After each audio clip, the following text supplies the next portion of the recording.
If I don't want the emojis, Tiffany, we live?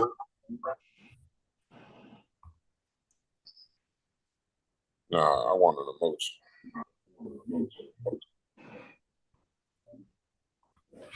I don't know if we live yet. Are we live? Oh, she said yes. All right. Boom, boom, boom.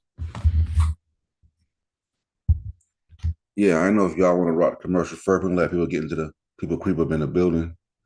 Let me find a YouTube spot where we at.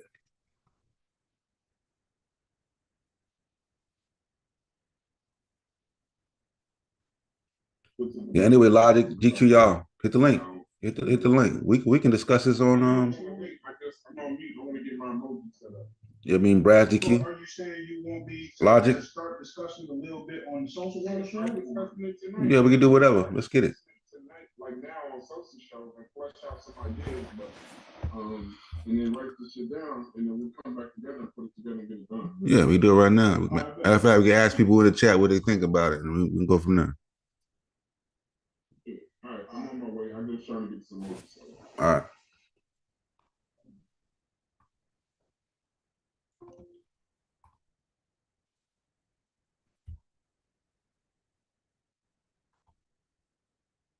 Yeah, I like it.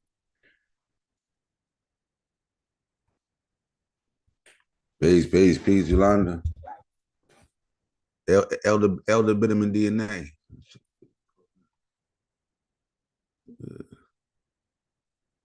What's good with your Zay Mate? Associate suitor for not knowing you lie. Yeah, I'm working out the kinks and shit right now. Zane said it was good, man. What's good? Feel me, Taj. Peace, man. Thank you for coming through. Thanks for coming through. Looking. EGJ Shango, aka Shango, what's good? Jagad Davis.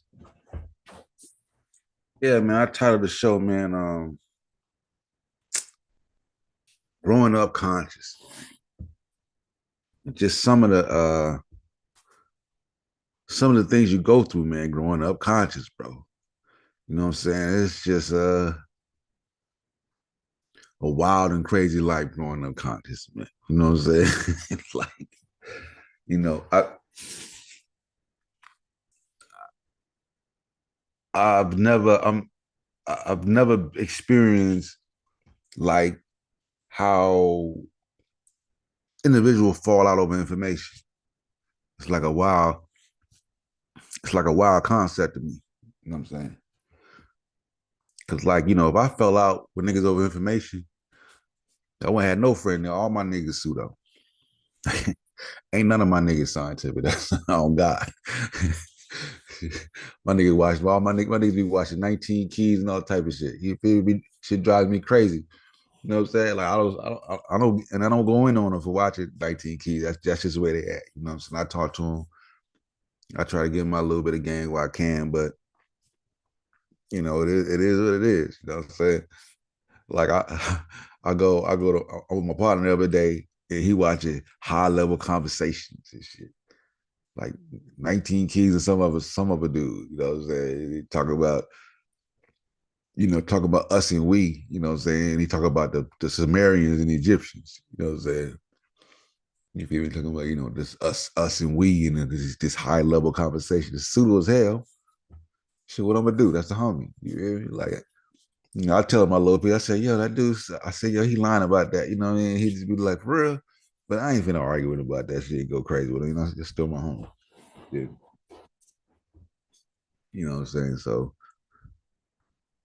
but growing up conscious is tough, man. So listen, I'm gonna drop the link too, early and often, like Unc say. And man, it just if anybody got, I gotta switch hold up, switch accounts so I can then drop the link.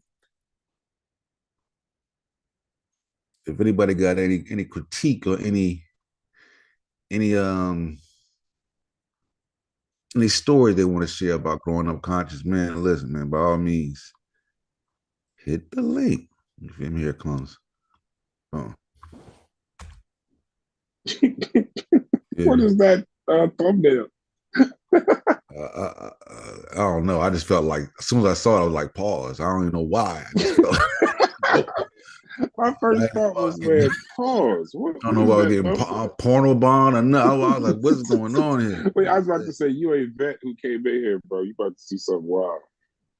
Your thumb, you know, your thumbnail DQ is President Bush finding out about the World Trade Center. Yes, I do. Yes, I do. Oh god, that's super funny. But on the topic, first off, peace to the chat, peace to everybody. The I think Jane Baldwin made a quote a long time ago. Long time ago. Well, I mean, obviously a long time ago. I want to get it right. I want to show him some respect. I want to get him the right, uh, get it going right. Baldwin said to be a black male in this country, and okay, so the exact quote is James Baldwin, and the quote is to be a Negro in this country and to be relatively conscious is to be in a state of rage almost all of the time. I remember that quote. And he says, and part of the rage is this: it isn't what's only happening to you, but it's what's happening all around you all of the time and in the face of the most extraordinary and criminal indifference of most white people in this country and their ignorance. Now, you know, I'm not the white. I understand James Baldwin wrote that during a different time, when in 2024, but I think it's true to actually see things. It's kind of easier to see things with rose-colored glasses, and it's a lot easier to accept. So when you see certain things in the news, you see certain things to finance. If you're just unaware and just kind of going through the motions, it's a little easier to deal with. But when you are conscious, when you are quote unquote woke, everything bothers you. Everything, because you notice it, you've seen it, you've been down that road already. You know what the quote unquote end game is, and it's just tough to deal with. The other part of the things that I would say in this unconscious community on YouTube is it just seems like it's not, there's no end game. It's just a lot of personal stuff. Everybody, yeah, that's the quote. To be a Negro in this country and to be relatively conscious, to be in a rage almost all the time. And but the thing about the unconscious community is um, a lot of this stuff is just personal things.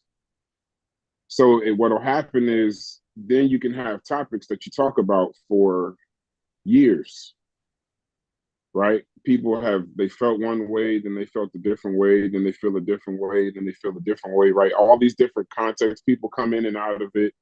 Some people quit and in a rage and leave. Some people do this, that, and the other. I don't know how you deal with it, so I think this is a good show based off of it. I do want to talk to you about what happened last night because I don't know, you'll be filling me in. But it's a person. This is all personal stuff. But the thing is, the crowd doesn't know it. So the crowd is coming in. Some probably trying to learn something, but I think others are just coming in to see people argue. Their favorite friends have arguments. You know what I mean? And I think that's where it Yeah, becomes counterproductive. yeah. You know, so you know, it's good for like that. The fights are good for TV. You know what I mean? It's Yep, good for TV. People come just as much for the fight as they do for the information. Maybe more so for the fights over the information. You know what definitely. I'm saying? You feel me? But y'all can chop it up and try and get this emoji right. And Moses Jefferson, your emoji looks wild. Go ahead. Yeah, That's all I'm gonna I say. like it. I like it. You guys, Yeah, you so look you like B. That's that B. John gotta Robinson haircut. you gotta get DQ brass fishing book up on the screen. Mm. That you gotta come by and do a formal, man. A formal uh layout, man, for the work. Yeah, we doing that today. That's what we actually in the back chat talking Okay. about it right now. Setting up like a book show for PK. All right, Yeah. cool. I'm gonna get it right. I'm gonna get it right. I'm about to make a quick run. Now I'm back to the house. I'm on that computer. It's done done. So All what right. happened last night? So give us a in the only way that you could do it. You literally, and I applaud you too, because you literally are cool with. I said this about DQ a long time. It made me want to go into business with him. He can move in a room full of vultures. I love to say that. That's a very unique skill that people have. You have it too though, because you're cool with everybody to an extent. You can have a conversation with pretty much anybody with no malice. right? Or y'all have malice and get it back. It ain't no long standing, whatever. Yeah. So I applaud you first for that. I want to give you flowers. But what happened last night? What happened last night on Chef Show? Man, I'm chilling, and I I'm in and out, right? You know how I do. You see, I'll pop out, I'll be on the scene for a minute, and then as soon as I'm on the scene, I'll disappear just as fast. So I come back on the scene. I seen that the first title was a chef show was like basically the state of the content community and how we should do better in terms of how we communicate with each other, right? I watched a little bit of it. I thought that was a good topic. You know what I mean? So the next show come up, I'm feeling like, okay, we on that type of that's the vibe we on. You know what I'm saying? But the show was a recap of Unc Unc calling Egypt black or referring to Egypt as black, or or to nail Unc on a position that he stated that Egypt was black. So that's the conversation piece. So I jump on thinking, we're gonna have a good little bill. But man, that should turn sideways fast. You know what I mean? It turned into a dispute between, Unc and Corey. They going at it. All the fucking names flying across the table, and basically trying to get me to co-sign or approve or disapprove what's being said. And and I don't do that. You know what I mean? Like I don't let people pull me into things that ain't got nothing to do with me. You know what I'm saying? Like whatever y'all, I'm on some, like, if that's what y'all got to work out, y'all work it out on your own time. You feel me? Like you're not gonna. That's like you got friends and you got your friends, like you a couple. You got their friends are two couple together, and the girl's like, "Hey, don't you think he should be like, yeah, you already know. Don't even allow that to go down." You know what I'm saying? You know what I'm saying? You our friend. You both our friends. So tell us what you think about. You already know. Cut that out, bro. No. I don't got nothing to say about what y'all got going on. Work that shit out. Don't work it out. Either way, you know what I'm saying? I'm gonna stay out of it. And I think, and that's just how it went down. You feel me? I don't really know. I talked to Unc earlier. I don't know. I really don't know the exactness of why. You know what I'm saying? Like, I mean, it was whatever we said back then, we done grew past that. So I felt like, it's time to we should move on past that shit though. You know what I mean? So that's where we at with it.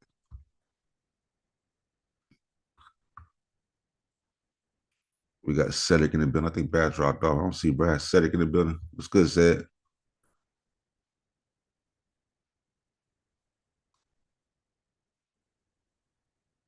That Brad's back in second here. Pull you down. Boom. I know how to pull folks down. All right, boom, Brad, you in there. Let me see what's going on with Ced. Maybe it's Mike.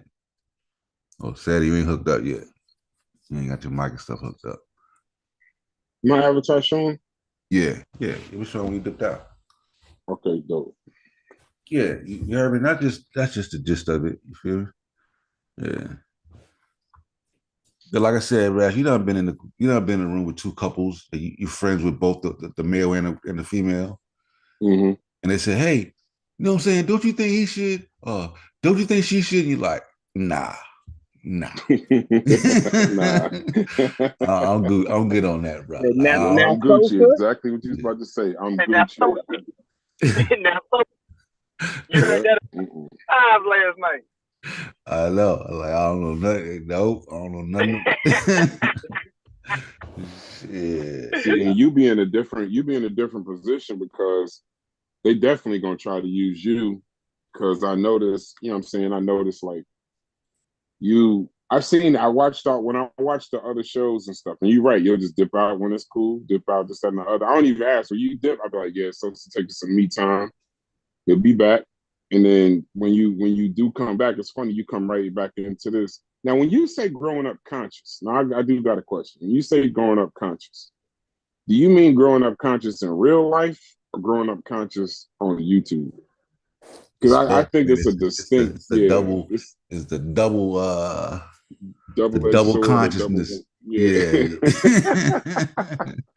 because sometimes people think it's both, but it's not. You know what I'm saying? It is like I, I have a real world consciousness and a social media consciousness that I navigate through, that I try to navigate seamlessly through. You know what I'm saying? It's totally different. You know what I'm saying? Like shit. Right. Now sometimes I have to remind people like, yo, you all do know in the real world that this shit is not a thing. Exactly. You know what I'm saying? And sometimes people actually get caught up the way they don't even. It's not that they don't know. They're not putting themselves in they're so caught up in a moment that they allow that to not be the reality of it. And I think when that's your center, it's easy to let shit go. This shit's not real. Like in the real world, like this shit is like, you know what I'm saying? Exactly. Like, you know, Hey, I give a perfect example. Remember when Jamie Foxx and LL Cool J was beefing with Any Given Sunday?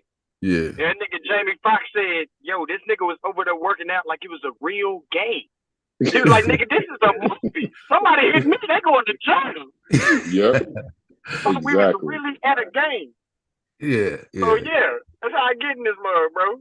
Yeah, right. Like, because online, right, you look, there's hundreds, if not thousands, of people with Egyptian names, right? But in the real world, you may not even come across a nigga with an Egyptian name, like ever. You know what I'm saying? Other than, Amon-Ra St. Brown for Detroit. You know what I'm saying? You know what I mean? It's not, you know what I mean? It's not like, that's why I keep saying it's not a real thing. You know what I'm saying? Yeah. Yeah. So when you titled the show, oh, what's up, by the way, y'all? And say what's It's up to good. y'all for the second It's time good. today. Right. But so when you said, so you're saying growing up conscious, right? Are you saying that you grew up conscious in a way, or Mm, what made you title the show that? nah, it just, I just feel like that's what came to mind. So I'm like, yo, let's go with it. Because, it's just, I didn't grow up conscious. I'm just talking about this is my time in the community. Just growing up Hmm. conscious, period, in the real world, and growing up in this, because a lot of us, other than Brass, might have 5, 6 years in this type of in the social media consciousness, right? Right. And what was it like? What is it like growing up conscious? You know what I mean? That whole experience is just Yeah, I get like what you're nobody saying. could understand it if you ain't actually in it. You can't Right. explain this shit to people in the real world. And like, nigga, because Sonetta was, they'd be like, hold on, what? What did you even, what? Who, Black News one? You know what I'm saying? Right. You wouldn't even know Man, what my you're talking about. You see what I'm saying? Yeah, that's let for me real. share a little bit of my story, yo, because I feel like, man, before I encountered the conscious community, I was a lot more motivated and a lot more. I don't know what the next good word would be, but like enthusiastic about consciousness from what I learned, basically from like John Henry Clark and some of those other figureheads. And then I get into the conscious community and they basically ruined it for me, like for real. And I mean, not the vigor as far as, how can we push the black community forward, but as far as like the approach that people who are quote unquote conscious use definitely deflated a little bit of my enthusiasm. You know what I'm saying? Like my goals are still the same, but it makes me feel like this wouldn't be the group of people who I can share or build those ideas with because of their approach. That's a short version of my personal experience. Yeah. Is there anybody outside, like anybody else you could talk to that that actually identifies with the country community that you actually have a conversation with outside of social media? No, no, and I know some people who would consider themselves conscious and have are full of the conspiracy theories and all that stuff, and they have no idea I know. who China Like my is. cousin's a full-fledged conspiracy theorist. Has no idea about something. There's nothing that, you know what I'm saying? It's crazy. No idea who People, that is. yeah, They're more likely to know. Oh my bad. They're more likely to know some of like John Henry Clark, Dr. Ben, than they are Sinetta for sure. Yeah. yeah, I get that all the time. You guys got to realize, first of all, I live on a small island completely isolated out here in the Caribbean, and I have this whole other world that I exist in. So I'm talking about Chef and Sarnetta and Sosa, and everybody's looking at me like, what? Like, and and when these subjects come up, you know, these topics are gonna come up colloquially. What we talk about all the time gonna come up colloquially in a particular setting, and then I start to expound, and people look at me like, how do you know this stuff? What do you do with your time? Like, we exist in a and I always keep saying it, things like the Hebrew Israelites. And so when we are on these platforms, we are putting a microscope on certain aspects of society that outside of this community isn't an actual thing. No one walks around here telling you to source up and thinking they're commissions and all of this stuff. We exist in this community. But what is strange for me is the nomenclature, the conscious community. Um, Consciousness in terms of awareness of the natural world around you. What type of consciousness? Because all I'm seeing is a bunch of pseudos flim flamming. You got Enki saying things like Osiris's blood was made of wine because the Egyptian knew about diabetes. Like a bunch of weird stuff from the get-go. You had the Dr. Leila Africas with the melanin and the Sebis, and then the polite with the Brooklyn magic. It's like a circus world, and furthest away from actual consciousness and correct and exact information as we would want it to have it for our development as a people. It's like we filter into the pseudoisms and hold on to the lies as much as possible. Yeah, I think when I came into it, here's my glimpse into it. When I first saw Sonetta on Facebook, I mean, as a as an atheist, you know what I'm saying, and probably in Charleston, the only atheist that I was aware of, it was social media opened the door to being able to see other black atheists. So now you feel like shit. I'm not in the world alone as an atheist, or not agnostic or atheist, right?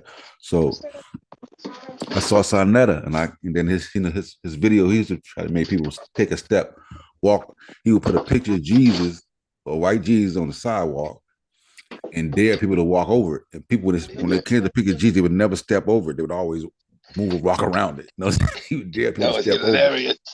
Yeah, that shit was hilarious. He would dare people to step over. One dude was gonna fight him. Then about to fight him. Black dude was about to fight him like that over the Jesus being on the ground like that. And I thought it was hilarious. So fast forward to I started watching the show, and it was interesting to see, like, a world where brothers is fighting over information, right? I thought that was like, Mhm. damn. I was like, yo, I was like captured by that shit. I'm like, yo, you know what I mean? Because coming from my world and then seeing a world where these niggas is just, because in order to have this fight, you gotta be studied. You know what I'm saying? And like they talk about a lot of things that I know about. I mean, because I was a reader back then. I'm like, yo, that's dope. I'm like, man, it didn't have the gang like warlike venom that we had that it is now. Like it wasn't as venomous then as it is now. Even though folks disagree, the venom wasn't as potent as it is now. Yeah, it was more about the information.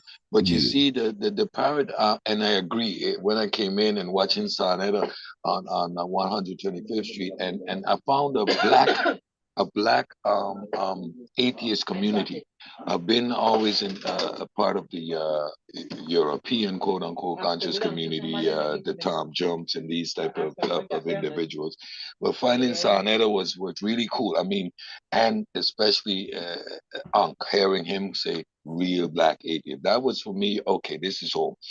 Indeed, the dialogues in the beginning was much more about the information and a scholarly debate back and forth. But, well, scholarly, quote unquote. It was pseudo arguing pseudoism. right? Was pseudo against pseudo, and it was in that realm. I think the paradigm shift became when more scientifically literate folks came into the community requesting you to source up, showing us where you got that particular piece of information from. You can no longer come with my own idea, like Enki seems to think he can do, but he made it up. Well, what's the value of you made it up, right? I think this is when the problems and the real contention started to come into the arena, because you no longer have the space to just say whatever you want anymore. You're requested to source up. You have a group of people, the pseudo killers, for example, who are demanding that you provide evidence for the claims that you're making. We test these claims based on our scientific literacy. And you see, then is when the community, the friction started to increase to the point that we're getting this name calling and these kind of sort of fights happening out in these streets. Yeah, yeah, yeah. I can agree because it was now there's a level of you can be exposed now Yeah, once yeah. you get the source out. Now, yeah, now you can be exposed as a fraud or you know what I hmm mean. But yeah, And, so and a lot of these individuals, they have ulterior motives. You see, like the pseudo killers, for example. No one is up here trying to sell you anything. We just deal with the information. There is no ulterior motive. I'm not trying to sell you no CMOS. I'm not trying to get you to buy this book, which is gonna have the hidden secret knowledge. So, our level of genuineness when actually engaging with the information is threatening business models that exist, and that too is a problem. That too can cause a problem. yeah, yeah, yeah, yeah. Like I said, so like I mean, that's why I try. That's why I think that I think growing up conscious was a good title. You know what I mean? Yeah. Because like a lot of people, like myself, when you everybody had different ideas of what consciousness was too when I came to community, right? Like first, a lot of people didn't think that you can't be conscious and be religious, right? A lot of people have a relationship with that. Right? Some people say consciousness means knowing who the enemy is. You know what that means? The white man's the enemy. You know what I'm saying? So this could really have different ideas of what consciousness is, right? Some people conscious mean knowing your history. You know what I'm saying? Not just African American history. You got to know your African history too to be conscious. So it Yeah, was yeah, the journey yeah. was a very The term in subjective and itself complicated journey. is yeah. The term in itself is how you say it doesn't really identify any one specific thing. Like you said, we are conscious from all different aspects. You know, I know your history. You gotta know your modern history. No, you gotta know the totality of history. No, you gotta understand the conspiracies and what's really going on. So it's multi-layered in terms of what people deem consciousness to be. But for some folks, it's all about the history. Some folks, it's all about our political position, etc., etc. Yeah, Yeah, I'm yeah. just about Some would say to be conscious to as be many privileged. anti-capitalist. Some will make that Yeah, argument. Got to be anti-capitalism. Yeah, pro-black, yeah, black only. Like yeah. okay, yeah, we gonna play the black Yeah, telephone. I think when we talk about, I think sometimes Marcus, the archives, that's what I call them, the archives. He told Yeah. Marcus educated me as to the original conscious community, right? Yeah. And one of the things I have a challenge with, like you said, I don't know anything about it. I don't know these people. They're all just people. So when you say Smash is a human being. You say anybody's name per se that's in the conscious community, they're just people. That's why I tend to kind of I don't like when you say Dr. Ben and John Henry Clark. I don't really know what all of that. I don't put any agency to it. They're just human beings, right? So I'm fairly. I would say I'm new. I haven't been here 10 years, 15 years, all of that other mess. So when I listen to these people talk, when they say wild things, it'll be accepted by most of the people in the community per se, because you've been listening to them for 10 years, 15 years, whatever. So my point though is I think the danger is in calling it the conscious community, because this is not consciousness. It's not. And if anybody wanted to have that conversation, I definitely will. Grown men arguing, sorting out their personal problems under the guise of vitamin, Osiris, and all of this stuff while they're sorting it out, and you're just watching, is no different than really like love and hip hop. Now, there are times where you're actually learning something, right? So there's a level of education to it, but there's so much vitriol, so much animus in regards, like when they're talking about it, you lose a lot of the message. There's times when we do shows where the show will be fine, it'll be a great show, you'll be learning a few things, and then what you leave with though is the negativity. You leave with the animus, and when every time when you boil it back down to the animus is something personal. It's something, and that's what happens when you go over these 10 years. I'm from the Midwest, but I moved to the East Coast. I don't know Sonetta really from YouTube. I just remember, this is how I know Sonetta, from going over to the city, walking through Harlem, and he had a big poster board of slaves, and he had them turned around so you could see the damage that the whips had done to them.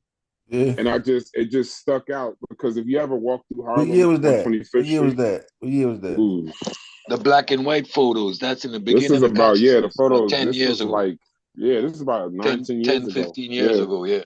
Yeah, Yeah. yeah, When yeah. I was still, in matter of fact, I was just finishing school at that Yeah. time. Cause see, And even Sonetta started off different, bro. Cause see, like I yeah, remember like he had a bullhorn. He had a bullhorn and yeah. a Dickies, a black Dickies suit, screaming at the top of Yeah, his lungs. And see, gangster. like, Saw was yeah, so gangster like, back in the day. yeah, White yeah, folk had to bow at his yeah, feet and so. And he was really.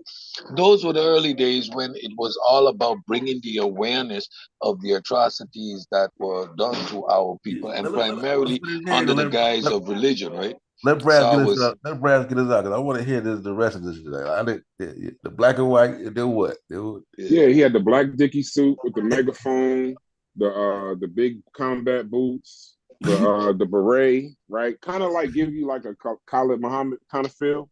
yeah. And He used to be but see, you got to understand, juxtapose that with 125th Street, people selling mixtapes, people selling DVDs. He's screaming at the top of his lungs, "Fuck white man!" He's screaming at the police and all of a sudden the other. So anytime I would go down 125th, I would see him, right, and I never would stop. I would actually cross the street because he was so damn loud, or like they'll be like soliciting you or whatever. So I know that I know him from that, right? And then when I log on to YouTube and I see this, it's a little different, because it's like, I don't know. I just don't see what's going on YouTube. And anybody who saw what was going on out there, I've seen them actually do debates. I've seen Shaka Amos on the street doing debates with them. There was an old guy that got into it a long time ago, a Muslim guy. He always talk about Islam is from the brain and also another. So sometimes you listen. I bought yeah. a couple of things, but that's what it was, and that wasn't. I'm not gonna say that wasn't conscious, but for me, I was in my 20s at the time. It just wasn't. It's not this. I don't know what that. I don't know exactly what that was outside necessarily, but I would not say is this. I think what's going on with this per se is this is just a guys they slighted each other years ago and held on to this and bubbling right beneath the surface. Like you said last night, what'd you say? Corey and Unc got into it, right? Yeah. So I watched the old Pseudo Killers videos, and that's like a reoccurring theme of like Corey and Unc, Corey and Unc, Corey and Unc. And I'm sure they probably could learn from each other, right? Or learn different things from each other. But there's a certain level of animus that all you got to do is say one thing. It's like dry wood, just a little spark would just set it off, and then people just tune in for the show. But I kind of wish that it would be a little different, because consciousness is community. You know what I mean? Consciousness is being politically aware and having a level of activism, and then also consciousness, the part people don't talk about, is also solidarity. So when I see all these people banging on each other back and forth, it kind of goes against everything that conscious is, right? It's not, there is no real, I get the resistance part, right? But there's a self-awareness that you have to have too of whatever you are. But there's a certain level of solidarity with everybody coming together to build. So that's just my little 2 cents on it. I'll land my plane because I never feel comfortable having these conversations because I haven't watched this on YouTube for 10 years or 12 years, however long it's been. But that was my introduction to Sun Netter. Let me say this in terms of what I see. I see a typical dysfunctional black family. It Definitely is so dysfunctional. easy. It is so easy to stay away from the stuff you're not entertained by, right? We don't have to have these interlocutors. We don't have to have these discussions where I'm pointing out somebody's disingenuousness and faced with it over and over and over again. So you have to ask yourself, why do we even care? And at the end of the day, we care about these individuals. These Unk and Smash, whatever they're going through, right? They went all the way left, but there's something they care about each other to the point that they're not gonna let it go. So instead of going their separate ways, we look and try to have that engagement. One of the things I notice about myself is from the time I hear a flawed statement or disingenuous statement, or I realize that you're trying to win an argument, that provokes me to engage in the discussion where it should actually say, you know what? Leave it alone. You see what they're doing. Why do I insist on engaging? At the end of the day, because these are the people you ultimately care about. However dysfunctional it may seem, we care about each other to the point that we seek each other out to have these fights. It is crazy as it is, but we actually do. So, uh, Corey and Ang, uh, I can get into it a lot myself, but I do not like the fighting, and so I tend to stay out as much as possible. But you realize anytime you engage from whatever a point of reference, and usually it's a sincere point of reference. Like you might look at things from a political analytic point of view, Brass, and you're versed in that subject, and you give that opinion, and then you're gonna get pushback where the pushback isn't warranted or it is flawed, and there goes that discussion now, and now you're down the rabbit hole when you just wanted to give a particular perspective on a particular issue, which was going to just add some color or some light. Now Brass is in the middle of the streets in Yeah. these YouTube streets having a war because of that just that spark. And it's because we care. That's ultimately that's why we're here. Like if we don't have any if we don't care, or what someone is saying is of like we never got into the nature boy stuff. He's been out there. We don't engage with him. We don't combat with him. We don't fight with him. It's not worth the time or the effort. There is no care there. Same thing with the young pseudo. I simply have no feelings there. Nope. I'll keep it moving. Whatever you say, but no desire to correct you or even engage. And there, where you see that's a piece, a level of how you say, there there is no hot or cold. He's just neutral. It's irrelevant. The young pseudo is irrelevant. It doesn't do me anything. So you don't engage there. So that engagement is really where we're comfortable Mute up, and who we DQ. consider family. DQ, mute your mic. Go ahead, Sakina. I apologize. I know you've I'm been sitting sorry. for I'm a while. sorry. Peace, everybody. Welcome Thank to y'all. session, though, man. Listen, this Yeah. is a great topic. I wanted to say one thing, but I still want to say it. But I'm glad you brought up this picture because when you were speaking on Sonetter, Yeah, shout out to Sun Netter too. Shout out to Sun Netter. yeah, that was a great point because when you look, I've seen other pictures of Sonetta, right? But the thing that I saw in all of it was growth. You see what I'm saying? Yeah. All of those pictures and all of the way he dressed, even if you look at your pictures, you see growth. Yeah. You see change, right? Like the things you used to do, some of the things you was doing in some of those pictures and the way you were dressed, you don't do those things no more. That's facts. You done grew up a little bit. You stopped doing some things. You learned some things. Yeah. You changed. You see, like today is the solstice for the spring equinox. You see what I'm saying? Yeah. It's growth. Now, some things don't change, but that depends on the person. Right? And that's this very topic you're talking about. That's what makes it so good. But just like whatever happened last night, it's not the first time, but the part that Cedric came in on, and it made it even better because that's where I was coming in, is because we need to accept people for who they are.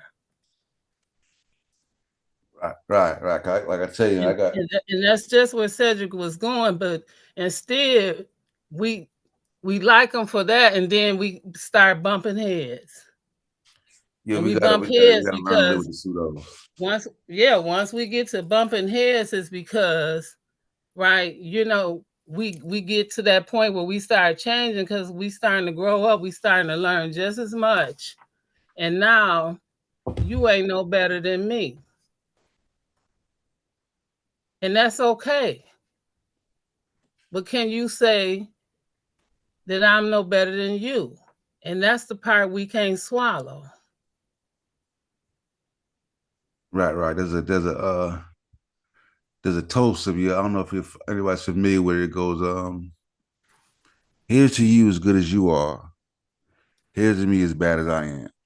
As good as you are, as bad as I am as good as you are, as bad as I am. You know what I'm saying? And That's a that bar. and that is along the same lines of that what you just said. That's a quote that. Yep. Right. I gotta agree with Now what you know. Sakina said. Now you know I'm about personal responsibility too, right? Come So, on.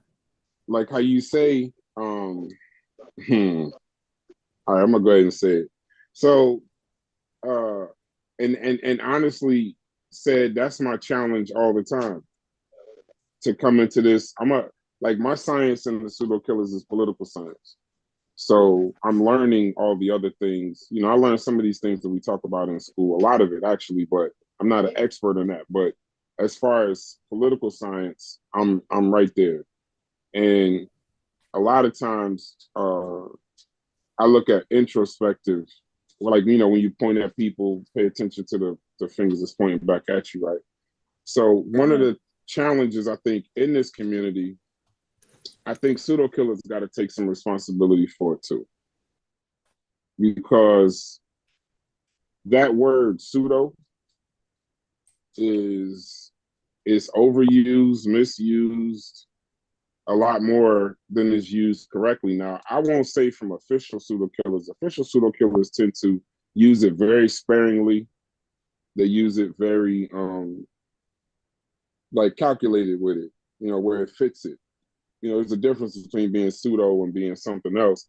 But because the word was introduced, every time somebody thinks that we think that maybe that they're wrong, or we think that maybe we disagree, or we don't, agree with somebody what they're saying, it's like automatically everybody thinks that we think everyone is pseudo.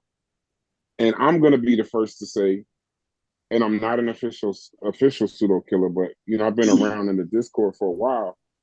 I think that word is becoming a bit is getting some agency to it. It's not just some letters. It's starting to be anybody that doesn't agree with the pseudo killers is a pseudo. And I want to be clear that that's not coming from us. That's actually coming from y'all. We don't think everyone on the planet is pseudo. That's not what the word means. That's not what it is. But because we introduced it, there is some point they introduced it. I'm just in Discord. See you later, No, it love. was already a word. Don't take full responsibility. It was Yeah, I already want a no, no, word. I want to, but I mean, as far as used it on, there's the with words, right? There's also applications of the word. Come So, on. like, pseudo might mean something on a football field completely different than it means on YouTube. But I'm just saying, in the general sense of the usage in this community, it just seems as though if you disagree with the pseudo killers, you pseudo.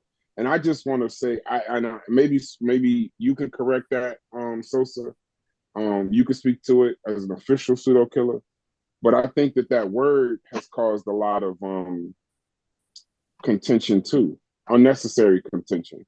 Because other people, I see other people use the word that aren't pseudo killers, aren't in the Discord, and they're just like, well, y'all think they're pseudo, or y'all think everybody's pseudo, and that's not necessarily what it is. And that's that growing up conscious piece, right? One of the things I like Right. about Sakina, I'm gonna land my plane. One of the things I like about Sakina is, and I've always gravitated to certain people, I call it, you know how to move in a room full of vultures. Sakina knows how to move in a room full of vultures. Sosa, DQ, there's certain people that can go on any platform and build with anyone, get into disagreements, and then wake up and do it again. Not these long-term fake beefs and all this, that, and the other, right? So what I'm saying is, I think if everybody kind of took that kind of stance, that kind of stance of the solidarity stance of, yeah, you got your channel and you believe in this, and yeah, you got your channel and you believe in this, and you think that this is this and you think that is that, as long as we could be respectful, let's figure out how we can move together, because you're stronger together. I've heard these stories of Kemet on trial and all these big times where Smash came together with Unc and all this and other. I never saw none of this stuff, but I heard about it. And I just know that is not this. Now it's just, we don't agree, let's debate. Or we don't agree, I'm gonna kill, I'm gonna punch you, I'm gonna kill you, and this other stuff. And it's just not a good example for the people that's actually here trying to learn. And you're not gonna grow because the people that actually come into it to learn, they'll come here, see all this animus, all this maliciousness, all this vitriol, and they won't stay. So what's going to happen, and y'all know it in the chats, it's just the same people in every chat, back and forth in 8, 9 different channels, just all yelling at each other. So, there's some danger in that. So I like to take some personal responsibility about that too. Me too. I'm gonna Yeah, take yeah, and some I think personal responsibility. yeah, and I think Why? how we using pseudo, like sometimes, it's not you pseudo, that pseudo. You know what I'm saying? Yeah, And our yeah. verbiage, like you're the person, like what I mean, instead of saying, because sometimes we say, man, you pseudo, we don't really mean you, because there's many things you say we agree with. Mm. It's just that particular That argument. particular That argument is is pseudo. pseudo. You know Yeah. what I'm saying? And I think like I'm gonna take personal responsibility because I can get in. I can go down and do the mud slinging and the arguing and the fighting. And the next day, I mean, like I keep saying, this is my family. I don't have an animosity towards anyone, not towards. I'm gonna just mention some names, not being saying anything behind it. Chris, Smash, or whoever, brother Reggie. Like I'm Reggie, you're scamming, but Reggie, that's when, with regards to the Black Egypt subject, we disagree on that subject. So I'm gonna use these terms, and it's all within the framework of the discussion. Do you think I have that on my heart towards Reggie for real? No. Do you think there's any animosity towards anyone for real? No. Tomorrow, Reggie's going to come up with a subject that I completely agree with, jump on the panel and stand toe to toe with him, fighting anyone who's coming up with some nonsense, because it's about the information for me. I don't take any of it personally. But we can see the other side, and that's where we need to be careful, is that some people hold this stuff really to their heart. They identify by it, it forms part of their identity. So when we get in there, man, that's pseudo, you scamming. It can become personal to the point that someone thinks you're actually offending them to that extent. So yes, we need to be a little bit more aware and a little bit more conscientious when we're getting in these Yeah. battles back and forth. And and I'm too, and what I had to also learn and realize is that how the conscious community is both imaginary and real to others at the same time. Yep. Because Brother Reggie is still Brother Reggie offline. Yeah. So I'm saying, like the YouTube doesn't stop for him once the social media goes down. You know what I'm saying? Like or to Hawker Bay. Smash either. You feel me? Like they are to Hawker Bay also in the real world. You know what I'm saying? It's a different dynamic to to me, for example, I others, get up. to Yeah. me, to you brass, because we it's We put this stuff down. like we playing, it's like for us, it's virtual reality. We get to Yeah. put the shades on, play in this world, and then we're done. We take the glasses off, and then we go into our To the real world. Yeah, we go to work. right into our real life that's totally independent of the college community. Yep. Right, but you got Reggie or Unc. Really, depends on where you are, man. You know what I'm saying? Maybe if he's in a more secluded area, then maybe people won't know. But if he's in that sphere where a lot of people know him or Sanetta, they don't get to take those VR glasses off. Nope. Then they are constantly surrounded and in that world. You know what I'm saying? So that's also a different dynamic going on. That's why. Let me ask y'all a question, yo. Because not saying that I feel like I'm probably the most guilty of this, right? Like of trying to handle some of these arguments while being as delicate as possible, especially with just dealing with the person, right? But I feel like sometimes when dealing with the information, right, like I feel like it's appropriate sometimes to at least um like highlight how damaging the idea can be, such as like a minister Inky who is promoting false health stuff, right? Like this, if people are taking him serious, right, that could be potentially deadly for somebody. You know what I'm saying? So while we're sitting up here trying to be delicate about how we deal with this person who just may actually believe their information is good, right? But the whole time we're not being urgent enough about how serious the implications of you being wrong in what you're saying are. Right, I can agree. Yeah. Depending on topic. Yeah, depending on. But now, okay, to give you some pushback though. So this is and just so we clear, I know y'all. I would assume that you would understand that when you say certain things, just because you say it doesn't mean that that's how they comprehend it. So, for example, I always find myself Be in right back, positions guys. where I don't want to say anything that's going to start a fire, but I'm gonna go ahead and start a fire. You do understand that some of these people actually believe that they're Egyptian. Some of these people actually believe that the earth is flat. Some of these people believe that they're Indian. Some of these people believe these things, right?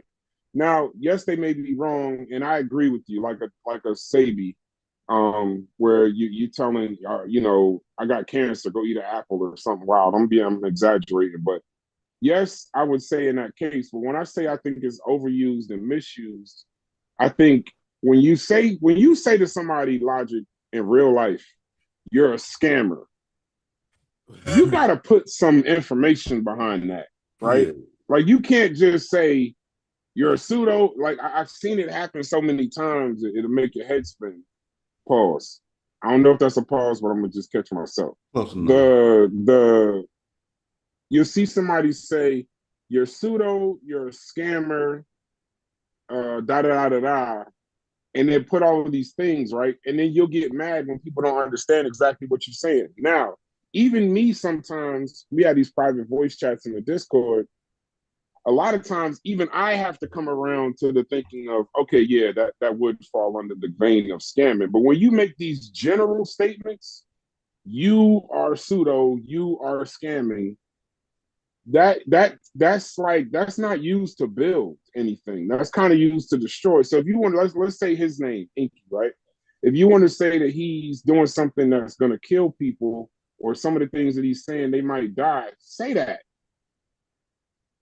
But when you just say Inky's a pseudo, Inky's scamming, and then don't present anything else, then you're not helping. It's not helping. And once again, I want to be clear. I'm not saying that the pseudo killers use it wrong, because I've seen it used correctly. Like if I have a conversation with Unc and he fleshes out the argument, or Juju or Sosa, it's usually the official pseudo killers. When they say it and they flesh out the actual argument and then people understand it, I think that happens a lot privately, so you understand. But then what happens is you got the entire Discord of people and people that aren't even in the Discord or even related to the pseudo killers just saying, you're a scammer, you're a pseudo, you're a scammer, you're a pseudo. Now we sound like a mob. So if the goal is consciousness, or the goal is, I mean, I guess that would be a good question. So what is the actual goal? Because if the goal is to actually create a community that's conscious, actually build and get to a place, then how helpful is it just to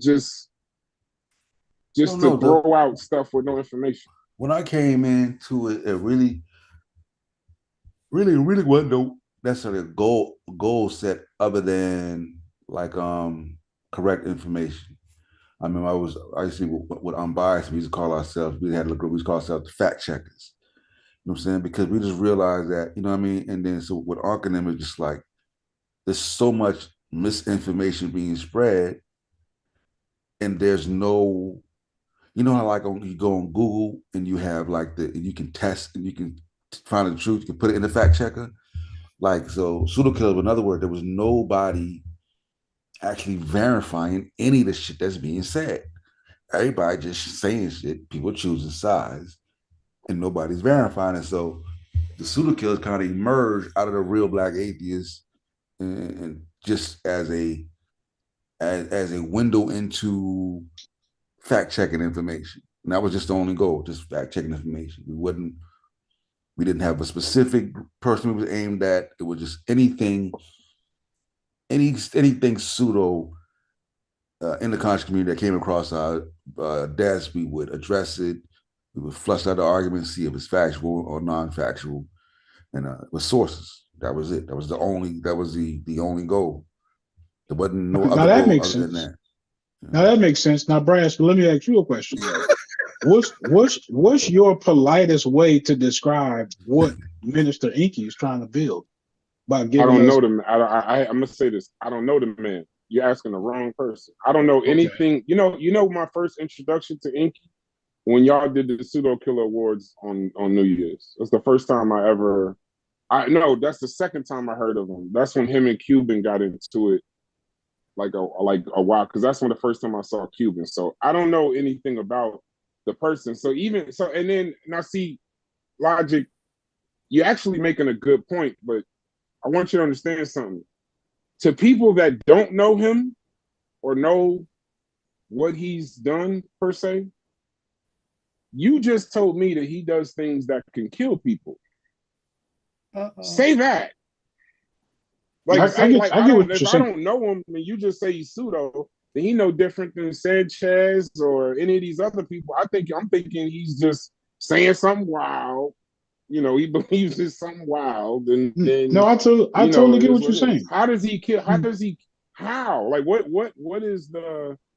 makes him more dangerous? I mean, for the most part, he tries to offer some natural or alternative health solutions to serious health problems, right? Yeah, exactly. So let me ask you a question. Hold on. Holistic. Right, walk with me. Let's build. Walk with me. So, do you think it would be more effective to just say Inky is pseudo or Inky is offering health alternatives that could kill people? Which one you think is actually more helpful? You say both. No. I think both.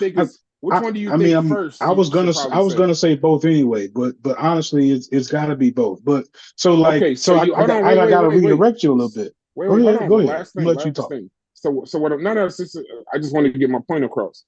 What I'm saying is dangerous is when you just say he's pseudo, or when you I just can say agree. this man, he's I pseudo. can agree. And so now I think he's the same as Sanchez, Dane Calloway, the people. Sanchez is dangerous, right? But he ain't killing people. He just said ain't nobody Right. gonna, Right. but Unless you try to Nobody's build gonna a he's rock. potentially die. unless you try to Unless you build a try to do like rocket to that see if dude the did, work build a the rocket, work. go up in the sky and kill Yeah. yourself. Other than that, but that's Right, rare. right, right. But I'm saying like that kind of stuff, Sabian, all of them, that's a different category. Yeah, yeah. That's like I would That's say deadly. be exactly say that. Anti-vax information. Exactly. Right. So when you say he's just pseudo, I don't know the difference. I don't know what you mean by it. You're saying he might he you got cancer, go eat beets. That's not pseudo. That's a damn near crime. Yeah, yeah, yeah. Dangerous. No, That's what I'm saying I when I get what say you're it's saying. misused. You know what I mean? I get what you're saying. So walk with me for a quick second, right? Go ahead, bro. So I'm like on mute. let's take I'm actually an working. I'm just argument. listening. Let's take an argument that you're a little bit more familiar with. That I know you've reluctantly heard more about Black Egypt than you care to admit. Right. So what are they trying to build, right? So like what are we at some point trying to prevent from happening or anything like that, right? Like so you're saying let's make it a productive conversation with the person that we're building with, right? So Right. what is it that they are attempting to build by calling the Egyptians black? One, I don't talk about Black Egypt. I want to say that publicly. I've said it enough privately. I'm sure Black Egypt is a good conversation, but okay, I'll give a perfect example. I don't know exactly what happened last night. Chef is in the chat if he wants to come up and explain what happened on his show. But I think that the Yeah, Black share the link, Egypt, bro. I think the Black Egypt conversation, right? It may be a valuable conversation. It may be a valuable conversation. I'm gonna say something that's gonna get me in trouble again. But I think that the people talking about it, they're ironing out personal issues as much as they're talking about Black Egypt. So I get that. Okay. I don't think They're not that trying to build anything. I don't think there's nothing wrong with the argument per se. I think there's something wrong with the people having the conversation. The personal issues is also attached to Black. The personal issue is also attached to the Black Egypt, right? Yeah, And the identity piece you're talking either about. you don't agree to this, or you keep saying this, or you're saying I said that and I didn't say that, or that's where the personal attachment is that they just can't that they're fighting over that they can't. Nobody can just See how you simplified about what you would say about Inky is saying, I think his information is dangerous. I would absolutely feel like we would get a lot more by looking at the Black Egypt conversation and saying that there's no political value to being a Black supremacist, right? Like I think that we could get more out of that conversation than trying to rectify the bad information, right? Like, but that then you know what I'm saying? Like that's where I feel like the argument actually is. So I kind of feel like trying to address the information is the most polite way to attempt to deal with it, rather than just saying like, look, yo, you're not going to get anywhere trying to be a Black supremacist in 2024. Like that's definitely not going to do nothing. I mean that's not an impolite way to say it. I think that's a very honest way of getting straight to the bottom of what we talking about, right? Rather than beating around the bush of if they're Black or if they're not. Like the implications mean nothing. Like if they are Black, now what? Like what does that now help you accomplish? I agree with Sosa when he says the Me identity piece. personally. I agree with that. I think people get upset because of the identity piece.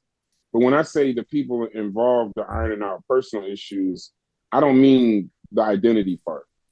I think I'm pretty sure that inflames the situation. I mean, that's just like debate. It is what it is. That happens in discourse.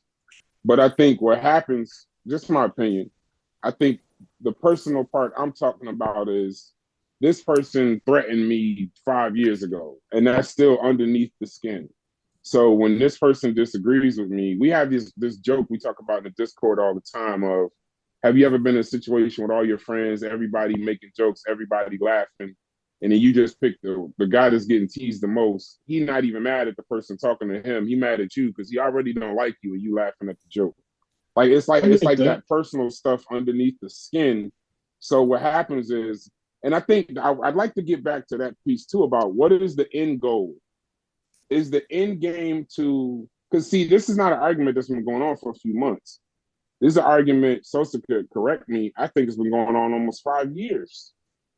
More like And 10 plus longer than years that. at this point. Yeah, longer than okay, that. so probably longer than The that. Black King So was my probably thing is, right, so what's the end goal? Is the end goal, at what point do you say Smash is going to believe what he believes? And I want to be very clear about something else too. You can do whatever you want on your channel. We're just having an open conversation. I would never tell Unc, Smash, Reggie, I ain't saying him, but Unc, Smash, anybody to, y'all can do whatever you want on your channel. It's your channel. You pay for your own internet. I'm just still questioning, even to the chat, what is the end goal of all of this? What is the end? Bro, Like, that's are been you, the question from day when you one. find out, Yeah. when you find out if they're black, or if you find out if they weren't, or if you find out it was a social construct or it wasn't, then every conversation, not necessarily, it's an infinite conversation with a lot of animus and maliciousness. And for everybody telling me it's not personal, source up, because I can show you people arguing over the word never and should, and like silly stuff that educated people would never argue about. Grammar, it's not even Egypt in most of the arguments, it's grammar. Yeah, it's still Egypt. Yeah. So Where they black. but somebody else talk, bro. Black. I'm Where they organized. black. All right. Where they black. You know what I'm saying? It's like I said, ain't no damn end game. Like I think I fell for that. I fell into that trap a long time ago. Like I think we keep coming to the realization that it's no, that shit ain't gonna end. If you had to take a guess, what would your best guess be? Huh? I gotta pose it like that. If you had to take a guess, what would your best guess be of what the end game could be? Mm-hmm. Tombstones and funerals. Come on, yo. Come on, yo. I mean, we be honest. That is a bar. We be That honest. was man. That deflection was top notch, dog. That's I ain't gonna lie. I'm not being deflected. He's not even. I hate to say it. He's not deflected. I'm being serious. We gonna bury niggas in the midst of the Black Egypt argument, nigga. People gonna die. Yep. You're gonna look up. They're gonna be gone.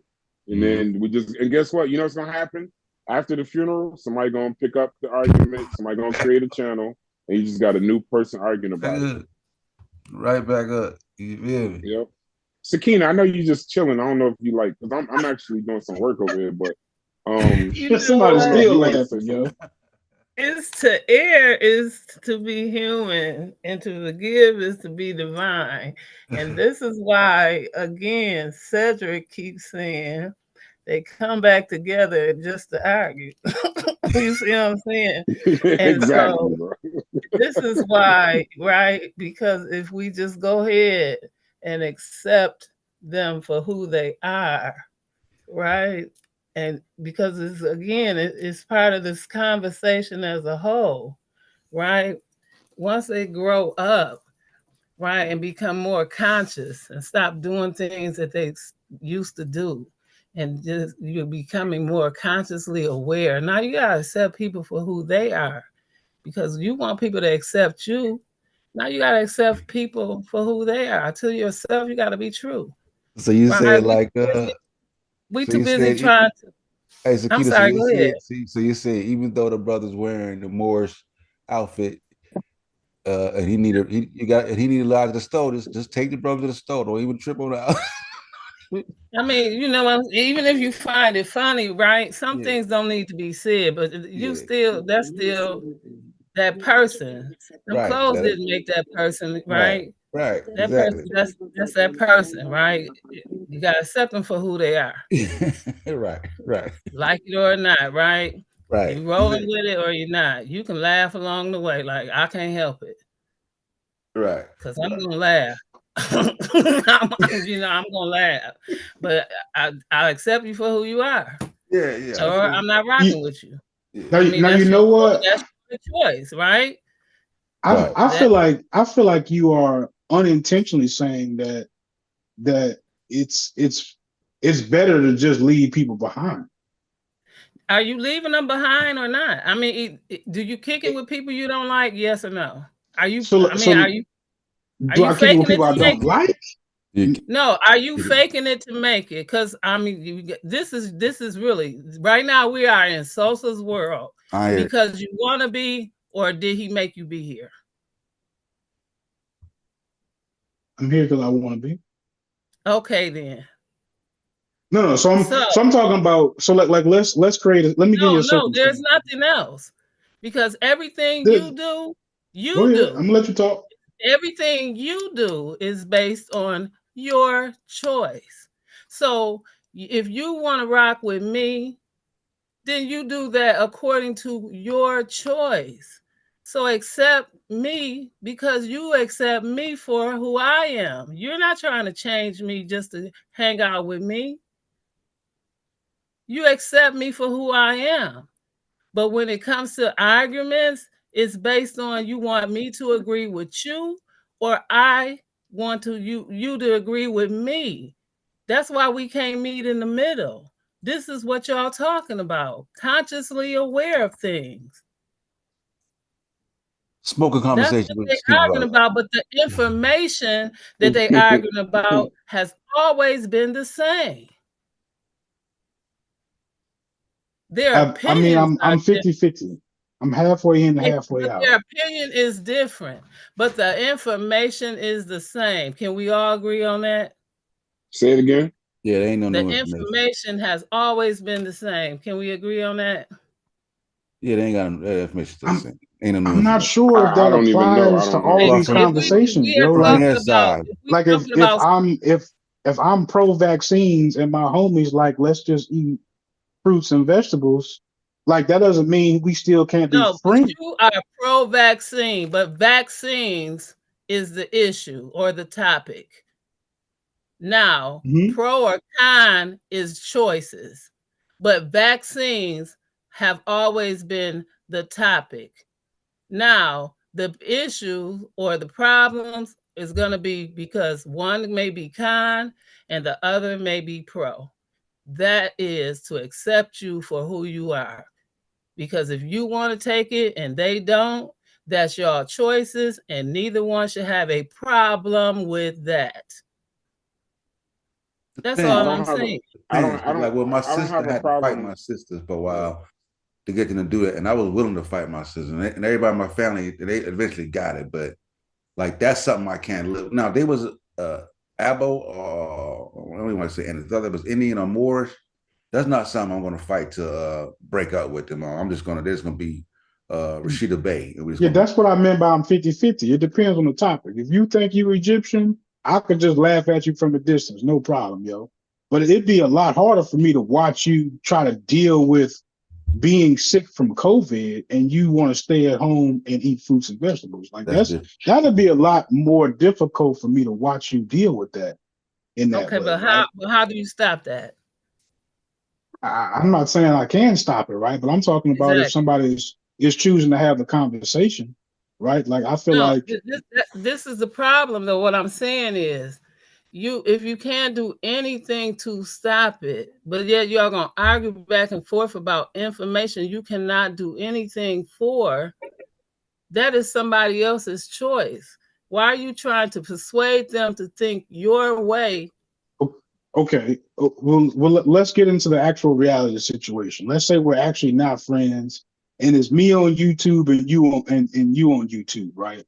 And Okay. not saying you because that personalizes it, right? Let's say I'm having a conversation with somebody who is open to having a conversation about what's better for our community, staying at home, eating fruits and vegetables. This is what they're teaching, and I am teaching. No, we should go get the vaccine because that's the most that's the most scientific way of dealing with the issue, right? Like there's got to be almost a line that I have to draw between now I'm just allowing you to be you, which is also possibly reaching out to tens of thousands of black people out there who I kind of like indirectly care about. I care about the Black community and how successful it is, how healthy it is. So, like, how do I now just say I am cool with you teaching tens of thousands, potentially hundreds of thousands of Black people that they should not be doing the best thing in interest of their health? Like, you get what I'm saying? So when I raise the stakes, it kind of like I feel like it changes the argument. Yeah, if you my friend, you want to stay at home, eat fruits and vegetables, you're still gonna be my friend. We're not friends because of what you believe, right? So I get that. That's why I said I'm halfway in, halfway out. But we're talking Okay, about I people can who respect are that. I attempting can to respect teach that. stuff that is possibly, deadly for people. Right? Black Egypt isn't deadly, but like if I'm talking about something where I can raise the stakes and say, this could be potentially harmful to the community here. You know what I'm saying? That's where I am. That's where the conversation potentially is. I mean, not with Black Egypt in particular, but like in some other instances, because we were talking about Inky, how it can be something that can be potentially harmful to people. Right, but we just started getting people Again, to forego and their I diabetic medication and shit like that, and now you're talking you. okay, and again, I respect all of that, but at the same time, Inky as a person, you have to respect him for who he is. Now, how he conducts and do his business and his affairs, right? I have nothing to do with that. And again, so that's something as advocates and whatnot that you can do something about, as you know it about, because I don't even really know him. I just Me started neither. recently seeing him as in the last year or so. Right, and to find out he was some kind of health, whatever. Oh, okay. I thought you Right? was me longer than that. I thought I knew that. No, I didn't. I don't. I really don't know him. I didn't even know he do debates, kind of, sort of. I think. Yeah, something Right. like I that. really And a don't. little bit, not really. Yeah, but yeah. Yeah, I don't really know him. So I seen him do two, two, two shows on Sunday recently. Right, because he just came back. I think they said. So I really don't know him. So whatever y'all talking about, yeah, because I seen him do something on some I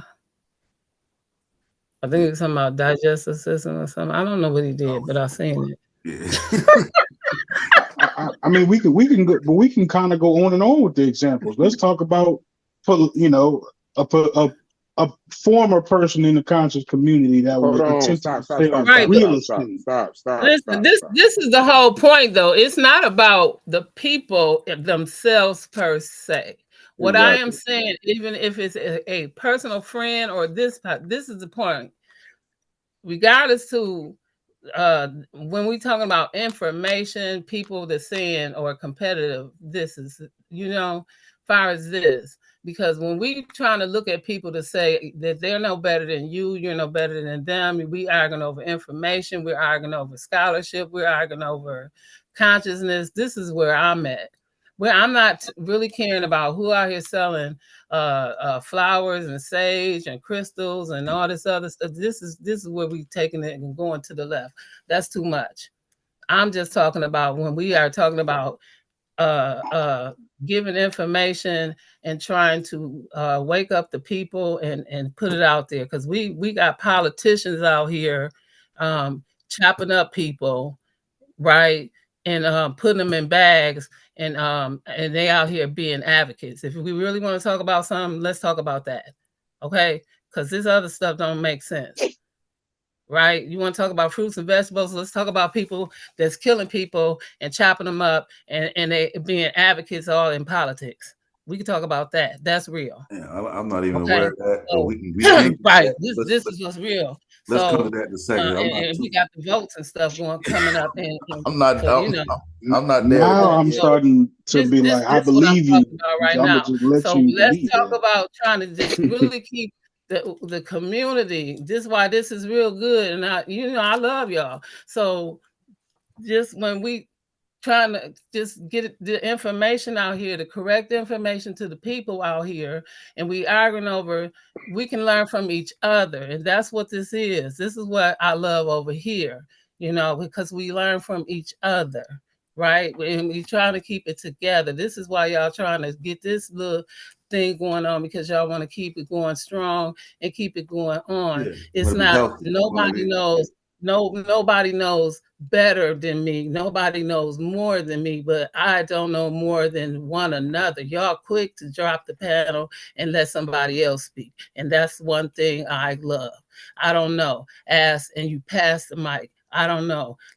Here, you pick that up. You know what I'm saying? And y'all do that all frequently, especially when all of y'all it might be 10, 11 people on the panel, and y'all will do it real quick. Y'all do that. So the word pseudo might go in like anything else. They take a bite and pass it on. Hot potato. You know, that's one thing y'all do is build. Right. You know, so it's got to be a way, but you know, we just have to figure it out.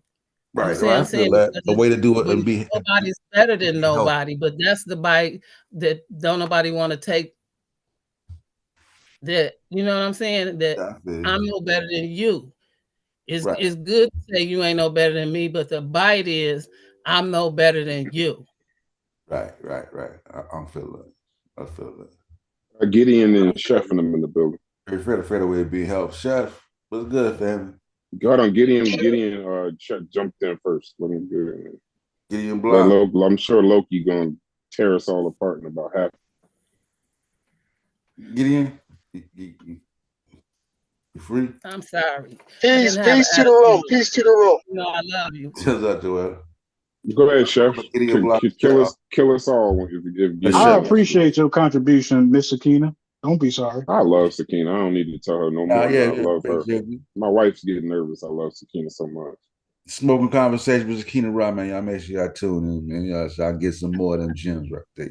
But I appreciate what you said, though, sis. Chef might be busy right now. He said when Oh no, I was what's up with y'all? Ain't nothing. What's going on? Yeah. Okay, actually, but niggas be more in the Baltimore. building, Chef. Be more in the building. First, before we get to the serious shit, what's up with Baltimore niggas and Under Armour? Like, I'm seeing niggas saying that that's a thing in Baltimore. Like, what's up with that? They ain't got no real clothes in Baltimore.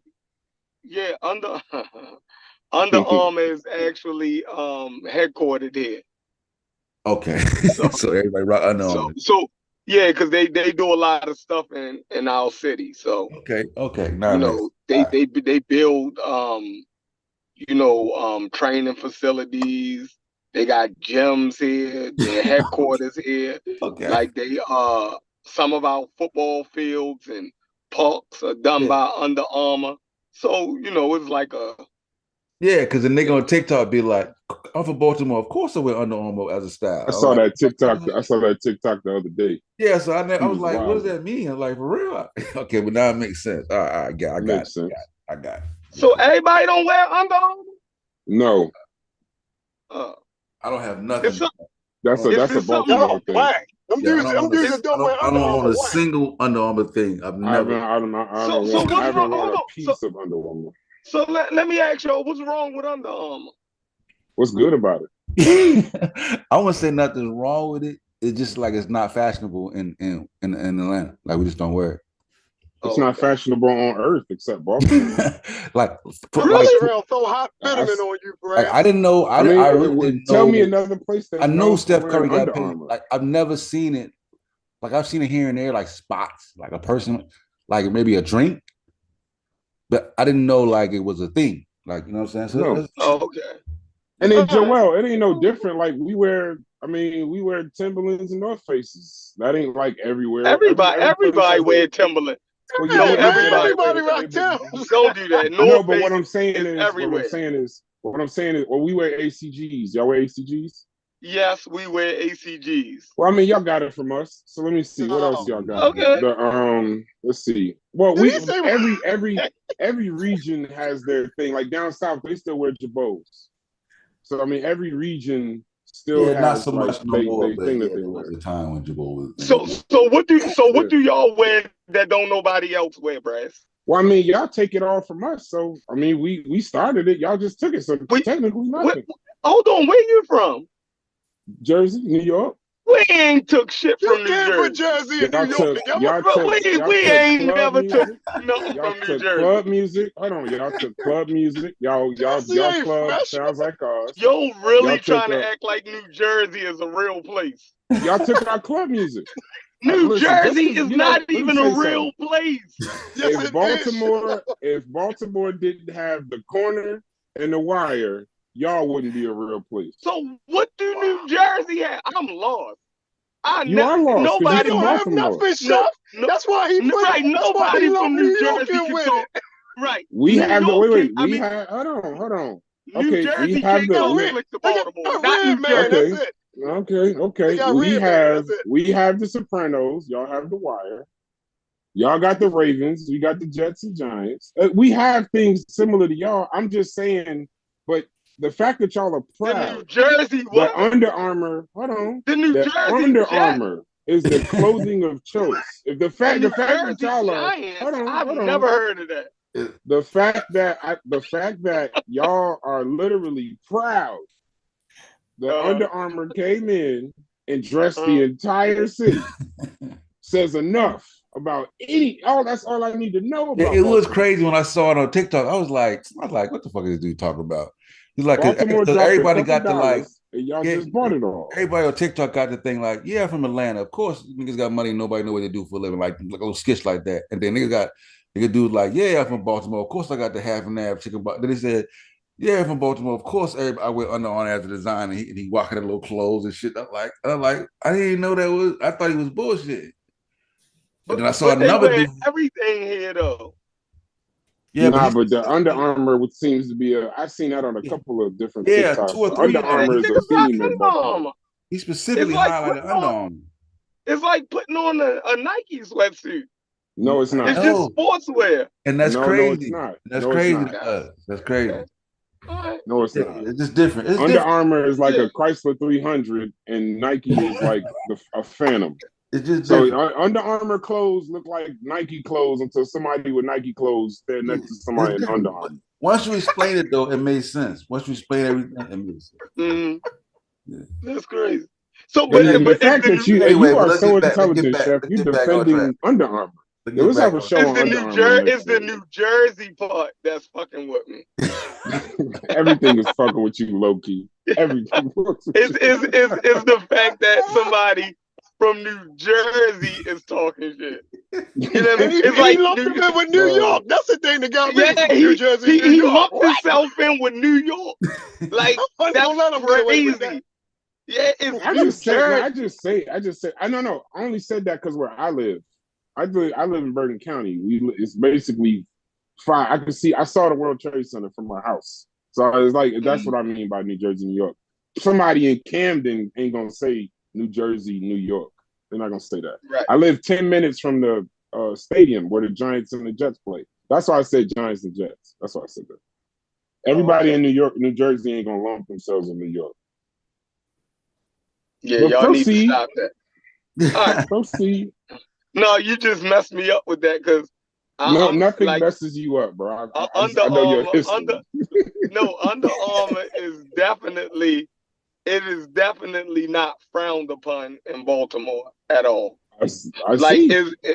is equivalent to wearing Nike sweatsuit. Like everybody have on. No, you keep Nike saying that, and it's not, bro. Listen, in Baltimore. I'm saying in Baltimore. I'm saying in Baltimore. That's like saying people wear Jordans and then Kawhi's New Balance shoes. It's not the same. So hold on. If I pay $210 for a Nike tracksuit, right? And I can pay a little bit less for Under Armour sweats. The same person that wear Under Armour wear Nike tracksuits. It's like not a drop off, and it's not a drop off in quality. Now, me being a grown man, quality come into the situation at some point. Now, when I was a kid, come up in quality. Yeah, when I was Under a kid. Wait, what you said is a come up in quality? Yeah, like think about it. When I was a kid, I was just worried about the name, right? Then when you get older, it's like, yo, this is actually nice. You know what I mean? This actually fit right. This actually comfortable. This actually lasts. This actually won't. The practical things about dressing becomes more important, more of a reason to wear something than just If the you, name. but if you put on a pair of J's and a full Under Armour tracksuit, you are disrespecting your shoes. Yeah, but it's just like Timberland, right? So it's just like Timberland. Y'all still rocking a lot of Timberland, right? The Timberlands are not comfortable shoes. That's not a if you worn comfortable them your boot. whole life, they are. If you worn them No, your whole but life, it's not. That's If true. you worn them your whole life, you probably After your put your feet get butt adjusted. down. bro, Listen, I could wear you constructs. probably My got knee constructs feel problems. a brand new pair of constructs feels like sneakers. I've been wearing them so long. But we got Right. I used to ACGs hoop in too. butters. We I got used to beef and hoop in butters. broccolis. We got It's not. Timberland is not Listen, you just a can make it yellow work, but boot. it's not ideal. It's not It's ideal. not ideal, right? That's what I'm saying. It's not ideal. You As a grown man, they heavy as shit. I don't they put them heavy on as no a more. mother. Oh yeah, it definitely causes I can't. foot and knee problems. Definitely Right. causes foot and knee problems. No question. So when I go to the store, right, Brian, I can say, damn, yo, I ain't have. We call them butters down here because of the color. We call them butters too. Yeah. So I'll be like, damn, yo, I need a fresh pair of butters. But then I'll be like, I ain't gonna wear them heavy motherfuckers. You feel me? Like soon as I put them on, as I you know. Get older, I agree. Yeah, I'm not gonna really wear them, yo. And I'm a barber, so I'm on my feet all day.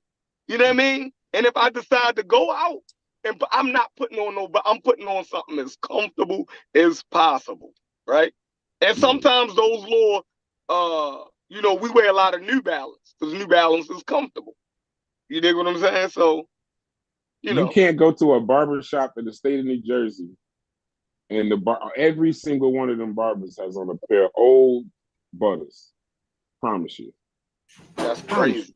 I can't rock. I'm just telling you. I gotta be knowing I ain't finna do too much. I cruise in the butters. You know what I'm saying? They heavy. Yeah, that's crazy. Once you get 40, and here's the crazy part about it, though. Every day, here's the crazy part. I don't even wear them. I don't even wear the butters when I'm supposed to. I don't wear them if it's in the snow. I don't wear them like when it's cold. They not for the snow. They not exactly. Yeah, no snow down south. We still wear butters, bro. Like, it's a construction work boot, ain't it? Is it? Yeah. Basically. Essentially. Essentially, that's the description if you want to describe it. Essentially that. So what happened last night, Chef? Yeah, we done got. Yeah, we got off of that. Well, that was entertaining for them. I'm sure people have the same thing. Yeah, that's the Under Morris, hey, Sosa. Morris said, "I got on Timberlands right now." See, people understand. He a killer. Hey, wait. Here's the Chef. Here's the commercial for Under Armour's though. John Nick said, "Anyone involved with MMA and wrestling knows about Under Armour." Do you leave the Timbs on when you get to the house though? You still wear them around? Not. I got a carpet. That's what I'm talking about being grown. I ain't about to destroy my carpet. Anyone involved with MMA and wrestling knows about Under Armour. He said, Kyle said Under Armour was made for working out. Period. What? Right. That's it. Okay. I wore Under Armour. He kind of got a point. He kind of got a point. Yeah, Under Armour is specifically for athletics, not everyday wear. I promise you that. I can guarantee you are not supposed to just be chilling in Steph Curry's latest spring line. It ain't supposed to happen. And I'm not wearing nothing. I saw Steph Curry's shoes. Them orthopedic shoes are the worst looking shoes in the history of the world. Him and Kawhi have won the award for worst shoes in the history of athletics. No, I think Carmelo had a pair Jumpmans that probably but that's because that was that brand though. The whole Jumpman brand. Oh Lord. It was like 3 pair of Jordans mashed together. I said, yo, this is the we used to call them the Air Burlington Coat Factories. That's what we used to call them because that's where they all ended up at the Burlington Coat Factory. Yeah, Jordan played Melo. He played Melo. Yeah, he disrespected Melo big time. All right, hold on. We keep leading up to it. What happened last night, Chef? Because you took the showdown, which is becoming a recurring theme in the conscious community of where I take shows down. It never happened. It Nah, the didn't shit happen gets as so long as you take ridiculous. the You show down. gotta take If you it take down. the show down, Yeah. I never said it. So what happened? No, it wasn't you about understand what what I I'm said. saying? Yeah, I feel like Uncle and Corey went off the rails, so I didn't want nobody going back watching them do that. It's the same way, I take a lot of shows down that go off the rails, right? Mm-hmm. When Smash and had their Tootsie on the channel, I didn't leave that show up. Like if you was there, I let it go on while it's there, but you're not going to be able to go back and listen to it over the giggle and pull it apart and replay it on you. I'm not gonna let them go out like that. It was a couple times Chief X, went off the deep end on the channel, and I just take it down. You dig what I'm saying? Just it ain't even no point. You know what I mean? Well, while you on there, you do your thing. Y'all get it off your chest. If y'all don't, I'm not gonna keep the show up to keep that scab open. You dig what I'm saying? Right. So they went off the deep end. You know what I mean? What was the gist of the show? What was the actual topic of the show? Like, what were you did I doing make before that? it went Hold out? on. What did I was responding actually to I mischaracterized his statement. Right? So that was the gist of the show. That Unc made a video saying that I mischaracterized his statement on purpose. So I was making a video like, yo, I ain't deliberately mischaracterized. This is how I took what you said, right? So that was the gist of it. He came on, he disagreed. He still feel as though I mischaracterized his statement on purpose, right? Because look, I told him, Chef, when I talked to him, I said, "Well, I'll tell you what I said." Because like I told him from our perspective, like remember when we used to argue, it wasn't necessary that he said that they were black. We felt like they were trying to make him black by Nubian. Mm-hmm. Like we felt like they were getting too fly with the Nubian, and we felt like because the Nubian is black, and I said, but you know what I'm saying? Not necessarily that he said it black. We felt like that was the motive. You know what I'm saying? Even though he wasn't necessarily saying black either, we felt like the Nubian piece was to make either black, but it wasn't directly because he actually said it. You know what I mean? Listen, if Unc never said the Egyptians was black before, I'm sure he said it sometime. I'm not he's saying he did. So if y'all believe that, and if he's sincere that he never said it, then I'm the worst person in the world. You dig what I'm saying? I'm the worst person in the world, and I fall on my sword. You dig what I'm saying? I fall on my sword. I was completely wrong because I don't have the energy to go look through all those videos, you know what I mean, and find it. I'm not even that tedious of a person. You dig what I'm saying? I'm at work now, sitting in the car, don't want to go back in the building because most of my students gone for the day. So you live, I'm just clicking on the rap to y'all. But like I was telling Juju, I'm gonna go find the clip. I'll never do that. You dig it? I don't even have the energy. No, I'm sure niggas said it at that time. It's okay for people to change their position, though, right? And I said that. Even if he did. I said I've changed my position. You dig? I don't think and that makes you bad if you refine your position over the information. Like I felt as though all of us said the Egyptians was black before. That's crazy. I used to preach that shit. I taught my daughter that years ago. My parents taught me that.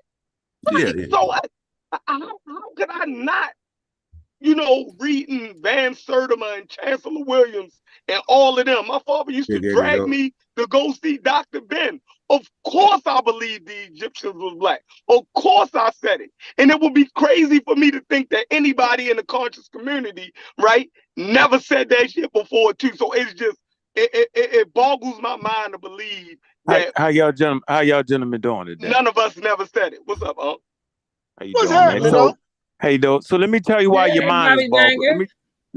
I'm good. Let me tell you why your mind is boggled, because you don't really give a fuck. Because if you really gave a fuck, you wouldn't characterize it like you just did. What you just did was you said me. I've never said the Egyptians was black.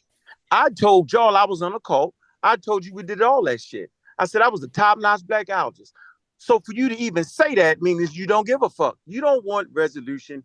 You don't want to really have good conversations. You want to play this little edge thing and then play the victim, dog. Simple as that, yo. So I've never said I never called the Egyptians black like everybody else did, dude. So for you to keep saying that is wild. The next point, there was a time of my development as learning about evolution and things of that nature when I recognized that the term was problematic. And I even said it on that video that was actually damn near 3 years ago. But if you look at all the videos prior to that, dude, I don't have a string of calling the Egyptians black because everybody know I'm very rigid. I'm no nonsense, and I understand evolution, and I don't break the rules, yo. There's people right now I just don't fuck with because they broke the rules. So it's definitely an infraction to introduce race dealing with populations if you claim to understand evolution, bro. So that's why I can't get it through my thick skull why you say the things that you say, brother. That's why I don't get it. So I'm definitely going live, and I'm going to break out the videos when I look the camera and say, the Nubians are not black. They're not black. And as a matter of fact, National Geographic was playing with niggas. Because once you say the pharaohs, the black pharaohs, then who the fuck is the rest of the people? I said, they playing with y'all. So I've got all these videos. I got Facebook posts from 3-4 years ago, brother, when I'm fighting wild niggas. And you know what the wild niggas always do to me? I say the indigenous Africans, their next statement is, no, you think they black. That's how niggas do me, bro. So I don't know how people do you. I just expected more out of you, though, yo. If I say, dog, I don't think the Egyptians are black. I give you all sources that don't say the Egyptians are black. You've seen every last one of them, yo. Out of everybody else in the conscious community, Chef, you've gotten every single solitary source I got. You cannot show the people that I've ever sent you a source to say they was black. And for that little, you saying Nubian, meaning they black, you made that up. Because in actuality, there were Nubians in Egypt from the beginning, brother. That's all I was trying to say. Now, I can understand the confusion because I was around brothers like Smashing them who would actually take that play and do exactly what you're saying. But you're supposed to know I didn't do that, brother. And that's why I'm hot. Because of that shit right there, yo. And I've learned something. You just gaslight niggas, yo. And that shit ain't right, dog. And I'm tired of that. You supposed to keep it a buck like I keep it a buck with you. I never cut your statements in half, right? If I'm going to play you, I play you all the way out. I treat you Barney in the same way. I let them niggas play it all the way out. When I play the video, Joe, I don't cut y'all shit. I play it. And if Jabari was to say, you know what, yo, I got that wrong, I'm going to get off that nigga here and say, I appreciate that. In that video, yo, I told you, I said, yo, that's confusion. I get it. You made it seem like I was regularly saying it. I never was, bro. You can't find me doing that like that. You can find me with dudes that I rolled with saying it. You can find me with dudes that would take that little wiggle room and play the game and make a black. But you can't find me doing that, brother. I stayed up all night to make sure you couldn't get me on that, dog. So I'm going to let you know, yo, I'm going to play like you play it, dog. I ain't tripping. I'm cool with that, yo. But I just don't understand why you, out of everybody, got every source. You could never show these people that I've sent you a source to say they was black, yo. I'm the source man, remember, yo? Why would the source man send you a source to say something different than I'm actually saying? Nobody actually knows me about that. They know me about bringing sources and forcing people to adhere to the sources, brother. That's what everybody actually knows me for, yo. So I'm trying to figure out, when did I lose my fucking mind, yo? When did I stop being who I was to give y'all sources to say they're not black and white and then routinely tell niggas that they black? When have I ever done that? I think you playing, bro. And I just got to say it, yo. So whatever you thought you just said, yo, rethink that shit, bro. I ain't getting hostile. I ain't tripping. I'm saying, yo, you got to knock that off, dog. Like, you're not going to stop, I'm not going to stop. And I'm talking about the information. You got to prove what you claim I've been teaching people for the last 3 to 4 years. You got to prove that, bro. And I appreciate the show. So that the whole thing is, if I am in agreement with Chief X, or I don't correct him on statements that he say, and I use him, what are you gonna say, yo? Nothing. You're gonna say we're saying the same thing. You've done it. What you mean saying the same thing? What you mean? You're gonna say right. So if Reggie and them is saying it, right, and when they say black, you didn't correct them until you started beefing with them, right? When smashing them was said, you never corrected them until you start beefing. So you're saying the same thing. Why wouldn't I take it like that? Like your information would support their black argument. You will present the information that supported their black argument and never disagreed with them until you started beefing with them. So how do I pose to say that? If you're bringing the science to back up their black argument, then why wouldn't I say y'all in the same boat saying the same thing? Why wouldn't you say it, or why would you say it? No, why wouldn't I say y'all saying this? If somebody disagrees with COVID, right? Remember when we had to do this to Wu Jai? Remember this? When Wu Jai wasn't saying what Haskell and them was saying, but he was giving all of the scientific jargon to support what Haskell and them was saying. So we had to put y'all in that boat because now you are enabling them. You're bringing the science to support what they are saying. That was the whole point. That's how I took it. Am I completely out of my mind for categorizing it that way?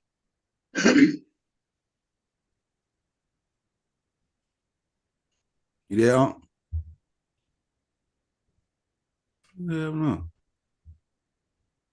You muted. No, and I'm saying all that he just said is straight bullshit. Because there's no scientific sources that would support people saying that the Egyptians are black. See how I just quote him right there? There's no scientific sources in North America, in Russia, in Thailand, and in Egypt that would actually say that the damn fucking Egyptians was black people, dog. You will hear people say it out their mouth at times, right? But they don't try to produce that work because they already know. And they knew that since That's not what I said. You did say you said that I was presenting sources that would support them niggas saying that they was black. Supporting their argument. Right. Yeah. Okay. No, it's right. And we fall in these bags all the time because of our scientific illiteracy. So a person that's scientifically illiterate would think it's supporting them. Jabari and them do it all the time. They think because the shit is in Nubia, right, that some kind of way these motherfuckers turn black. That some kind of way the colonial powers dove in that motherfucker at 3000 BCE and they all agreed upon the name black. That's not true. That's called scientific racism. So I'm saying West African motherfuckers, and this is where you mess it up. If I say West African people aren't black people, prior to colonialism, you will argue me down. You and your mans will argue me down and say, I know what black is. Chef, at this point, you fucking with me. You're fucking up the conversation because you the one want to fight against somebody saying they black, bro. That's what I'm saying. If I say, yo, West Africans aren't black, you're supposed to say yes. From a scientific aspect, I got that. From the social construct that's been constructed now in North America right now, like the white lady said, y'all was being funny. They tried to play that shit, yo. You supposed to say that, Chef. But like I said, you don't really give a damn, yo. You probably trying to get some moments. I don't know, because you don't treat everybody else like that. And guess what? Another mischaracterization. I only started beefing with them niggas when they went too damn far. When I thought, because I'm going to say this, yo, we was Amon Raw squad, dog. Wu Jai wasn't saying Egyptians was black. And Gozy wasn't saying Egyptians was black by the time we met y'all. By the time we met y'all, we wasn't nowhere near that. And we never ever said that nobody on the Amon Raw squad ever said that African Americans was black, because I'd have cussed their ass out for them tooth and nail, yo. So I know the conversations, yo. I'm all in, bro. I'm all in. Like you be cutting hair, nigga, I'm all in on this. So I can tell you the moment when I made the mistake. I can tell you the videos that changed my perception. I can tell you how I did this, how I did that, how I did this. But I'm saying, yo, if you really cared, yo, you would pay attention. I'm saying like I fuck with you more than you fuck with me, because if you fuck with me, you wouldn't take a piece of my statement and make it seem like that's a regular statement I make. You wouldn't do that, and then you wouldn't take a piece of it. Media can always mischaracterize what people are saying. Always can do that. A person make a statement and you just publish one part of their statement. And then you read the rest of it later on and say, oh, I ain't even mean that. We all know this experience and how it worked. And I'm saying you did that. You played the statement saying that it was you did. You played the statement when I said that black and Africa was synonymous. And you played it 10 times. So now you're playing a mental mind game with the audience. So now that's all they hear, yo. So no matter what I say, yo, you done got these niggas. And then when they found out later on, there was a lot of shit I said prior to that about how the whole world was saying it was synonymous. And then after that, I was saying this shit is downright silly, sloppy, stupid. I said just like that, right? And I will never use that because I see the confusion. At that point, you're supposed to concede, okay, that man realizes that's quote unquote shouldn't be saying it. And then since you've been around me the most on the studio, because people say, I don't really recall Unc actually saying that. I be thinking he be saying it because he uses the Nubians. That's how you supposed to say that, yo, if you really trying to be real with each other, yo. It's no way that SOSA can come in here and say what he said about, well, yeah, he was saying it, but he never really said it, but I was thinking that. That's fine, yo, but I keep telling y'all niggas, I'm not fucking saying that. It's y'all with the misunderstanding. And then I say, well, wait a minute. Maybe I got to get better at the way I'm projecting the information. So I look myself in the mirror and say, I just got to make sure I get better. So I've gotten better, bro. But one thing I never did was run around this motherfucker based off my Facebook post. Never ran around this motherfucker and say the Egyptians was black people, because I knew that's a downright nonsense when it comes to evolution, to Charles Darwin variety, because he actually fought over that. As a matter of fact, he used to fight me over UNESCO. You don't listen to me, bro. I listen to you, don't listen to me. I say, Chef, UNESCO was actually a scientific conference. And so things that are unscientific, they don't throw that shit out outright, dog. I said, they put the first statement on race. No, yo. I said, yo, they was fucking with evolution. No, they weren't. You argue me down. So either you don't care to know, right? Or you like your swag to the point where you want to be super swaggy, right? Or you just playing, yo. I don't know what it is, yo, because I know you understand what black is. I would never insult you like that. I know you know. And I know you also like to say, well, I know what the black is. I'm a black man. And I understand that political statement too, bro. I know you know how to separate the two, but you playing niggas like I don't know how to do that. Every time you say Unc saying these niggas is black people, you telling the world, nigga, that this nigga don't understand evolution, that he don't practice what he preach, that he don't even understand evolution. And then you were throwing with Dr. Ben. Well, Dr. Ben did he ain't know. I ain't fucking Dr. Ben. I ain't never said I was Dr. fucking Ben. I said I stand on his shoulders. So we all make mistakes. And if we scientifically literate, I should not be in the same place I was 3-4 years ago. I should be able to transmit the message better. But you gig niggas for that. So nah, dog. Whoa. I think you do that shit on purpose. You say you never said it. Like when you keep doing that. I don't think that is not right, yo. See what you doing? Listen, shut up, yo. I don't think I would have been arguing with you like that, bro. So maybe I already said it. Maybe I don't understand you. I have to admit that, because yo, you are so passionate about this, right? You're so passionate. Like, so I've missed everything that you possibly ever said. Yo, and you're basically telling me, you're basically trying to browbeat me for something that we all believe, Joe. Like, you're saying, like, we all believe that the Egyptians was black. Like, we all believe that the North Africans at one point wasn't indigenous Africans. Like, that was a part of the conscious community. If we came from reading Van Sertima and Chancellor Williams and them, how did we not believe these things? How did we not teach these things? Because I'm that nigga. Because I'm anti-conscious community, nigga. That's why, nigga. Okay. I'm that nigga that everybody laughed at when I bought Charles Darwin. I'm that nigga that argued with wild-ass Sarah stupid steady over evolution. and say they was Africans. I'm that nigga, yo. Go look me up, yo. Ask about me, yo. That's why. Ain't my fault, nigga, you weren't where I was. It's not my fault, nigga. I came in guns a-blazing. Yeah, nigga, you don't even know when I was calling Egyptians black for real. I could sing you 12 years ago to Blog Talk shows. Now, I long got away from that. That's why niggas can't stand my atheist ass. Because I'm an evolutionist ass nigga, and I understand that shit. So for you, I've never said I never called the Egyptians black. You keep saying it, even if you heard me explain how we all did it at one time. And I know you heard me say it, bro. If you didn't believe me before, it makes sense what I'm saying right now. I was somewhere. Well, you guilty by association then. If you ride in the car with smashing them, listen, check this out. If you came up to me, no, check this out. I ain't got time to be figuring that out, right? If you came up to me, right, and in a dark alley with a ski mask on, right, what's the first thing I'm gonna assume? That you're a goddamn robber, yo. So if you in the car with the stick-up boys, Nikita, you're laughing. You're laughing. I gotta have a Pop-Tart on this one right here. No, because I need hood analogies. I need hood analogies to break all of that side shit up, because he'll get it. If you in the car with the stick-up boy, every time I see that car, I know that's the stick-up boy car. And then I see you in that car, what do I supposed to assume, yo?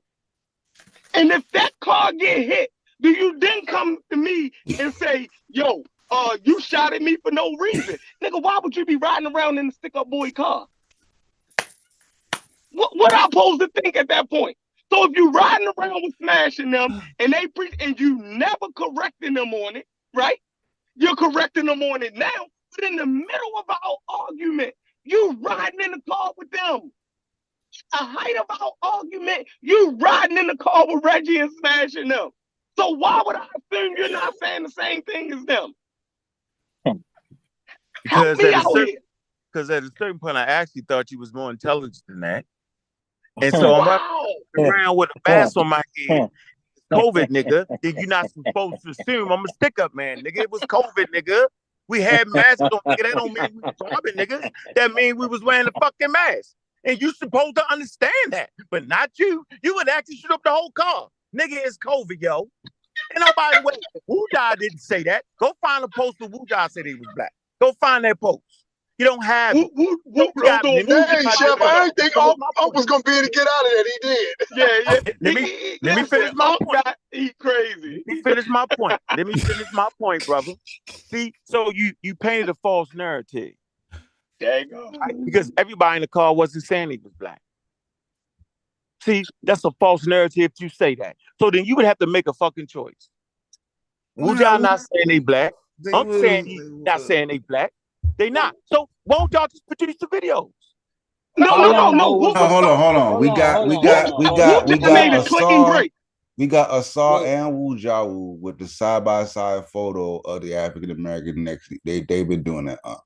I don't know about Dr. Man, nobody, yo, come on, yo. We ain't gonna do that. Asar definitely thinks that the Egyptians he doubles down on it. And if Asar thinks the Egyptians are black and Wu-Ja will rise with Asar, and he never refutes the fact that Asar is making that claim, you got to assume that he also believes that they. I mean, come on, like we got to do that. I think we're learning now. We shouldn't assume. No. That's his man. Shouldn't assume. That's his man, bro. Like, can I add something to the conversation? Wu-Ja has said some slick shit in the midst of that shit that you can tell, like he just never says it. Hold on, SOSA. Can I ask? If he never says it, then you can't say wait. No, I have gotten to say that. If you put King Tut in America, would he be classified African American? Wu-Ja says yes. So King SOSA. Yeah. King SOSA. How long ago was this car ride? That's all I'm trying to find out. He's making that up, yo. And I'm saying he can't prove it, yo. He don't know that I'm a nigga that can't stop. See, he don't know that. I will watch every motherfucking video. It might take me a whole 6 months, nigga. I will play every motherfucking clip. I will go 8 hours too. I can't stop because I know I'm not fucking crazy and I know I'm not retarded. Me and Wu-Ja read the same literature, yo. It all say don't do it. I ain't read something that ain't said that in years. Yo, right now, you got haters So probably in the you're chat saying that talking. you think But Wu niggas just, Jiao don't I'm think they just saying black. Wu Jia ain't say that. Because that's not, see, Wu, one thing about Wu Jia, yo, no matter how tricky he is, yo, that nigga out of everybody know what make you an Egyptian. Yeah, he always says a culture, but I asked him See? specifically, if you put that nigga in America, would he be classified as African American? He said yes. Of course, that's the same thing. That's the same thing an expert said, though. That doesn't count in biology, though. No. They're saying if you put him there in Jim Crow times, yeah.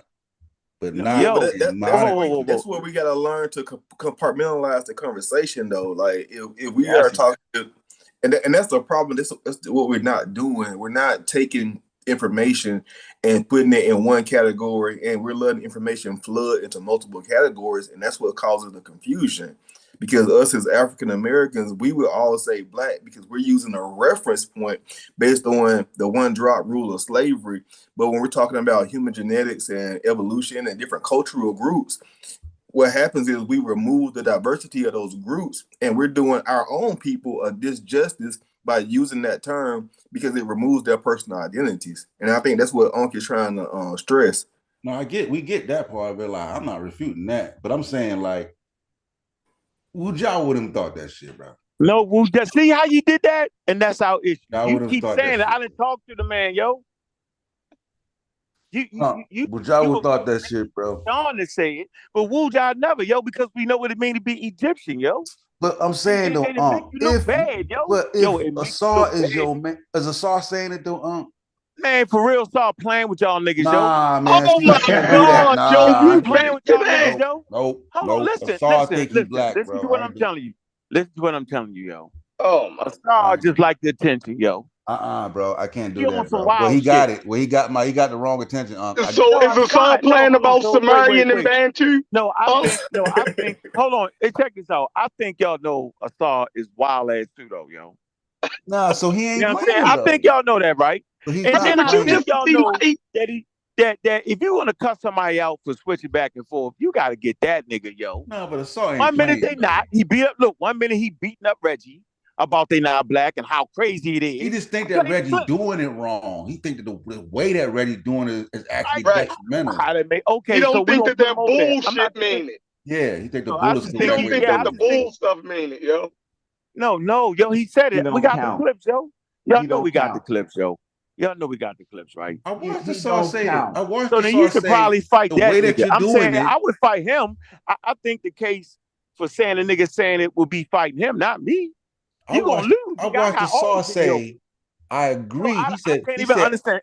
Asar said, I am Black Egypt all the way. Yeah, I just think that the way that you're doing it is actually detrimental. Like you actually hurting the argument. He said it out of his own mouth. Yeah, it's triple double. It to Reggie. It's triple double talk. He said it to Reggie. No, I agree that the way Reggie them doing it is the absolute worst way to do it. But he's even worse than Reggie now. Because if you pick out a person and say that that person is saying I am black, that means that the other ones aren't black because he's using that to distinguish himself. So I think that's write something. Yeah, see, he gonna change the whole conversation. Yeah, we gonna move. Don't tell me what you think. Write it. All right. Write it. Until you write it, it don't Count. count. I ain't writing shit, Reggie. It's getting good. I'm the verbal assassin. Go ahead. Go ahead. Get back to your spiel. You ain't Reggie, I'll let you in. I want Anton to finish up and I'm gonna let you come on, Reggie. I'm just bullshitting with you. Right? No, I'm just trying to make a point that Asar is just whack with that shit. So we can all agree. Yo. We only got to go into that. Asar hit the link. But Reggie understands what my argument was, because he helped build my argument with material from museums that I was waiting for. So he know I know better than call him black, yo. He know I know better than break that rule. I'm an evolutionist, yo. I clearly understand how skin color range, and I clearly understand implications at the number of 12 million people being enslaved and another 6 million people being put in the ovens based off of those racialized statements. So, like, I just feel like, yo, you do me and yourself an injustice and a disservice, yo, when you sit up here at like, I don't know you know what the fuck I'm talking about. You know what the fuck I'm talking about, Chef. And no, you don't cuss. No, you don't do that. But you're downright frustrating, yo. You're going to sit here and say that I said I never called Egyptians black when I said I was fucking with Malachi York and them. So by default, I'ma say it.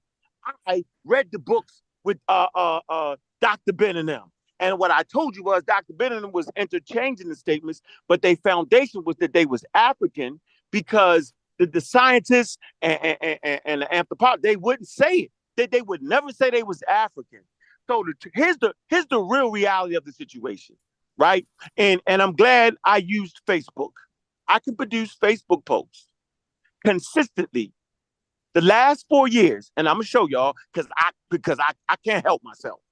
I consistently say that they are indigenous Africans, and niggas from the Chief X camp be arguing, yo, no, they not them kind of Africans, all kind of wild shit. I said, yo, I simply said they was indigenous Africans, raised the skin color, and I hit them with the same sources. And they consistently say, yo, you think they black? I'm like, nope. I said, they indigenous Africans. Y'all think they black. I got the receipts, you know what I'm saying? And that's why I am who I am. Because at least I say consistent. It's for the first time, yo, you the first person that actually said, this nigga keeps saying they black, yo. I think he's saying it. It sounds like he's saying it. Maybe you're not understanding, bro. Maybe, see, right now, after this conversation, Chef, you're going to sit there and tell the audience that the Nubians are black. Hey, Chef, are the Nubians black? Yep.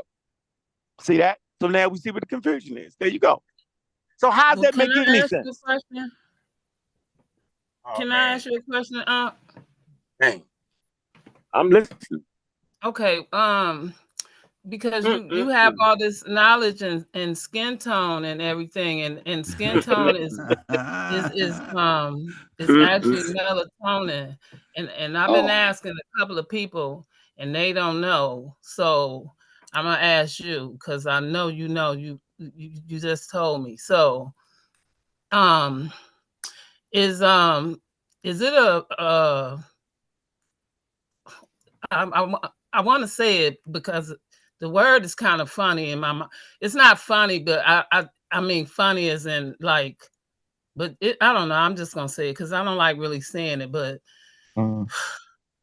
is it a nigga in every bottle of melatonin? You funny as a motherfucker.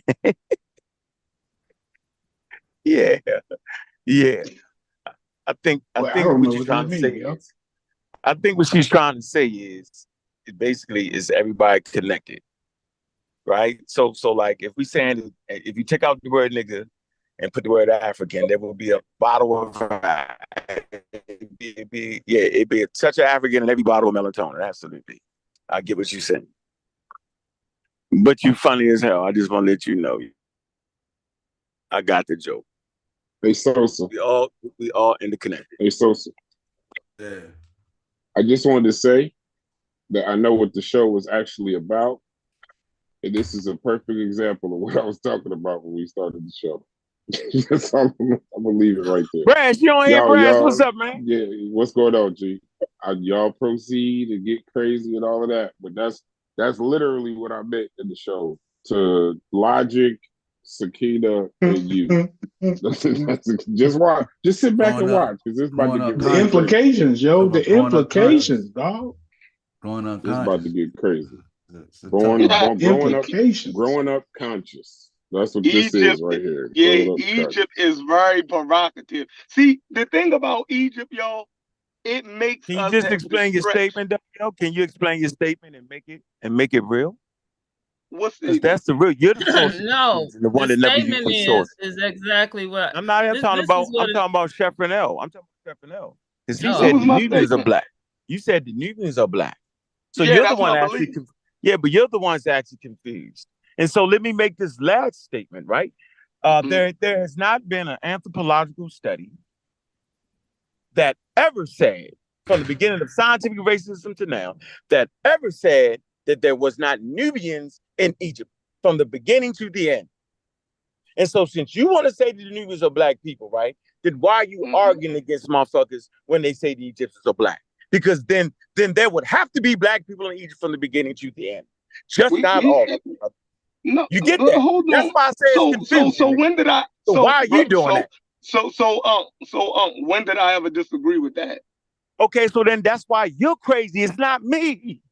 You're the one breaking the evolutionary rules. You're the one following racism, white supremacy, and then you can't understand me when I say no. That is crazy. Hold on. Is it Mexicans in America? Brother, the line does not change.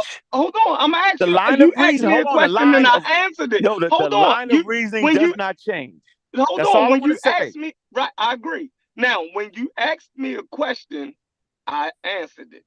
Right? I didn't give you explanation behind it. Right, you didn't have to. Answered it.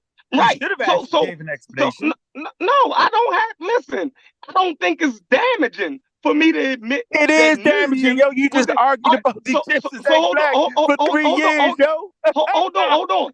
So hold on. What did I ever disagree with that? No, yo, wait a minute. So you saying that you agree that the Egyptians are black, yo? But yet argue for the last 4 years of their life? No, listen. What you mean? No, listen. They Nubians. It's Mexicans. It's Mexicans in America. Nubians. They not just that. That's not. We don't do that. We don't just call them Egyptians. No, y'all joking right now. Just because they're not native. It's not. They Egyptians by Visa card. That's not the same. Right. No, I'm trying to tell y'all, y'all made that. Y'all making it up right now. That I'm trying to tell you that a person could actually be what you're calling the phenotype of a Nubian, right? But they don't even call me be one of those tribes. Well, rat and all that. It could actually be an Egyptian, yo. I swear to good, like that's what I'm trying to tell you. Like no one has actually ever said that's not true. The only people that said it wasn't true was the people that was racist. I'm telling you, dude. That would make them black. That would mean that you had that it would range, but that would make them. No, that's not what I'm saying right now. So we don't want to confuse this. Yeah, I swear, I'm trying to tell you that there has never been a time when what you would consider Nubians not in North Africa, in Upper and Lower Egypt, especially in Lower Egypt. There has not been a time. How do we know? Because they did all the skull.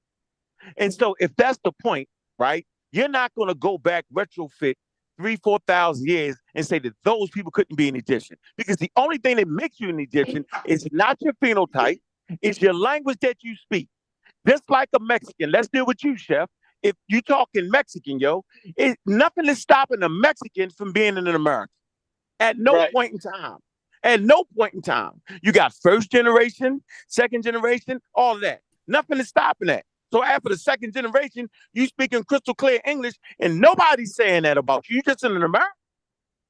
And that's an American racial standards. But I'm saying in ancient times, dog, nobody gave a fuck about your phenotype. They cared about the culture you practice, the clothes you wore, and the language you spoke. So if you apply the proper standards to it, then you would understand that Nubians could have always been Egyptians, because that the word Nubian is not really what the nigga made that up. And then what you're calling Nubians could always be Nubians living in Nubia. That's why people get very confused, not me. I'm dead, dog. Right, so do the experts make a distinction? No, nigga. Not like you trying to make you on the record. You on the record. I gotta be you on the record. No, I gotta be perfect. I gotta be hold on. I gotta be perfect. Hold on. Let me reassess my statement. What I'm trying to say is there is times. There is times, right, when the experts recognize that they are Nubians, but they are Egyptians. And then there are times when they're just Nubians living in Egypt. Put $1,000 on it, my nigga. No, listen, you clearly right to the tape. That's good. That's a distinction. You gotta be clear like that. Yeah, but you still made the distinction. We cool. Relax. No. I didn't. No. I'm saying there is no distinction between being an Egyptian is simply having the language and worshiping the gods. That's it.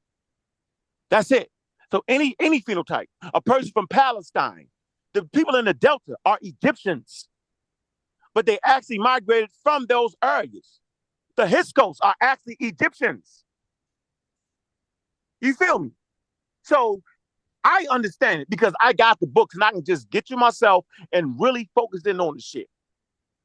So I could pull an article right now where Christopher Eric fucked it up because he ain't up to date. When I looked at Christopher Eric's book, I realized that was some places that he was a little bit out of date. And what keyed me in was when SOSA said, hold on, yo, Eric, he a little bit, I was like, damn, really? Let me see. And yes, it was some things like he was behind on the genetic article that we read, right? That article where we say, yo, this is a clear stop sign right here. Do not make epidemic statements. And I hope I'm saying the word about epidemic statements, meaning do not make crystal clear statements that this particular article is saying that the whole population is quote unquote closely aligned to this population up in the north. It say don't do it. When you read Christopher Eric's work, he does that shit. Me and Jabari argue over that part right there. But prior to that part of him writing it, he talks about the genetic article and how the genetic article is saying that all those people in that little site would be characteristic of all the rest of the people. And the article says, do not do that. So I'm saying, yo, I'm very astute in taking my time. That's why I get so frustrated with people who just, he's saying they black because I'm just saying they black. Dude, I studied too hard to make those types of mistakes like that consistently. See, so that's my issue, and I want Reggie to go. I'm sorry, Reggie. I know. Yeah, I'm go ahead. Let me get out of that. Let me just get out of it. Yeah. So it gets, when you get frustrated, right? It's like when we start talking about whether the Egyptians are black, and you claim you're not making that argument, you always run to Nubia. So obviously, yes. So you just now always. I just did it? Yeah, you just ran the Nubia again. No, I actually right? didn't, Chef, but go ahead. I'm gonna let you get it out. Go ahead. No, never mind. If you didn't do it, I misheard you. Like I always I didn't run the Nubian. I said that being a Nubian doesn't stop you from being an Egyptian. There's no such thing as an Egyptian. Hold on. If there's no such thing as a black person, there's no such thing. No. See, but that's I like keep talking. Everybody can hear that's what you've been doing to me for 4 years. No, and the Egyptians could and you say the Egyptians never made that distinction. Never made those distinctions. Right. But when we start talking about whether the Egyptians were black or not, you always run to the Nubians. No, you did that. You the one said the Nubians was black, and I said that's not real. You and I said asked me the question. Right, but you made the mistake. Asked me the question. Right, and made the mistake that Jabari and them make. You did the same thing that they did, but yet you argue against these niggas. And my point was, well, then if you thought they was black, nigga, then it's always been black people based off of your definition in Egypt and been Egyptians. That's exactly what I said, bro. See, right now I'm super focused, yo. So I say, why would you argue Reggie, and when you admit that Egyptians can be black? Why would you argue with niggas? That's what I'm saying. You're a psychopath, then, bro. I definitely am, because I make a distinction between Egyptians and Nubians. You don't. But only you do. No. Only you do. Do the experts do it? Nope. Not in the way that you're doing. You on the record? They do. You on the record? I'm on the record. On the record. Okay. I'm on the record. Right. And the only thing that actually separates them, is where they live at, right? Hold on, right? And I'm talking about Nubians in Egypt. No, I'm saying, but you can be an Egyptian. You can be a Nubian Egyptian, nigga, and been there from day one at 4,500 BCE. So you would be an original Egyptian. But I'm saying, like, how y'all don't get that? But listen, here's the distinction. I gotta step back. We had Rebecca Wang on, right? If you had an Egyptian citizen and you had a Nubian citizen, right, and they both were Egyptian in terms, right? Both of them, one's Egyptian, one Nubian, but the Egyptian by citizenship. If they painted them on the walls, they would make a distinction by portraying that Nubian is jet black to let them know that person is Nubian and the other one's not true, yo. I just want to let you know that's not true. That's what she said. I know, but I'm trying. They always portrayed. So she was wrong. That's not true.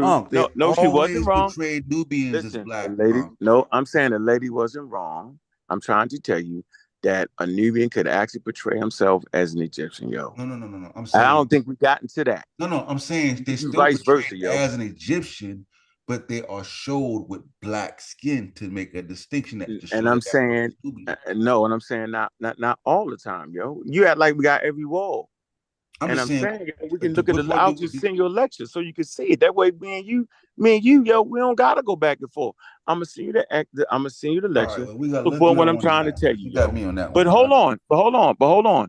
But if we stop nice. playing with the word black, then we don't even have this confusion. No, I'm talking about how they make a distinction. Talking about how they painted them. They painted them dark. Yeah. If you want to show your Nubian this show, you would do that. So you had that's some what I'm saying. So they made a distinction to say that he's Egyptian. He may still have the Egyptian garb on or whatnot, right? The dude, Mahepra or something. I think I'm saying his name correctly. He was Egyptian, but he was portrayed jet black and it's Nubian. You know what I mean? As a Nubian. And then you find him on another wall when he portrayed as an Egyptian. So what do you do with that? Is he still jet black? No, not at all, yo. You gotta show me that. That's what I'm trying to tell you. I got you. That's easy. So I'm just saying, it's people to take advantage of our conversation right now, and they throw the word black in. That's why I say, yo, you can't use the word black, because actually they just organisms, Joe. They just culture. Yeah, I'm talking about. And that's why they got Nubianologists that never even went to Nubia. Yeah, how could you be a Nubianologist, right, and never go to Nubia? How is that even remotely possible? And this was the conversation we was having, and based off of Sheffrin's recollection and what he steadfast on, saying the Nubians is black. Every time I talk about the Nubians in this fashion, he think I'm saying they black. That's him, not me, bro. Yeah, why does a skin tone designation have to equate to a place of ethnicity or nation that they're involved with? Though that's my question. Yeah, that's not real. Good point, yo. That's not real. Not at all. Because the Egyptians generally portrayed the Nubians as dark, regularly on their walls. Like that's what they did. You know what I'm saying? Like, you gotta be mad at them niggas for doing that. I ain't doing it. No, I mean, I get what you're saying. They made a color distinction between those groups. I completely understand that, right? But why does the color? Because like we got with gradiency, we know that there was dark skinned Egyptians. Well, they should have been, right? They should have been dark skinned Egyptians. There would have been dark skinned Libyans, but they also would have been light skinned Egyptians and light skinned Nubians and light skinned Nubians, right? Yeah, we can support that with the walls, though, yo. Like, so I want y'all to know when certain Egyptians was being funny, they would exaggerate the skin color. That's not really their skin color. They exaggerate the shit, yo. Because everybody that really studies understand that the Nubian population definitely have a type of Indo-European mixed tone. That shouldn't be up for discussion and debate. And the niggas if you ask somebody what is an African American, and somebody showed you Drake, you'll be like, no. Yeah, that's not. Nah, I don't know that. Really? Is that? That's not a. You know what I'm saying? Like that. We have. Really? The eyes always gonna play tricks on you. I'm telling you, the eyes gonna play tricks on you. All right, man. So y'all don't understand that though. Y'all. And I'm glad we had this conversation. I think it's getting. So, Chef, the issue is you, because you can't prove that the Nubian is black using science, using anthropology. You make the same mistake that the niggas do calling the Egyptians black, bro. I'm just trying to figure out why your mind can't wrap it around that. And you not being able to understand it has put me in a position, yo. And that's wild for me. You need to understand that the Nubians aren't black people. The West Africans aren't black people neither. That's a racialized distinction. I can't go there with everybody else. Well, see, that's the thing, right? Saying. That's why I said compartmentalize it, right? So the reason why I'm saying that and stressing it is because if we look at it from the point of our one drop rule and slavery and the effects of Jim Crow and reducing people down to savages and stuff like that, then in that compartment, it would meet that criteria, right? But then we also have a different criteria that we use here as people of the diaspora, where we identify ourselves as black, as a culture that developed in the West. And we can't overlay that culture on the different societies that are ethnically, culturally separate from us. And that's what I'm saying is the white supremacy that is resonating in the halls of these conscious community arguments, is because we personally are using that tool of white supremacy to make our arguments. You hit it I right. apologize. You hit it right in the nose. No, you actually do it on purpose. So I mean, Chef. I do. I can't divorce black from right. Correct. So why you mad at Reggie then? So why you then mad I at Reggie? can't do it. I can't do it for West Africans, and that's just crazy. You know what I mean? I know. That's crazy talk to me. So then why put me in it then? So this is what you actually saying. Evolution actually works until it gets into Nubia and Southern Egypt, then it stops working. That the racism stops, right? It picks up in Nubia, the racism does. That's what you're saying. And then you keep putting that shit on me, yo, because in your mind, yo, you can't divorce yourself, like you said. And you believe every time I say Nubian, I'm saying black people, thus the Egyptians are black people. That's you, bro. That's your shit. Now I got it figured out, Chef. That's not me, yo. Stop putting your shit on me. That's what you've been doing, yo. All right, so now I get why you're doing it. Now I'm not as mad at you now. Now I can. I see. I got my own roadblock. You doing on purpose. Yeah, it's my own roadblock. Like for me, black, African, all of that. You know, just like you said, right? When you talk about sub-Saharan African, black, all of that is interchangeable to me. They're interchangeable words. For you, they not. When I read the literature, I've seen how it was used interchangeably, and I understand that, right? I understand what they were saying. You beyond that. So why don't you find the literature that says that? The Boston Museum doesn't say it. You're going to run the same risk that Jabari ran. Jabari have yet to show us some scientific literature, right? They have yet to show us museums that use that terms. If you would go to the Sudan Museum right now and look at the 1 million artifacts that was donated by Windrow, none of them will be marked black people. So why don't you just find that? That's all I'm saying, yo. Like, why don't you find that? Like, where's the source? The brother uncle, the only ones that ever said it was National Geographic, yo. That's they played that shit. I don't want to use your statements against you no more. So I'ma just move on. Use it against me. No, I don't have a problem with being wrong. It's circular at this point, yo. It's not. What statement are you saying? Because I said the Nubians were not black people, and I got that on tape. So what are you saying? Right. That's on tape. And I used the National Geographic article. So what are you saying? National Geographic called them black. Yeah, and I said they was wrong. And it's on tape. It's on the video. I'll be playing that tonight. But go ahead. Right. So I mean, just a retarded ass nigga then? I'm just stupid? No, is a lot of people is just wrong if that's the case. Because obviously, right. So yeah. With 12 million strong wrong, yo. I just want to let you know you wrong as Reggie and them, but yet you arguing against them niggas. That's what I'm trying to tell you, nigga. Yeah, use my shit against me, nigga. I can stand on mine. And we right back, yo. I got 4 years of Facebook posts that say, nigga, I ain't saying that. And I got, so let me ask you this. Did Chief X ever say the Egyptians was black? Recent times. Yes or no? No, he said he used to say it though. Oh, okay. So you know I used to say it too though. So we all did. That. Thank you. We all did. Thank you. So when did you stop? So when did you? But I never said anything against that. So I stopped saying. So hold on. I stopped saying the Egyptians was black. You stopped saying the Egyptians was black.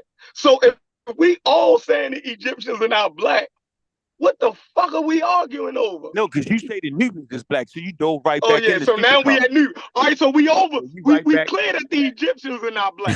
So now we got all right. So now the conversation. All right, we clear one her. That's good. That's good. We close that. So now we at Nubia.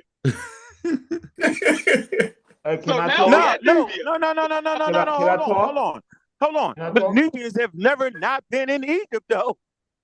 So based off your logic.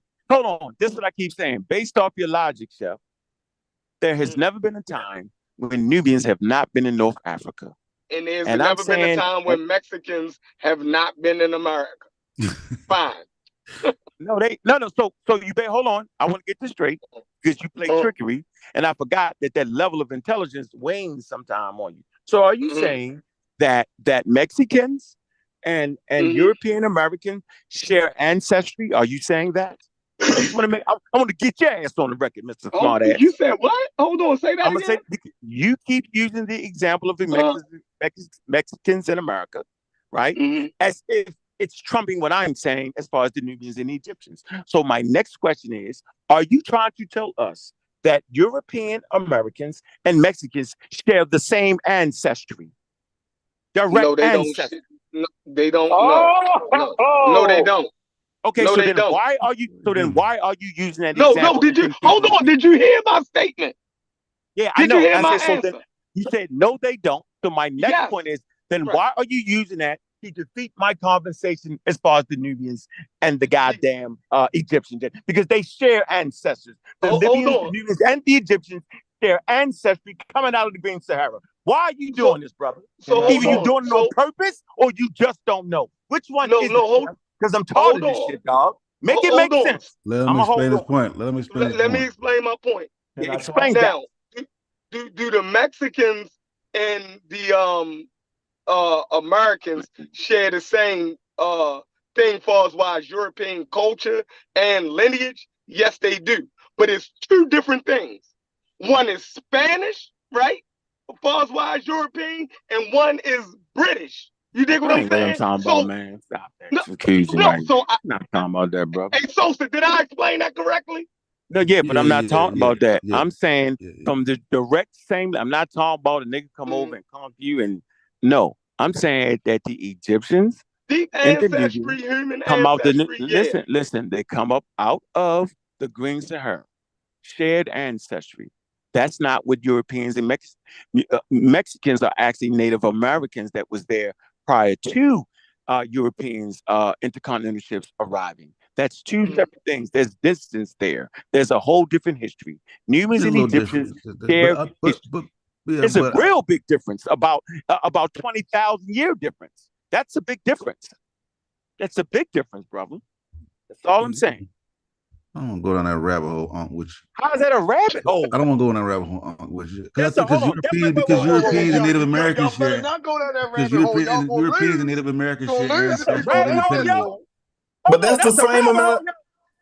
That's the same amount of time. Europeans came to America 20,000 years later. Y'all didn't know that? Y'all didn't know that the Mexicans was in America 20,000 years prior to Americans, yo. Is we doing this? They already share Europeans. Europeans and Native Americans already share. You got me, nigga. I quit. I quit right there. Trust me. Can I talk? I'll quit. I'm not willing to go. Yeah, I'm quit. I said we're going too far. I said let's not go into that rabbit hole. Yeah. I'm not. Yeah. I'm done. Y'all. They share a ghost gene. Europeans and Native Americans also share a ghost gene in common. Europeans and Native Americans are closely related. Period. Like that's off the rip. And we closely related to Egyptians. But like when you go back, no. We're far. No. That's not what he's saying, and you know that, bro. He know that ain't what I'm saying. Yeah, he knows are more closely related to Native Americans than we are. Hey, Sosa.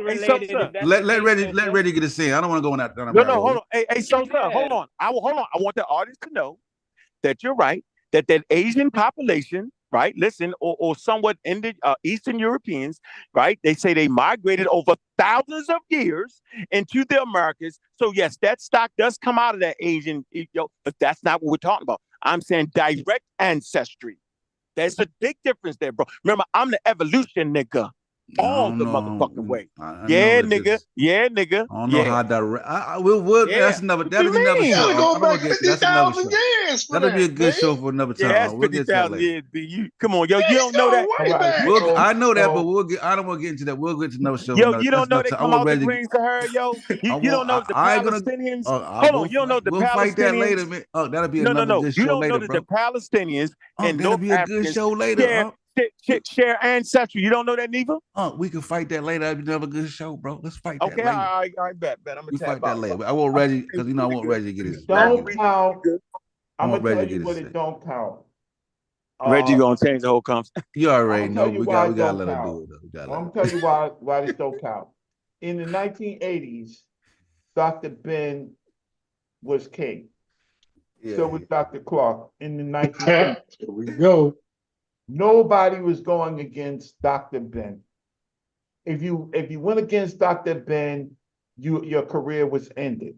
Everybody had to wait until the 90s. Dr. Ben gets old, he goes into the nursing home. You have Ashra Kwesi, and you have Tony Browder, right? You have those groups. I'm talking about in the context. Time for the Dr. Ben conversation. Go ahead. Here we go. Here we go. Academia. Perfect, Reggie. I was 3. Perfect, like we didn't have time. And I'm right here for I'm not talking about academia. I'm not even talking about Black academia. When Charles Finch. No. You said all the academia. When Charles Finch and Ivan Van Sertima got into a fight with Dr. Ben, their popularity decreased. Nobody was going against King Dr. Ben, right? Did you just say all of academia, though? That what you saying? Students. I'm not talking about academia. I said that, right? I'm talking about the Black community's situation. Nobody is going against Dr. Ben. Then you have Ashra Kwesi, right? You have Muta Ashby, then you have Dr. York, then you have all of these fringes. Dr. Ben is getting old, right? Dr. Clark has passed away in 97. He's passed away, right? So now you have students of these people now taking ground, right? But when Dr. Ben was alive, most of us were younger people, not even being able to challenge him. The 90s comes, their students. Now Dr. Ben is gone. Now there's students now. Their students are weaker. They are weaker. They're regurgitating stuff. We are catching them. It's not their original research. It's not their original research. If they went to Africa, Dr. Clark or Dr. Ben took them. It's not there. So we get to challenge them. War, yo, get ready, Reggie. There's a war breaking out. After the 90s, oh my, the 2000s. Now, so it ain't doing. Huh? Say what? Say what? The 2000. Oh, and I forgot. Professor Small is in this students of Dr. Ben, right? In the 2000s now, they're old. They're passing away, right? You find out nursing homes, right? So now we have a whole nother generation, but this generation is now reading the books. So now they're going back and they're saying, oh, Dr. Ben, what is about this? We came from the mountains of the moon where God happy dwell. It ain't in the Hunefa papyrus. We can read this stuff, right? Right? Strap up, Reggie. We got to strap up and let you know it's incoming, nigga. I'm just letting you know it's incoming, yo. It's incoming? About to fight. Yeah. The whole show was based off of beating up Dr. Ben, nigga. I ain't wanting to sneak you. I got your back. Because I think they don't know what they're talking about, yo. Yeah. So just strap it up. But keep going. I like what you're doing. Keep going. So then we come to this period, the early period. Blog Talk Radio, right? and okay. So now we have the emergence of new ideas. And that's okay. That's okay. Reggie's gonna shoot you, Unc. You just don't realize it. Go ahead, Reggie. No, I'm not gonna shoot Unc because the difference is Unc actually has original ideas. Yeah, you know I'm right though. No, well, you know, we no, as far as you probably can explain it better than me, that the real foundation was saying that they was Africans. That was the real war. I think the black was an additive. Maybe I'm wrong. Well, we had Dr. Cheikh Anta Diop who mixed the two things, right? Cheikh Anta Diop's that Kemet means the Negroes literally, right? Right, black. That was there in Dr. Ben's Black Men in the Nile and his family, right? Those two things was there. And so now we get to a period of Blog Talk. With Blog Talk comes people who are actually doing research and thinking and examining the old books, rereading. We had book clubs in the 2000s, right? We was going over the destruction of Black civilization, right? We going capitalism and slavery. We're looking at Frantz Fanon, all of that stuff. We're looking at old works. And then we're saying, well, we're following their footnotes. Now we know where these things are happening. So then now you get to the whole period of the 2000, the late 2000s. You have King Seti. Seti is the problem.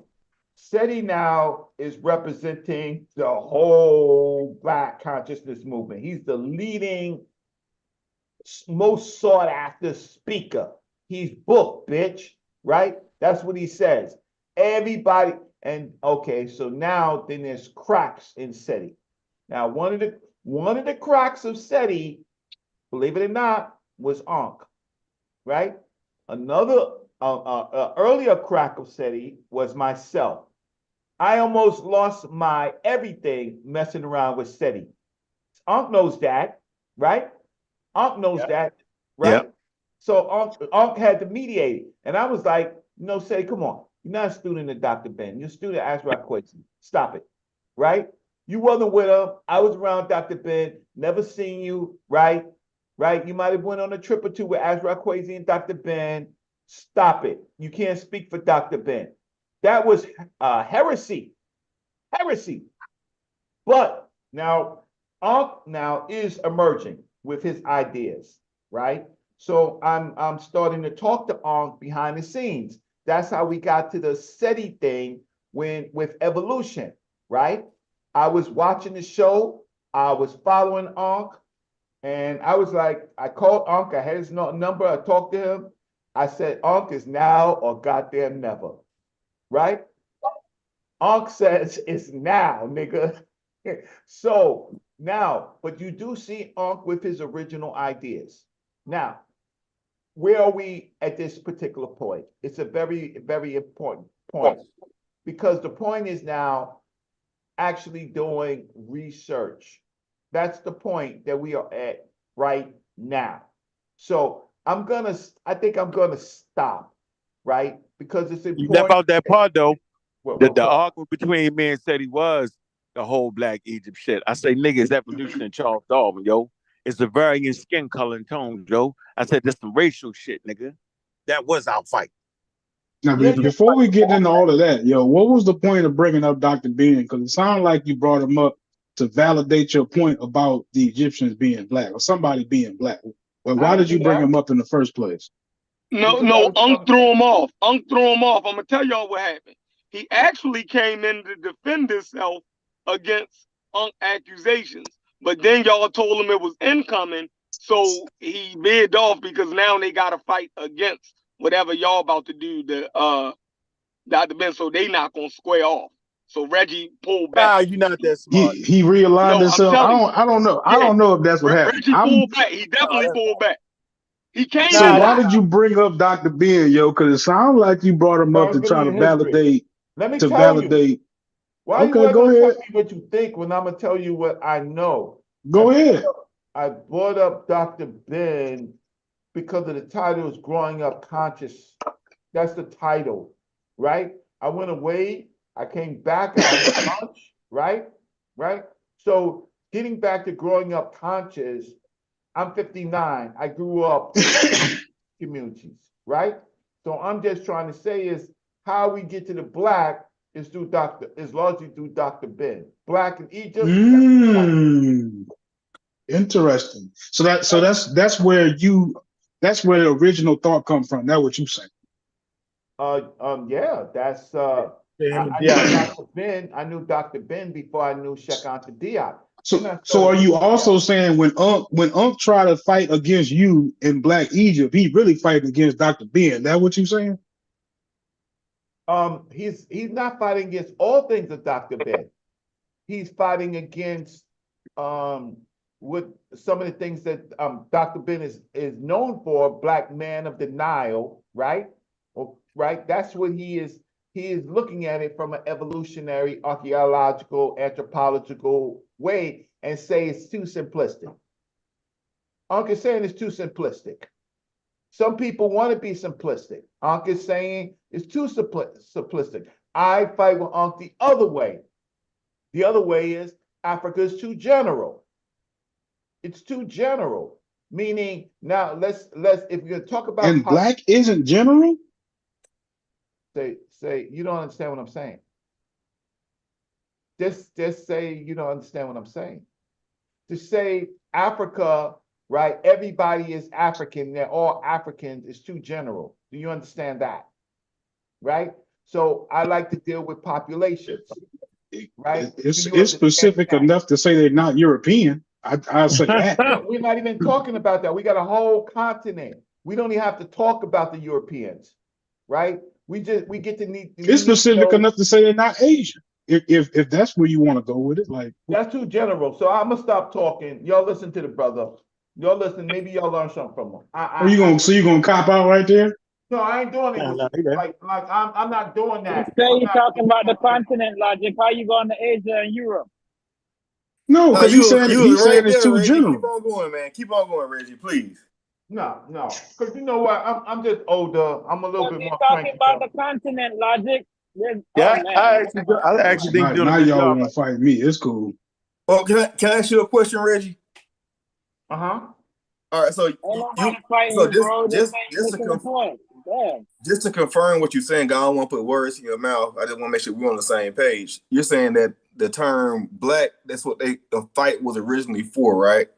That's correct.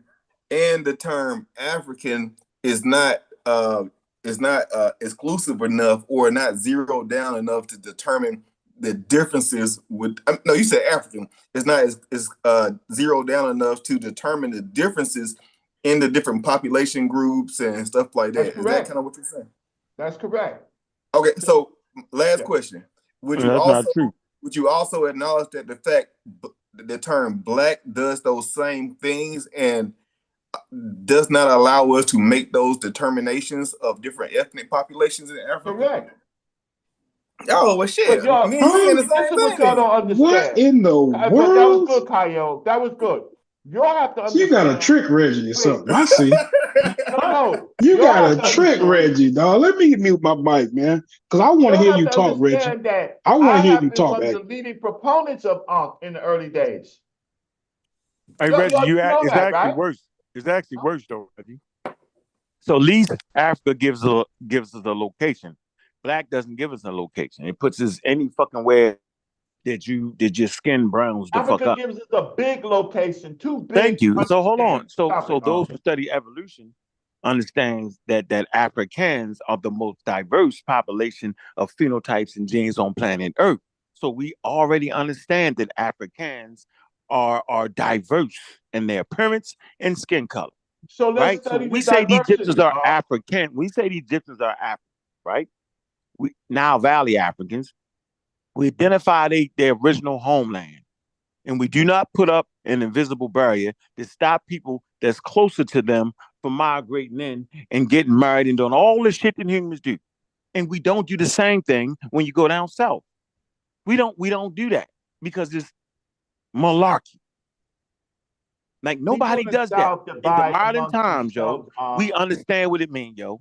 Our job is to understand the divisions, right? People down south from Virginia to Mississippi. No, you're making divisions, yo. You're making divisions that did not occur in ancient times. You even was that car. Yes, it did occur in ancient times. No, what I'm saying is you was even an Egyptian, you was either a Palestinian, you was either a Sumerian, a Roman, a Greek. That's what that was the division. But there was smaller micro. How would they know that? Macro look and a micro look. How would they know that, yo? Hold on, wait. Hold on. How would they know that, yo? They were divided by classes, right? That's not what we're talking about. Jobs, right? That's not what we're talking about, Reggie. Right? You know what we're talking about. That's what I'm talking about. Okay, so you can't be talking about. Okay, so now we changed the conversation of how much wealth the person Africa has. is too general. Using the term so and black is not. Black don't even put you on the continent. I'm not saying that black is not. What I am saying is that every situation causes nuances. So you have to look at the differences, all the differences, right? So it's just not one difference, it's many differences, but archaeologists, anthropologists, everybody, people that study climes, everybody collects those differences, whether it's pottery types, right? Where it's hairstyles, where it's weaponry. so that we can know the different populations that we're talking about. Calling everybody Africans or everybody Black is not scientific. Reggie just killed himself, yo. That's crazy. Yeah, Reggie, Reggie. Just laid himself out. To y'all, but if I get up on the stage, my dude, and you get up on the stage, my dude, now you finna get loud and try to bully me, yo. Now you gonna get loud and try to bully me now, yo. Hell, they think they talking to I'm gonna bully you. I'm gonna Hey, bully Reggie, you. I ain't writing nothing, Reggie. I ain't writing nothing, yo. I am, because guess what? I can't bring some of you in some of the places I go to. Nigga. Where you go at? I want to go at, yo. I just can't. What is you talking about? I'll be scared. Secret knowledge. You might open up your mouth. You might open up your mouth, and that embarrasses me. I can't. And tell the truth up in that mug. I might go tell the truth up in there, huh? Listen, sometimes we have these events with experts. You know why some of you are not invited? Because we don't want you to open up your damn mouth and embarrass what the hell we're doing. Yo, we were just having a conversation about being delicate about that kind of shit, right? So it's embarrassing for us. Hold on, it's so embarrassing for us to goddamn being in. I ain't mad, yo. I'm telling you the truth. Am I wrong? So listen, you're saying I it's think everybody on this show right now, except for Chef, could actually go. Not Chef, he can't go. He's you're saying it's embarrassing for us to be with out. you on these damn panels, but at the goddamn Leo Hansberry Joan, goddamn Robert Brown can sit there and ask a question, but we too ignorant. Come on, man. The cat, the great Magi Archer, Robert Brown ruler of two lands, strongest leg black man. Like, come on, bro. Strong leg black man. You crazy. Robert Clown. Robert Brown was understanding the situation that he was in. Robert Brown was under the influence, yo. That's what he was. He was under the influence. Yo. He was babbling, psychobabble.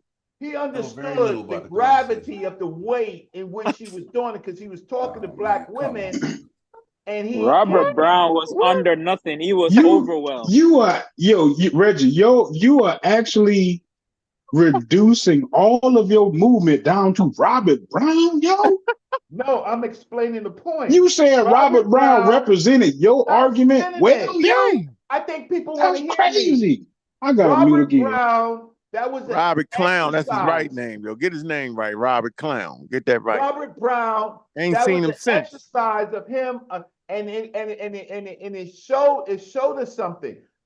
Look. What it shows, yo? For years, you get beat up by experts. I couldn't have a conversation with Dr. Ben and Dr. Clark for years. Okay. For years. Reggie, do you know the gravity of the situation? So Reggie, I agree. Hold on. I agree with the gravity.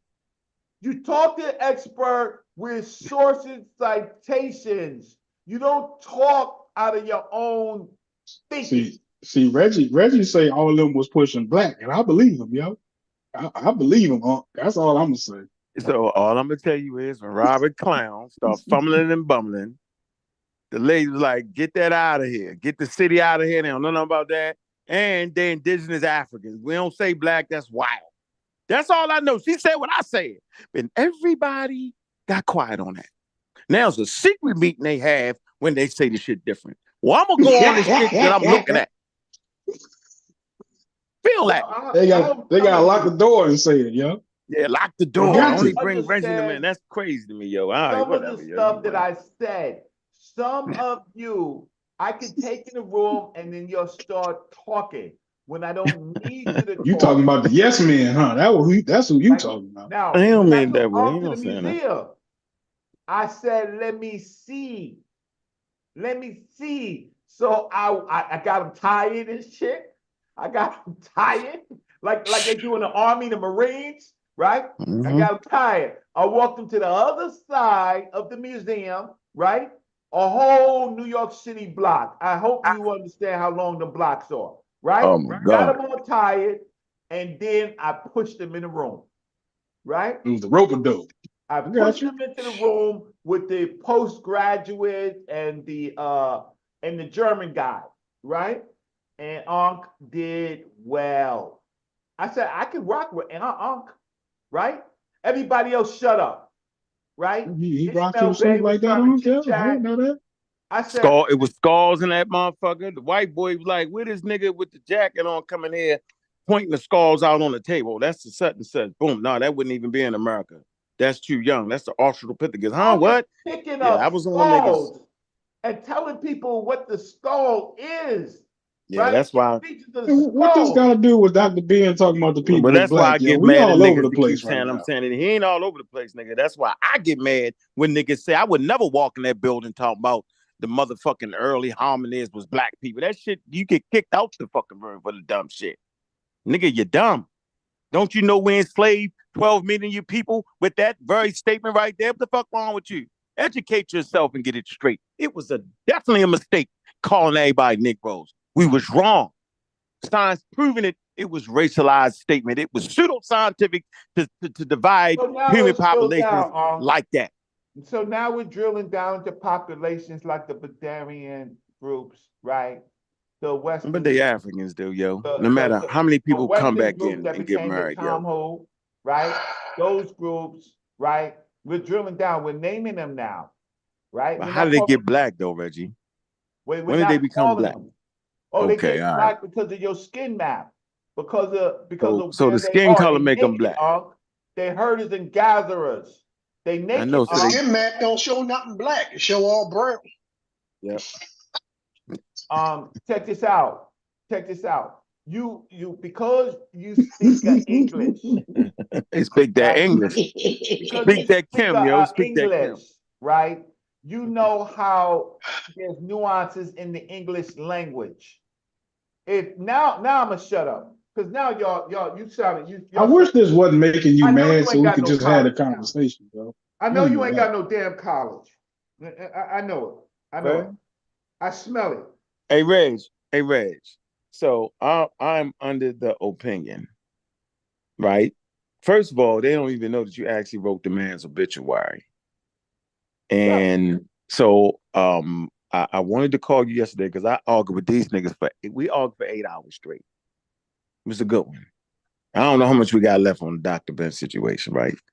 And one of the statements I routinely stand on, and I think you kind of pushing back on that, was that the fundamental thing, regardless of what the book title says, never judge a book by its cover. The argument was that they was Africans. That's the real argument there. That the Europeans won conceding. Real argument, right? But Dr. Ben came from an age where he had been fighting European experts. Yeah. Right? Who was acting like they were experts. He was coming from that age. Him and Dr. Clark. Don't you know what Dr. Clark did? He moved. He created the African Heritage Studies Association and the Council of Black Studies. They moved them. They was with the Europeans first. They was with the African, it was some African group white folks created. Dr. Ben was getting beat up by some of the white experts. Beat up by the white experts. He didn't even realize he was getting beat up. Stand with your BS. He didn't know he was getting beat up, bro. They talk about that. Can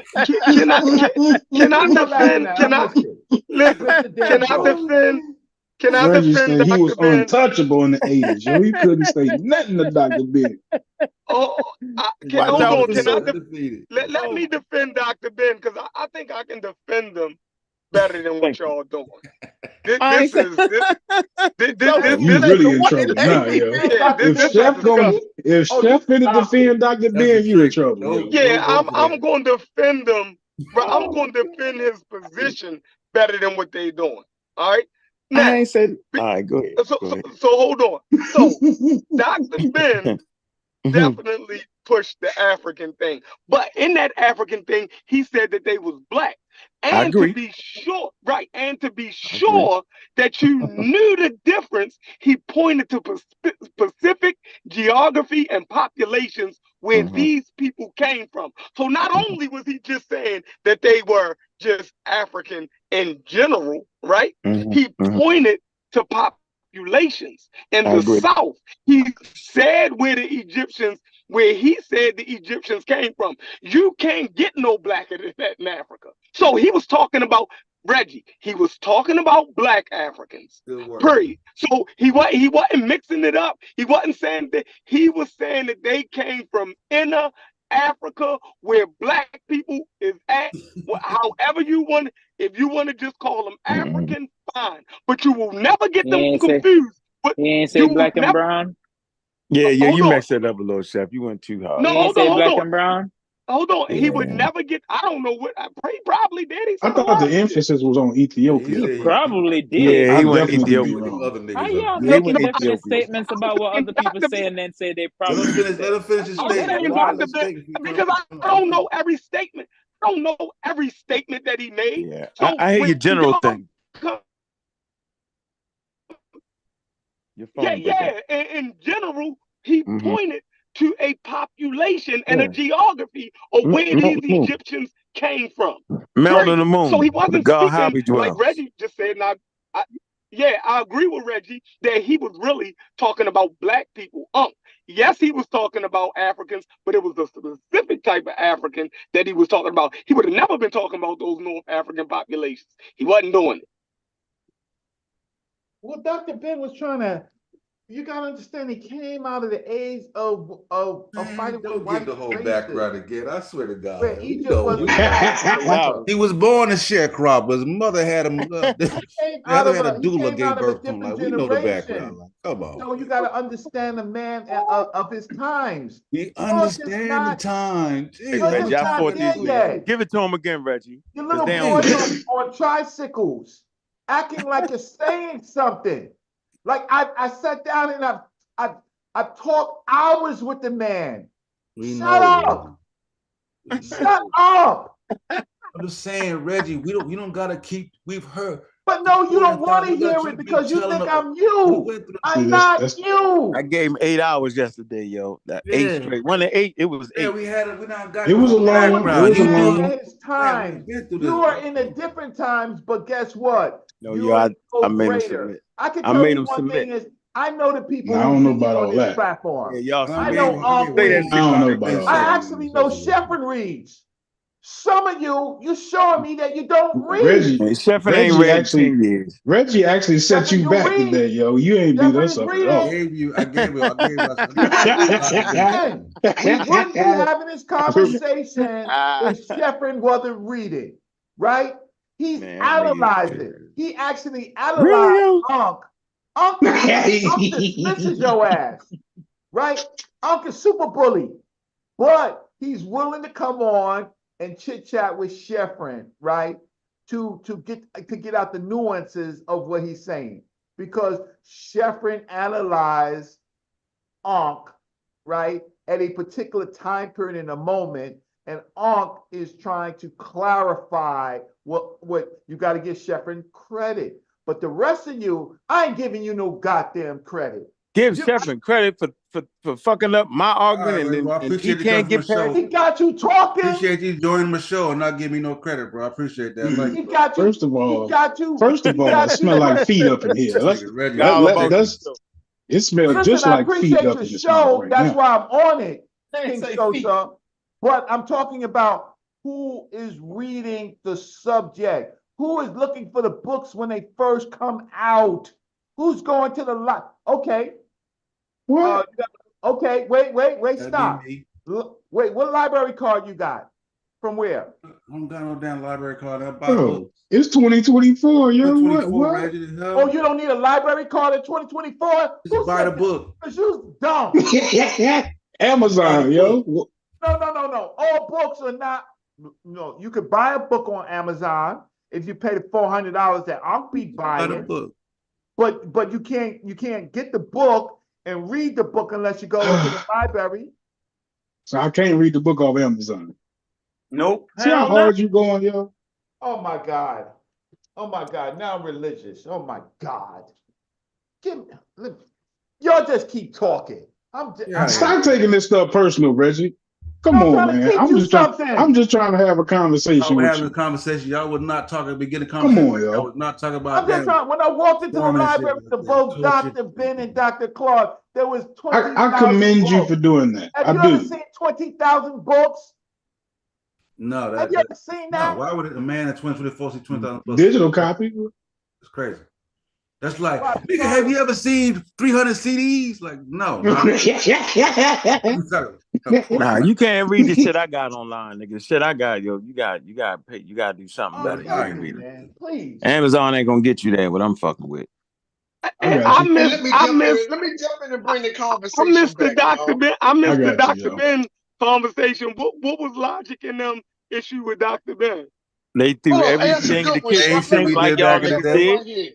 Same thing we did back in the day, Chef. Hey, can we move on, bro? Damn. Let me jump in. Look. When you think about Dr. Where else Ben, are we gonna go? We getting off Dr. Ben. We did Dr. Ben all day yesterday. We can't do that. Let's get it back on topic. Go ahead, Joel. Dr. Ben, John Henrik Clark did a great work. Oh, shit, get it right. I just said, man, I said, cut his mic, man. The altar, you just brought the altar out, yo. Took it right. We just brought it right back to him. Listen, they did do a great job. They did a job. They did a good job. They did their thing. I'll say that. They did a job. They ain't do no like W.E. Du Bois or whatever. But you know, they did their thing. I don't put John Henry Clark and Dr. Ben in the same Those guys did a look. Now, we fast forward to the Genome Project that got completed in 2003. We know that we can upgrade the information. We don't have to stay stuck. The things that they did that was good, we embrace it, we continue it. The things that they got a little wrong, or they weren't a little wrong, we upgrade. DQ dropped the lyrics on us.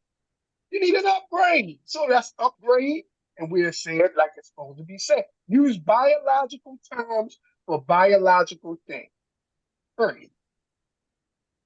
Chef won't do it and then get mad. Did you just extend the expiration date, or is it still the same? Did I miss something right there? Ask how many of them got Christopher Eric's new book. No, they don't got it. Got Christopher Eric's new book. No, they don't got it. They don't got it. No, I ain't got it. On Sudanese, I ain't got it. Nigerians, Fulani, whatever. You might want to stay right there, Reggie, because I'm gonna stay on your side on that one. You might want to stay right there, yo. Non-Christian. Why you keep bringing up the Human Genome Project, bro? You got a new job or something? You doing? What's going on? Why you keep saying that? Because we keep trying to call people back. You're in the matrix. Get down. Black is not a biological term. You don't use it to refer to Hemis. No, you just been saying it a lot lately. I'm just trying to figure out why you keep saying it. Okay, that's cool. Like it, man. It sounds great. Hey, Brash, you got fresh ears on the conversation, right? Am I correct? Yeah. So can you understand my frustration when I'm not even gonna say his name because I don't want to pit nobody against nobody. When you argue with this for 3 years, right? That the Egyptians ain't black, and then you concede in the ninth moment that the Nubians is black, right? And then you realize that all the archaeology from the most racist motherfucker said the Nubians was always in Egypt, but they just was the slaves. And then you mad at a nigga like me to say ain't none of them niggas black based off of racism, white supremacy, and colonialism. Prior to that, ancient cultures wasn't doing that, yo. Can you see how motherfucking mad I am, yo? Can you at that point you have to. At that point, you would have to cede if all of that happened exactly the way it happened, you'd have to cede the conversation and agree to disagree. Yeah, you're right. Unless you wanted to just go crazy. No, you got me. Nope, you got me. You. Thank you, brother. I'm gonna accept your advice. I'm conceding this conversation. I've done all I could do. The difference is, I was willing to put. I don't believe. Still my dog, though. Still definitely my dog. Put in front of a whole organization that stands on it, an academic organization, right? So that's the difference between me and you chatty patties. Right, right. So I was, so that's why I'm saying. Trying to put us all under one umbrella, right quick. No, but guess what? You can. I'm definitely a chatty patty. You can be better than me. I can show you how to be better than me. You just have to spend the time. You can be better than Arm. Hey, Reggie, Steph ain't never read a Dr. Ben book though. You ain't know that? Yes. Never read Dr. Please, bro. Please, bro. None of these niggas read Dr. Ben's books, yo. Oh God, please, Sosa. I mean, Reggie read it. He said Dr. Ben trying to call everybody black, yo. So what am I supposed to make out of that? No, I what agree. am I supposed Hold to make out of that? I never said nothing different than that, though, yo. It was a man of his time. If you read the book, you can see the context of it, but I don't expect nobody to read the shit, but you would get the context of it. And using that shit got him into trouble. And that's why you ain't gonna be able to, them ideas ain't gonna be able to fly. Because it's World War II. The people that Dr. Ben was talking to at that time was still Christians. 1974, they did not agree with them, yo. Exactly, Lodge. Yeah, he's saying something different. Y'all missing what he's saying. He's saying he was actually talking to a black Christian audience, and I tried to give y'all that too. Y'all didn't know he was an atheist talking to Christians. So he was never trying to be academic. Then is that what you saying? No, he wasn't trying to be academic. Can I ask a question? Can we? How wasn't that stupid, Joe? Cornell. He taught at Temple. He taught in the Sunni the Sunni University. Right. So when he went there, was he still talking? Academic. But was he still talking to a black Christian community? When people like you are not academic, he can't talk. Reggie, stop yelling and all. He's really trying to have a conversation, Reggie. Well, I'm trying to listen. When I was when I used to talk to Dr. Ben and Dr. Clark, they used to yell at me. All right, don't pass that trauma on us. What's the call, Brad? Right. Dr. Ben and Dr. Clark were not nice people. My gosh! Can we admit that it's kind of problematic to have these type of discussions with antiquated literature like that? Like, would anybody on this panel send their kids to a high school or middle school that has books from 1974? Nope. No. Blow the dust off of them for you. Hey, Kyle, I do yes, sir. The best law. I also make sure. Matter of fact, peace to you, Kyle. And peace, man. The best law is in the 1700s and 1800s. That's why they're bringing up these Supreme Court cases. They're bringing up old law, right? So I don't know what you're talking about, right? You need to put it in context because the old law of this country is what this country is based on. So you have to understand the old terms. All of these terms, you got to understand the Greek. So you wouldn't send your kid to a school that has Greek sources? But he's saying, Roman sources, Latin sources? You know what he's saying, Reggie. What I'm saying is, but Kyle, go ahead. Yes, sir. Go ahead, G. No, go ahead, G. Finish your thought. I want to just say something to you after that. Yeah, turn my mic down. I'm sorry. What I'm saying is, Reggie, you were in IT and you got a degree in the field and the whole nine. Would you think that in 2024 the information will be applicable based on the development of the scientific processes and technology today from a book from 1990? Oh, sure, that's the point of the argument. I'm gonna tell you because the Turing test is still valid. If you know what the Turing test is, right? But binaries are still valid, right? So these concepts are so the best technicians are the ones who actually know the old stuff, right? The best technician. The newer technicians, they're just basically people with jobs. They're people with jobs that just do a particular field, but they're not scientists. They're not the people who's doing science. So, gotcha. So people have to understand fractals. People have to understand the old stuff, and so otherwise you're just a technician. Because it's foundational. Make a lot of money being a technician. No, I understand what you're saying completely, and I somewhat agree with what you're saying. So you have to understand the basis, right? You have to understand the things that the model for modern science was built upon, right? But the things that did not work and did not transition over into a newer model or the most current intellectual values, they got discarded. Like we don't use dial-up anymore, even though dial-up did work and people do understand dial-up. but we transferred now to doing fiber and DSL lines because that works better. We don't use Cat 3, we use Cat 6 now. You know what I'm saying? Because we understand a better way to transmit data, and it's a more refined science that gives you better results. And what I'm saying is, if and I get your point about the technology thing, the learn the foundation, right? But in learning that foundation, we also have to understand what translated and what did not translate, and what transmitted into the future to give us the ability to build upon. That's what I'm saying. So you have to know the standards. I think that's what they're saying as well. No, they're not saying that. Wait, let me. Yeah, that's what we're away saying. from the mic. Yeah, we absolutely They're not saying that because you know why? Because I could tell by what they're saying they haven't done the reading. So if you've read, first of all, if you've read Dr. Ben's work and you've been around the time period, do you know what it was in the 80s? In the damn 80s, we still using beepers, right? Beepers in the 80s, right? All of this stuff wasn't there. A man of his time that actually had to sit down and read and collect and read the books, right? Wait for I got a color TV now, yo. Right? So, but the difference is that a lot of us do cursory study. Did you see the old dissertations? They was written in typewriters. Have some of you ever used a typewriter?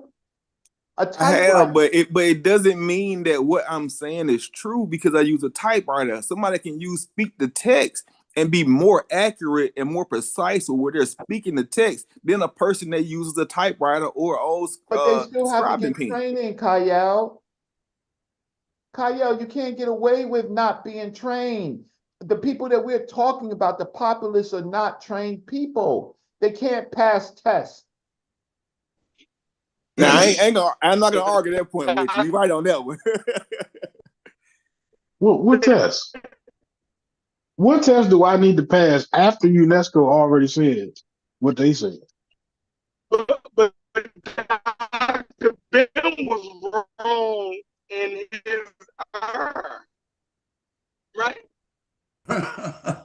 You're in the matrix, Chef. You're in the matrix. Yeah. No, I told him same thing. Dr. Ben and them was wrong, and they was actually wrong. They was correct in one. Everybody is wrong at a particular time. Oh, he's saying in his own era, Red. In his own time, they were the best. But later, no, he's saying no, Reggie. He's saying they was wrong in '74 already. That's what he's saying. No, they weren't. That's what Chef is saying, bro. You go something different. They weren't wrong in '74 because it was new information. Nah, man, Lefkowitz, he was getting beat up by Lefkowitz left and right during his day. Beat the fuck up. He just didn't know he was wrong. I wouldn't admit he was wrong. In my reading, Lefkowitz eventually apologized, right? She had to come back and think about something. No, I just saw a recent interview maybe 2 years ago. She did not apologize. She said that nigga was trying to. He said Dr. Ben was encouraging the students not to listen to white scholars. He was not. School. All the 80%, 70% of Dr. Ben's library was white. What are you talking about? This is her contradiction. Bro, this is her words. This was her words because she taught. What she's saying. Bro, wait, I'm screaming. Reggie, I got the these are her words. She's talking about because there was another teacher that teaches some fucking. We getting somewhere, Brass. You know what I'm saying? And she said that Dr. Ben was doing ridiculous shit, bro. She did not have kind. What ridiculous shit that was he doing? That at the school that he was in, he was encouraging the black students not to listen to the white scholars at the school. Only listen to black people. She was doing that. Ben was not doing that. That's as Dr. Ben would say, that's a damn lie. Well, that's what she Dr. said. Ben will have you read the Golden Bough, Fraser's Golden Bough. Well, she taught the same school that he did. Dr. Ben taught at Temple. He taught at Cornell, right? Did Cornell ever say that? She's a damn liar, and you're lying using her. Oh, you're a damn liar. Jesus Christ. Kyle still in here? From Cornell. Kyle, you still in here? Yeah, it's getting spicy. My bad. I'm listening. Hey, Kyle, it's getting good, man. It's getting good. You say she apologized. If you sent your kids to a school, right? And they said they were being taught by a doctor. Wouldn't they have to actually be a doctor? Absolutely. Uh-oh. Dr. Ben has honorary doctorates. Brother Ben. Brother Ben. But getting honorary doctorates is another stuff. There's a lot of Europeans that were grandfathered. Now what? So Kyle, yeah. When you were talking about the textbooks and stuff, I mean I get your point too. Older books do have value, but you do got to update the information. So I see where you're going. That's my whole thing, man. It just, you know, we don't use microscopes from 1975, 1980. We don't use textbooks. We don't drive cars unless we got an old school, and it's designated as an old school for a particular reason, because we know that we moved past that. We got more energy efficient vehicles that have better gas mileage in most cases. They're more accident resistant. So you have a better quality vehicle or a better product with time. The same way we don't make the wheel out of stone, we make it out of rubber. And now they're making wheels that don't even have air in them. For the consumer, so yes, but you have to have a appreciation of how we get there. That's what you learn. That's what you learn when you train. Oh yeah, absolutely, Reggie. I agree. I don't think I'm talking to a group of people who don't train. They watch internet videos, right? Also, and so the problem is, once you go through the process, then you can appreciate the small things. Go into these rich white houses, see what they have in there. Look at their heirlooms, right? These are things that what they say made America, right? Right? You have to appreciate, but you don't go to museums. So you don't know. See, Dr. Ben, John Henry Clark, and all those guys that came as a forerunner, shaped NTD up.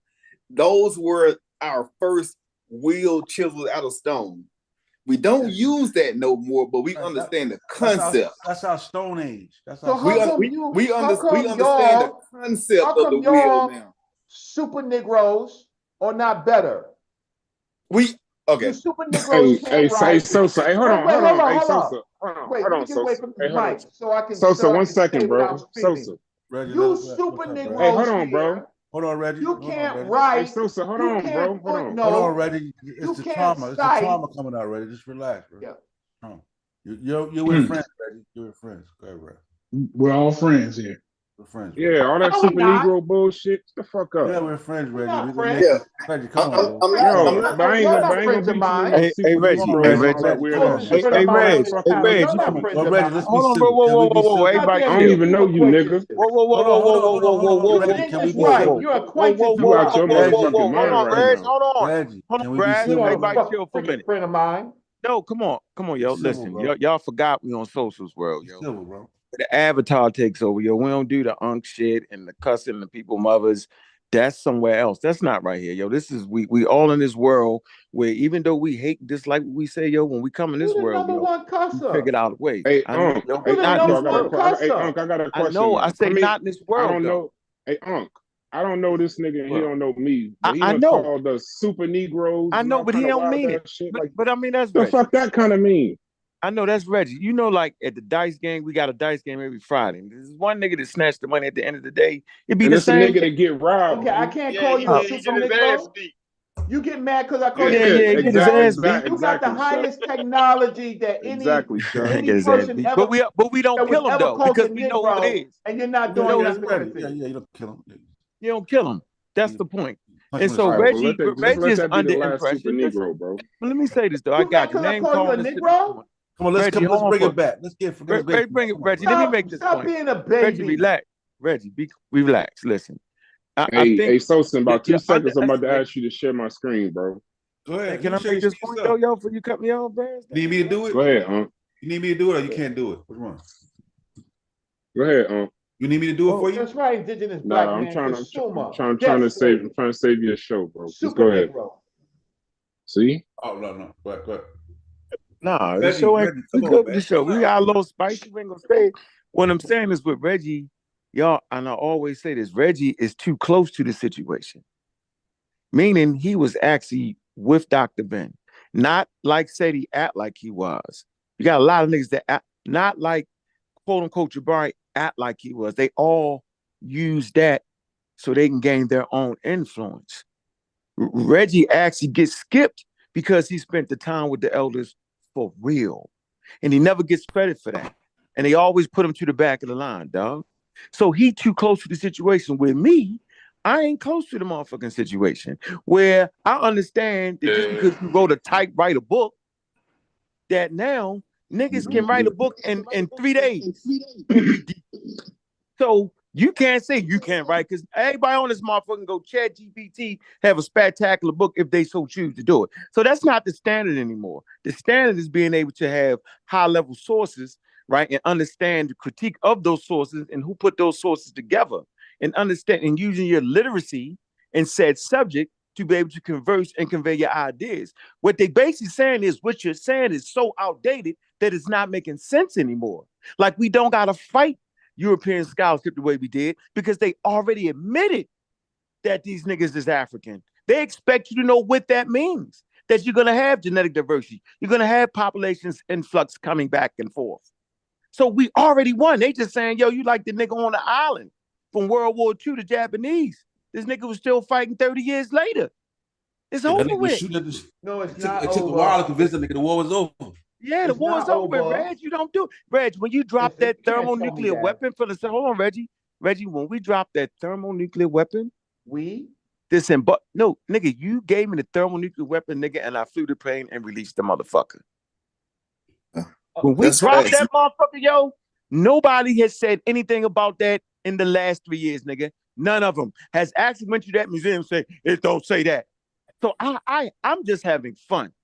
Brad said, yo, get out the shit. I finally heard it. SOSA say, come on, yo. Chef gonna be Chef. He can't even bait me no more with this shit. I'm done, nigga. They been dead. Trust me. The scholars already admitted. Any literature we pull up now is gonna say exactly. They're not gonna say what you're saying because you're doing too much. But I'm saying we won, Reg.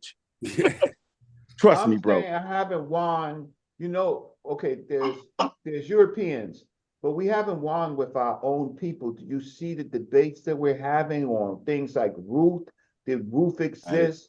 Right? Moabites. We have not won. Yeah, they too smart though. But these niggas right here is too smart. You talking to a group of But the issue is though, is that the fight that we're having is that we have a group in the community that does not want to update their information. We're still basing it off of 50 years ago. No, hear me out, please, Reg. I'm just trying to, explain the position that of scholarship that's happening right now in the community. You gotta have information, Kyle. Okay. Well, let's just say hypothetically, I don't know shit about any of this stuff, right? I'm saying that I could go right now and learn more updated and distinct information that Dr. Ben had the ability to. But that does not discredit what Dr. Ben had to do, because he had to do more foundational research and gather information in his time. Nowadays, he was wrong on a lot of shit. And that's just what it is. So then we agree. Let's hear me out, please. I'm trying to make I think it's a pretty good point. So the argument that we're having in the community is a fight for two things. One side is fighting for the development of academia in our community, and another side is fighting for the resistance of that development, because it propagates a position that may not, in my personal opinion, be effective in academia in 2024 and going forward. That's the fight that we're having. Well said. So let me give you an example. Let me give you an example. Actually very well said. Wait, let me give you an example. I agree. I'm gonna give you an example. I tried to talk about the cattle culture of Africa. Oh God, not the cattle culture. I tried. Now right? I sourced it. I wrote it. He don't care about none of that shit you just said, Joe. Right? Until that shit hit, Reggie, until your work hit the museum, it's fucking null and void, bro. My work is not gonna hit the museum. Your language is really not good. Why would my work hit the museum? He doesn't. He didn't mean it. He didn't mean it that way, yo. No, I know that's why his language is not good. But my work does have a DOI. Do you know what a DOI is? No, that don't count for what we're talking about, Reggie. We know identifier. Do you know what that is? My work, you can Google. Understand that, bro. The question is, can I Google your Brandon and I work? went through that, bro. We get it. We get your work, Reggie. Can I Google your work? I ain't got you can work, Google mine. You can Google Reggie. mine, Reggie. You can already definitely admit Google you the mine. man, Reggie. You the man, bro. Hey Reggie, you can Google mines. And for the record, yo, I talk to these guys all the time, yo. And I'm saying they absolutely there, yo. Everybody but Chef. Chef still think the Nubians is black, so he ain't there. Chef, my man. We waiting for him. I know that's your man. I see where y'all connect that. Yeah, Chef was he almost there. Because he tracked you, he actually tracked your synthesis. He didn't. He didn't. He fell more on your side with that. That's fine. That's fine. He did. That's fine. As he argued with you for 3 years, you should be mad at him too. He should have fought with you the whole time. Learning. See what it is. He was learning, so he learned. What I am is an educator. So Reggie, I just want to let you know that saying you're an educator, saying you're a doctor, saying doctor been a doctor, like we way too smart for that. You cannot get us on that. Acting like you're an academia because you put an article that we know that just because you got I am, and you're not. Hold on, Reg. And I am, and you're not. What are you talking about? I'll at your ass. Hold on, Reggie. Don't play me, Hey, Reggie. Hold on, don't play me. Reggie. I want you to exercise. Don't play with him. Don't do that. You went to holler at your ass behind that shit. Hey, Reggie, I'm not crazy. Don't do that shit to me, Reggie. You cut me off, though, Reggie. You don't know what I'm about. You cut you off, insulting me. I'm gonna put you in your place. Okay, so man, my place, Reggie, you are an academic. Okay, Reggie, you're an academia, Reggie. You're an academia, Reggie. You that no motherfucking more, nigga. Reggie, you and Reggie, you and Reggie, you would act. You don't try to be my friend and then do. How can I not laugh at that? I didn't mean it. Hey, Reggie. All right, Reggie. I put you in your place. Oh my goodness gracious! Put my place. Hey, Reggie, I almost said fuck you. That was causing me on because you said before. But what I'm trying to tell you is, nigga, you is not gonna come on here and play scholar to nobody on this line, yo. We can smell the fakers, dog. So what I'm saying is stay where you at for real. We know you wrote a paper. We know you got it published. We're not taking that from you. But don't act like you the top notch, the cream, the crop. No. They state your work. That's what we're trying to say, dog. So you ain't put nobody in their motherfucking place.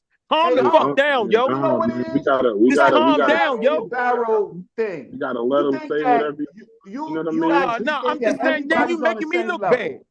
You make me look bad. Brass was 2 seconds off your head. You want to insult me, and then you want to turn around. You want to insult me, and you want me to take it. I'm not letting. I didn't insult you, bro. All right, you know what? The gloves is off, nigga. First of all, that ragged ass motherfucking paper you wrote, yo. Don't nobody cite that motherfucking paper, but 2 motherfuckers. One. Somewhere in bloody England, and on that shit don't move no motherfucking needle, Reggie. Get the fuck out of here with that shit. What you got? And listen, this nigga, I got a paper with doctors on my paper. Nigga, that's what I got, nigga. What can I cite in your article, nigga?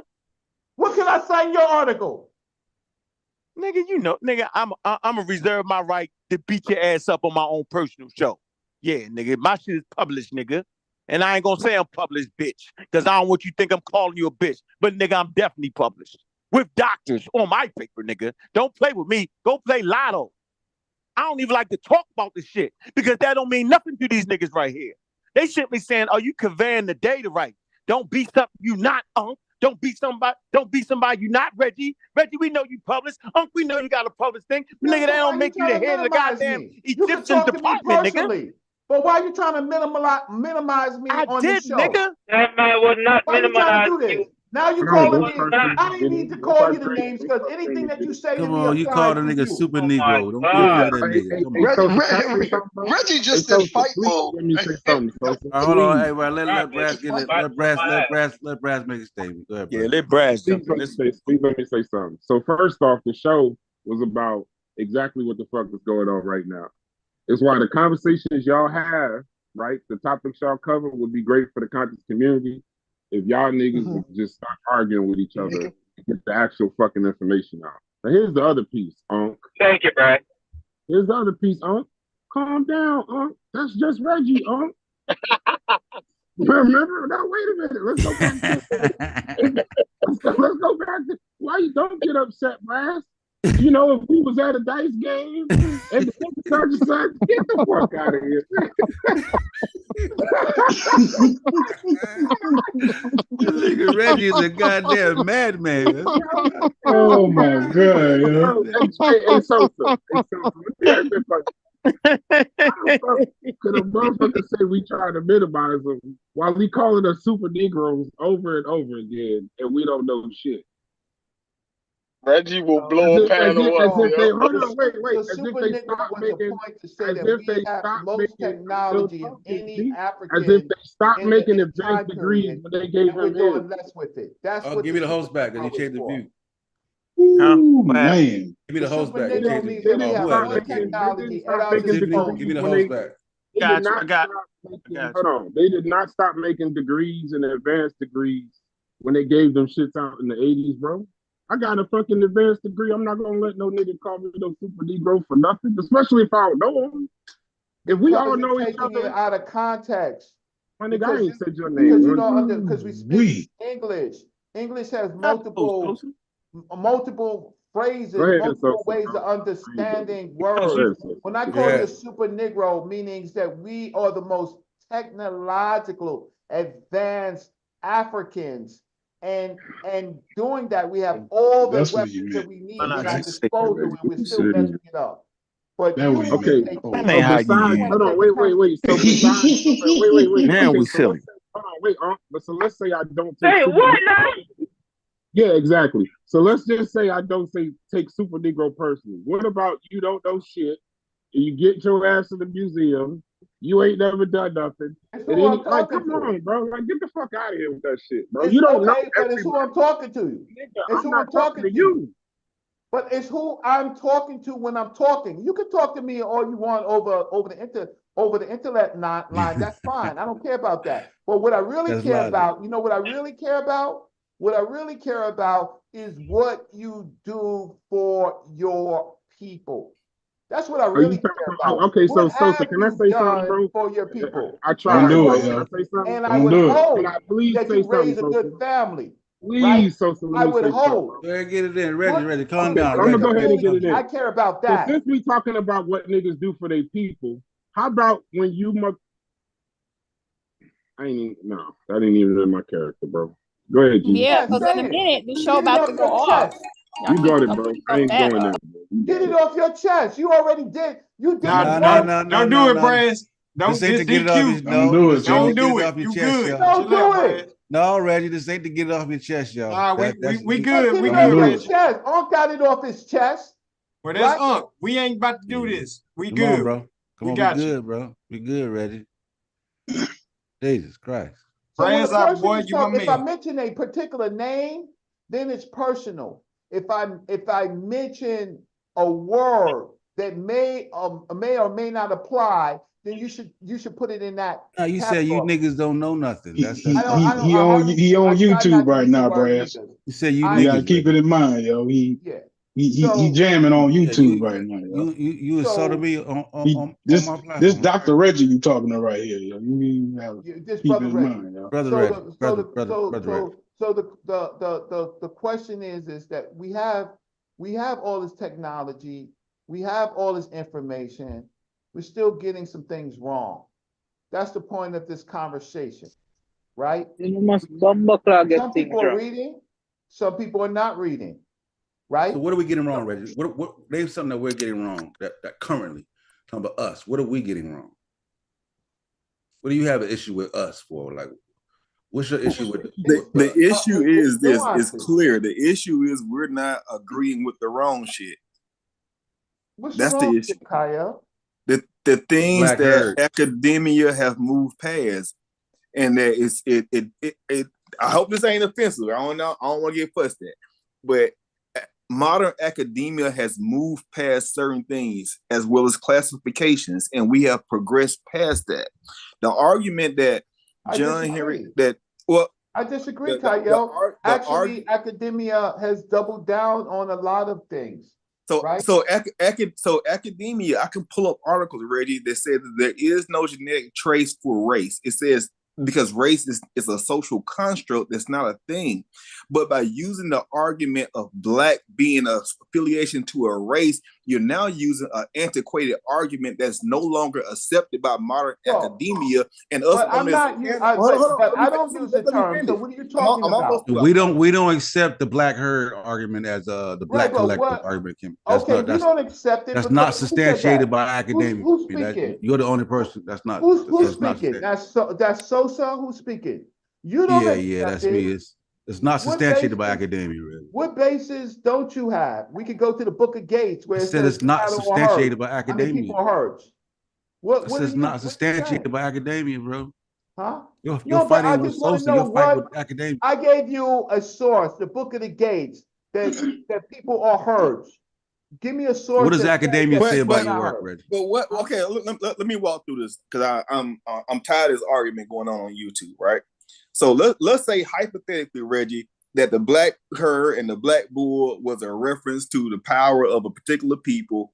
How do you now translate that black bull conversation to a modern term of racism that we were subjugated to say that these are our people? How are we doing that?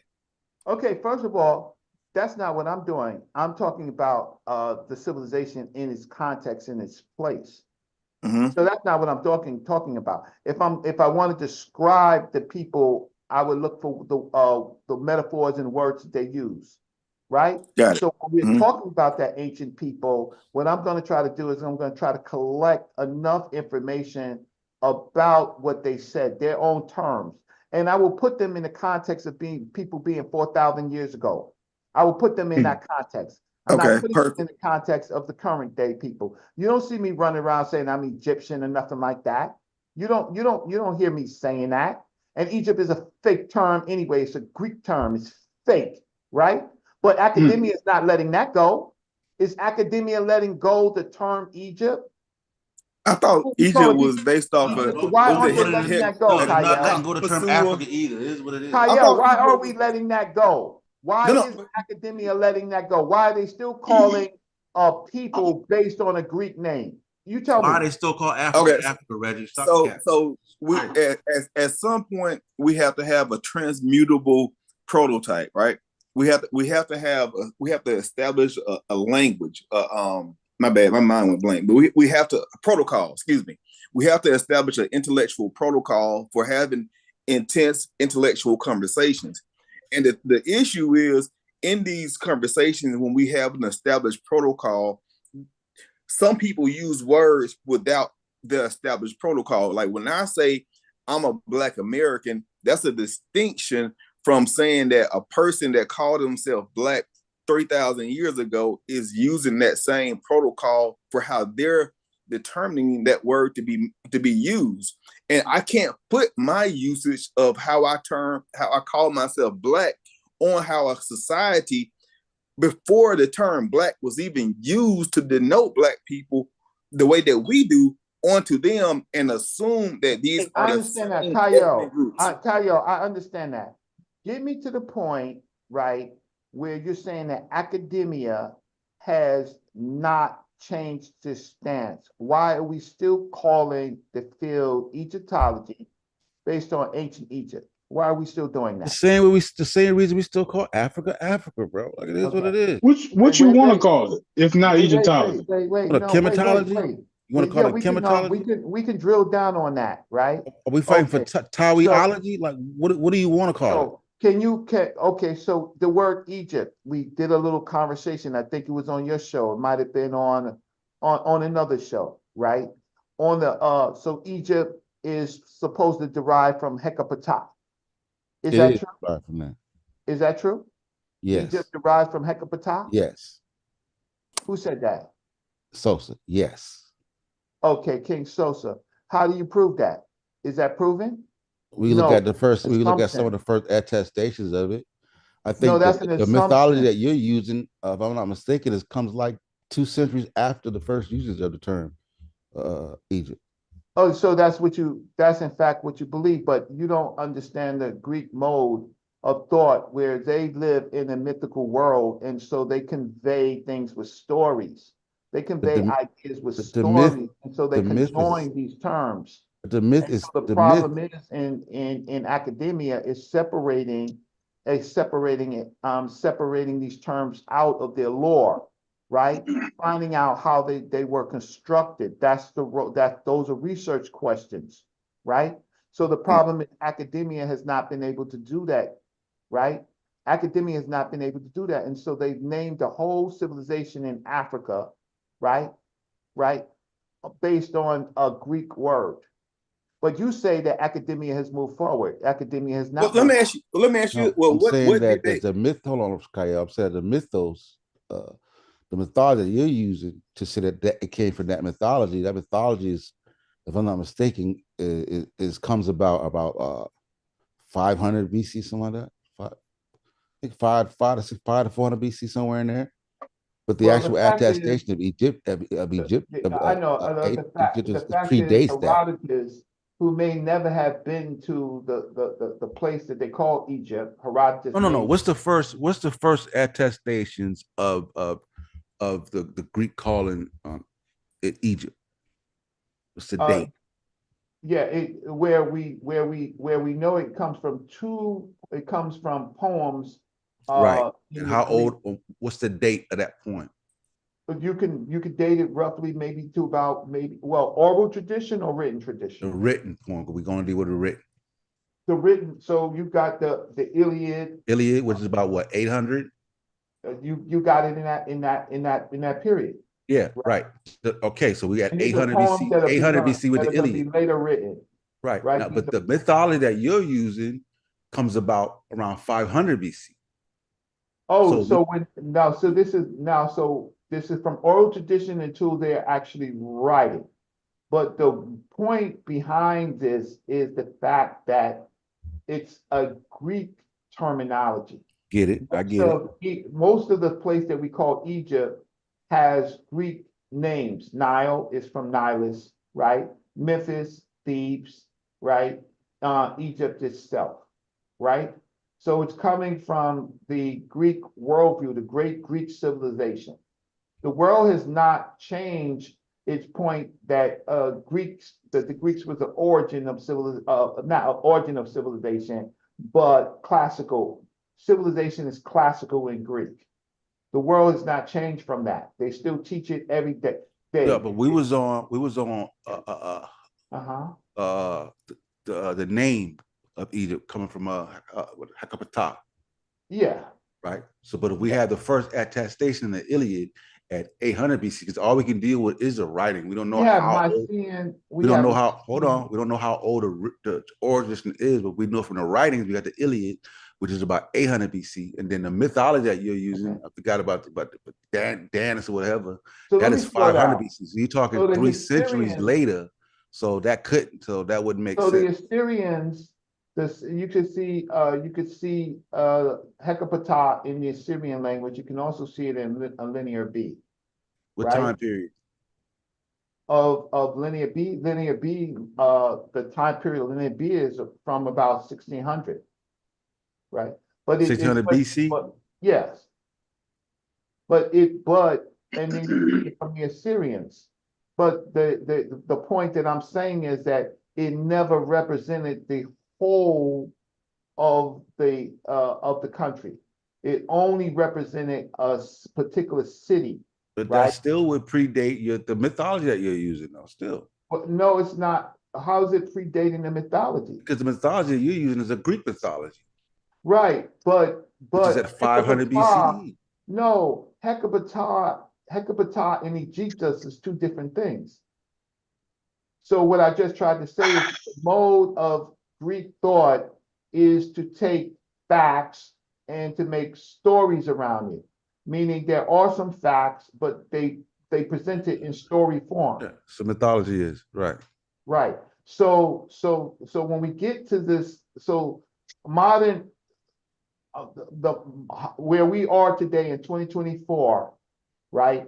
They refuse to use the words that the people of the land call.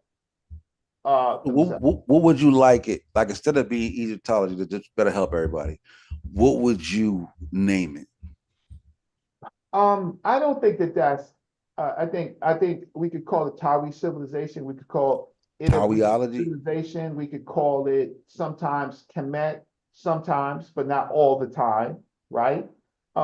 So yeah, so Tawi, Tameri, Itawi, right?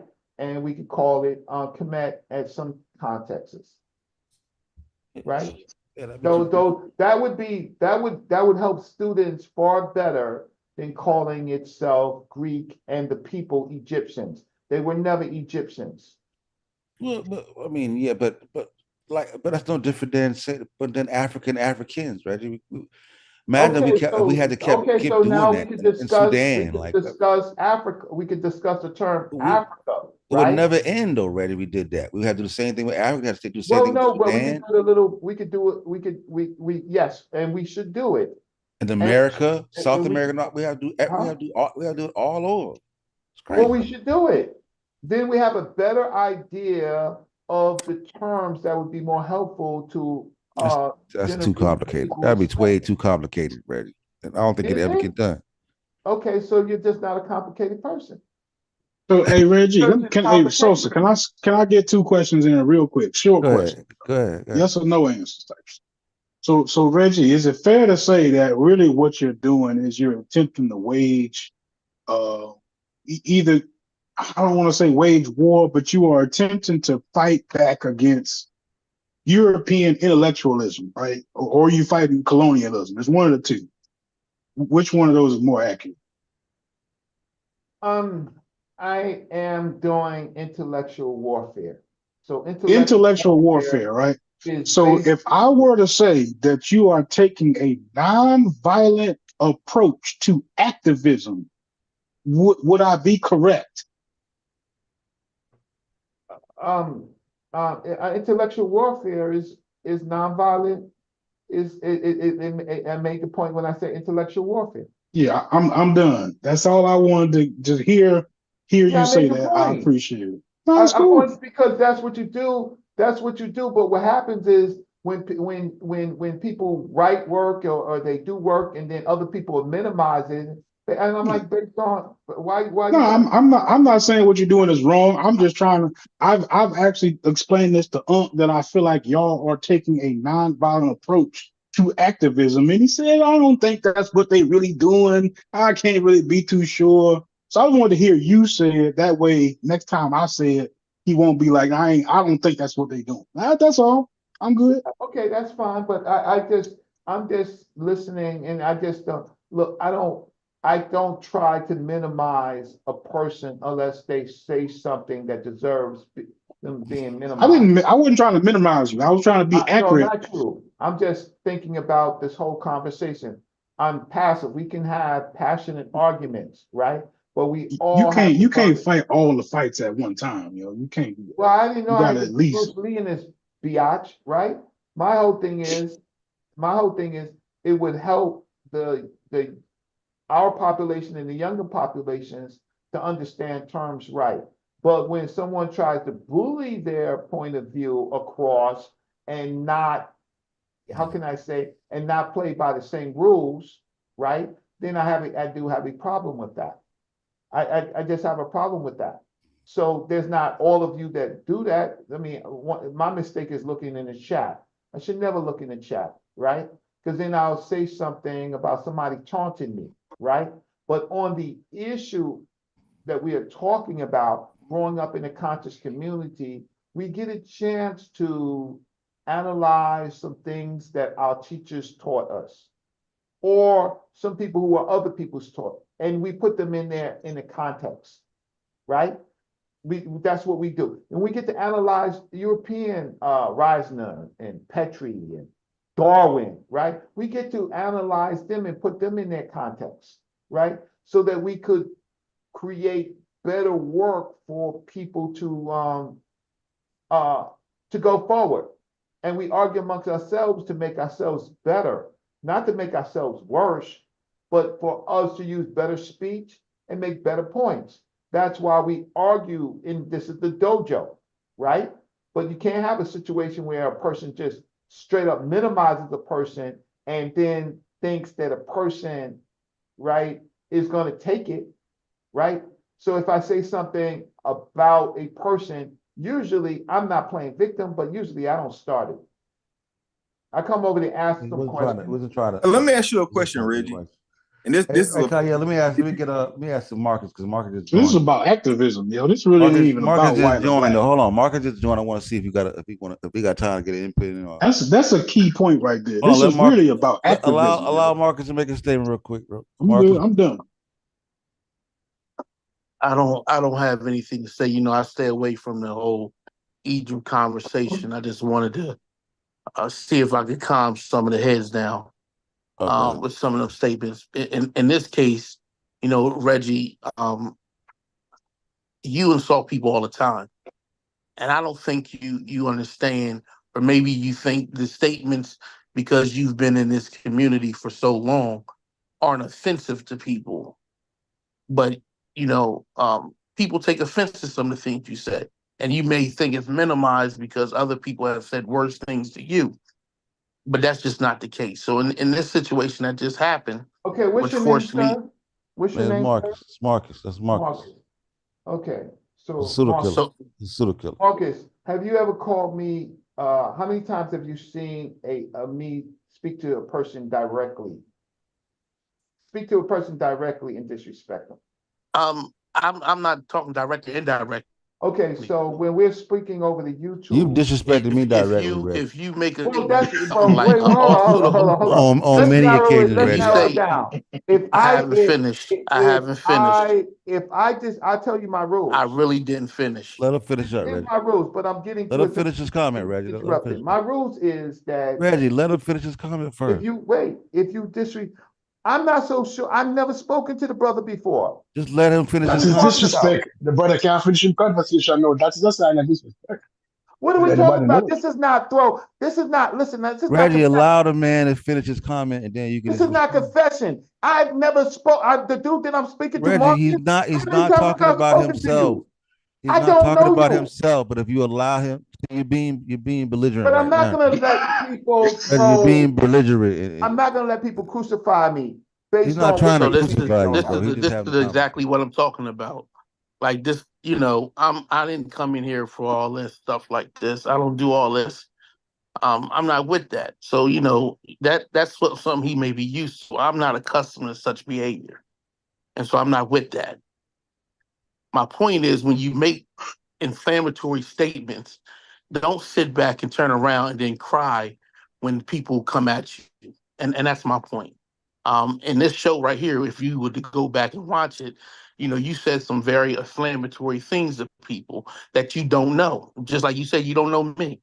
And so you don't know them. But you just grouped everybody together and then rambled off about what people do, what they don't do, what they know, what they don't know. And you don't know anybody. And you may be accustomed to doing that. That's cool. I understand that. That may be a habit. That may be something that you're just accustomed to. You made your point. I got it. Guess what? You're just gonna cut me off? Yeah, because you know what? You made your point. What other point you want to make? Go ahead. Keep talking about Reggie. Go ahead. I'm done. I'm almost done about you. You're done. I'm going to move on. I said almost. That word almost means something. And so, in a good nature of the conversation, I think there are some valid points that are being made across the board that could be beneficial to some people. But overall, if every conversation is going to lead to this blow up of animosity and fragrant words being thrown on both sides, it becomes unproductive. We cannot use this type of information to uplift a community if we browbeating each other. If people are looking at this show and they can't see no difference between the Bloods and the Crips, what are they engaging in? If this is all we're going to end up doing. And so there's certain subjects that may be hypersensitive, true, but we cannot continue to go down these paths over and over and over again, thinking that we're going to get different results. And so my point is, I was sitting here listening to it. And at the time that I'm listening to it, I noticed that temperatures rise and we go through this very vibrant attitude and people are yelling at each other.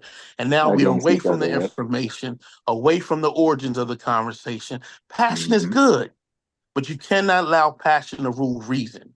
And so we have to get accustomed to being able to communicate and hold conversation. Matter of fact, we're doing a book now, Death of Expertise. I hope once we finish the first section that we get to part 2 when it talks about how people communicate and talk with one another. Because I think there's some valid lessons we can learn from that. That's my only point. I'm going back down. I appreciate you, Sosa, giving me a chance to speak. I'll holler at y'all. What's up, Marcus? Creators later. I'll be in the Discord. I'll holler at y'all later. What's up, Marcus, yo? What's up? What's up, Logic? Excellent points, Marcus. I appreciate you, Marcus. All right, Reggie. Yeah, you've insulted me directly, Reggie, on numerous occasions. Prior to me, I ain't said nothing, but all I did was ask a question or critique something you said. King Sosa, it was a pleasure for the time that I spent on your show. You probably won't think nothing of it, right? In the course of our discourses, right? I usually don't respond to a person who doesn't respond to me or my work, right? So then in one sense, we are all guilty. So if you are going to say that usually I just talk about the work in this time period, I just talked about the time period of consciousness. I try, right? And it depends on the type of pushback. So the conversation between me and Ankh was heated. I never called him no names, but he did say something about my work, right? I didn't say anything wrong. But getting back to you, listen, I have lots of things I should be doing. I think it don't mean anything. I'll just say I'll take a break from your channel. I get your point, right? Y'all just do what y'all do, all right? Yeah, we'll take a break. I'm saying, Reggie. Y'all have a great day. Y'all Reggie, have a great. Before you run, Reggie, your listen. work. Hope it Reggie, hold on before you go. But I don't know. You said if we're having a conversation, just the listen. thing We're having a healthy dialogue, Reggie. No, the thing about it is when it comes to now acting as if y'all are squeaky clean about. I'm not acting like I'm squeaky clean. So y'all we'll have have said you just about Smash, about myself, right? Reggie, relax. You said you I am asked a relaxed. question. You said, have you insulted directly? I said me. You have. My point is that right. So this is your channel. So I want to. But Reggie, hold on. Listen. Say goodbye. I'll see you on some other channels. All right, Reggie. You want to run. All right, Reggie. Have a good day, Reggie. Enjoy your day. Sosa, let me say something. All right, so I just want to wait. Can I say something real quick? I don't want to cut nobody off. Of course. All right, real quick. First off, I apologize if I offended anybody else earlier. That's something else, right? And I humbly apologize. I want everybody in the chat though to literally scroll back to the beginning of the show when we're done. The exact point of this whole show was not Black Egypt. It's just everybody started talking about it. The exact point of the show was literally about how can we keep these conversations civil so that the chat could get something out of it. At the beginning of the show, I not only brought up what happened last night on Chef's show, right? Whatever's crazy, y'all could check out Chef's show if you want. It's a good show. But in the beginning, and Chef will tell you, Logic will tell you, I think Sosa was here. We literally said exactly what Marcus said. That's what the whole show was about to be about until we started talking about Black Egypt and it proved the point. I said, if you don't scroll back, I want you to be very clear because I think this is an underlying theme and dude just said it again. I also think when we're calling people scammers and pseudo all the time, I think it's overused and misused quite a bit. I also think, personally, that solidarity, when we're talking about the quote-unquote conscious community, at the bottom of it, if you look at the pillars of everything, you got socio-political awareness, self-awareness, all of that, but at the very bottom of that conversation is solidarity. I think all these brothers that have these conversations and arguments every day, all day, back and forth, would be much stronger together. I think it would be amazing to see what all of these guys could get together and do together, and the ladies too. So just so y'all know, because this show ended up being a mess, and I take responsibility for part of it. I have a thing about disrespect, but it is what it is. But I want y'all to scroll back from minute 1 to 45 minutes, and literally you'll see what we were trying to get to and where it ended up. That's all I'm gonna say. Yeah, it's a part of going unconscious, man. You got part of going unconscious, man. Yeah, and Brass, I feel like you messed it up when you tried to compare Baltimore to New Jersey, and you start talking about Under Armour. That's when it went off the rails. That was funny. It was cool for them. That was funny. Curry shoes out of here. I care about the damn shoes. Yeah, I gotta man. take some time with the Under Armour thing, Chef. And you know where I messed it up though, Chef? And by the way, I'm gonna go ahead and say this. I know Unc ain't here, but I'm gonna say this. Hey, listen. When Unc, did y'all see how Unc tried to mediate and then turned around in less than 3 seconds and didn't take his own advice? I tried to make a joke then, but it just gets to that. I think a lot of times, and I know Kyle and Noop, I think, right? Nah. Kyle been around for a minute. No, I said Noop, Kappa. So one of the fraternity. So one of the things that anybody would tell you, right? And this ain't on the street anything. This is just man to man. Sneak distance sometimes is worse than direct disrespect. For real. For real. Sometimes when somebody is just like constantly you can let it go once, Chef. You can let it go twice, but y'all used to somebody coming on the panel saying all kind of sneaky stuff. Not saying it directly to you, right? But just saying like, no, none of y'all are educated and all of that kind of stuff. That kind of stuff, when you don't know, if you know somebody, I think that's what Marcus made a great point. A lot of times these things become contentious because y'all all know each other and y'all been doing it for years. But to somebody that's not a part of the conscious community, preferably don't know you from Adam or you don't know me from Adam, when you say certain things, especially to somebody that is educated and advanced educated, telling me about you don't do this and you don't do that, you don't do this, that is personal. Y'all just let it go off y'all back. Because a perfect example, he said whatever, and y'all just started talking about Black Egypt again. I was sitting here this whole time, just saying like, "Wow, I can't believe disrespect." We used to folks taking a shot, so like, all right, listen, we're ready to come on. Yeah, I'm there too, yo. I just get it. I know I feel like it's damn near all an act on some shit. I can't straight ready. Listen, when Reggie come on, I know Reggie gonna shoot me at least 4-5 times. I'm prepared. I got my bulletproof vest on and everything. I already know he's gonna shoot. Yeah, so, you feel me? So that's why. Unfortunately, yeah, it don't. Can I say something from the outside looking in though? Y'all do know that this ain't what YouTube is like for real though, right? Huh? I know, like in this little 8-9 channel universe, it must be assumed that like, yeah, man, we're gonna get on there, we're gonna talk, and we're gonna cuss each other out, threaten to call each other killers, talk about substance abuse and get off, and then drop the show and act like it never happened, and then wake up the next morning to do it all over again. That's not actually YouTube. That's just this. That's not how it actually goes. And I think Marcus makes a good point. I even contacted Marcus about, bro, I just want to hear you talk for an hour about something. I don't care how many people watch. And that's why today, I normally don't get on these panels, but that's why I was saying today, SOSA, when you said growing up conscious, I kind of wanted that was a good conversation. But once again, Black Egypt wins again, bro.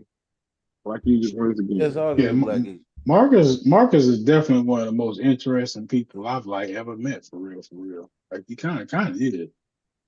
Yeah, but you know what it is? He has fresh eyes. He has fresh eyes. He doesn't. When you in the mess, you can't see the mess. You know that forest for the trees. Yeah, when y'all doing death of expertise, when y'all gonna do it? What'd you say, G? When y'all doing death of expertise? Oh, that's Unc's doing that. I'm not doing that. I know when y'all doing it. I think they said Wednesday. I thought it was supposed to be last night, but I think it's Wednesday. That's gonna be a good one. That's definitely gonna be a good one. Yeah, I'm going live today. You know, I'll probably go get live tomorrow to the daytime too. I just be like I wanted to get this out of the way.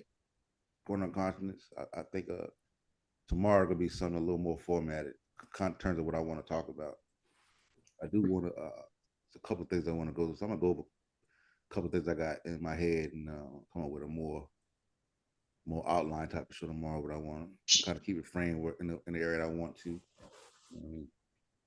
Should I feel bad for saying that this was actually really fun? I mean, I'm used to Reggie, yo. I'm used to Reggie, so I mean, you know, I know he start foaming at the mouth when you start talking about Egypt, yo. That's what he do. Nah, Dr. Ben is what set it off. Dr. Ben, but I think even when actually, well, brother Ben, even doing the when Uncle Chef was having the conversation, it was a civil conversation, and if more conversation went down that path, I think it would be okay. Because they didn't get crazy. You know what I'm saying? They both made their point, they both argued different points, but it never got off the rails. You know what I'm saying? Now the Dr. Ben piece, you know what I'm saying? You know, like I said, Reggie's close to it. That kind of started getting a little, you know what I'm saying?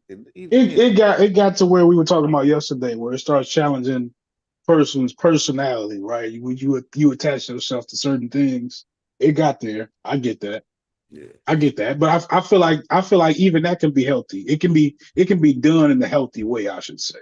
Right? It's nothing about it should be off limits. You know what I'm saying? Especially if the intentions are right. Or if what I'm just saying is accurate. Like, you know what I'm saying? I'm not being. If I said you killed 10 people and you killed 10 people, like that shouldn't be offensive. You killed 10 people, yo. Yeah. I actually like when the conversations are like jagged. Like we start talking about going unconscious, we get there, and then we move into black arm. They go to fucking Under Armour in Baltimore. You know what I'm saying? I kind of like when because it allows I like that. I like a Joe Rogan feel to a podcast. You know what I'm saying? Where it's semi-structured, but not. It's free-flowing. Where, you know, I mean, the conversation can go anywhere, and then we can bring it back, and it can go anywhere. I kind of like that. I do like shows like that, though. Hey, are you about to log on? Can I say something? Big up. Yeah,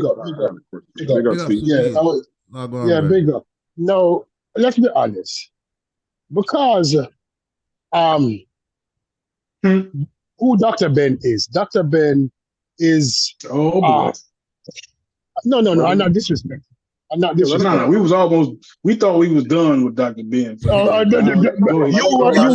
was finished. You was not we. You was not we. You was not we. Let me finish. You was not we. Let me finish. No, because who Dr. Ben is almost like let's say I sat at the feet of Marcus Garvey. And Marcus Garvey was my teacher. And Marcus Garvey was my teacher. I will defend Marcus Garvey because many of the statements that were made by many people, it might not specifically say certain things, but it's almost as it implied that Dr. Ben was disingenuous. And Reggie knew the man personally. And Reggie would say that no, Dr. Ben was an honest man, was a reputable man, and everything he did for the best of the people. So he's going to defend that man with all that him have. And I give him a leeway when I'm defending Dr. Ben. Right?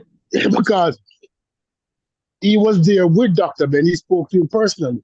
Many of us in here has never been with an actual significant person in the black community.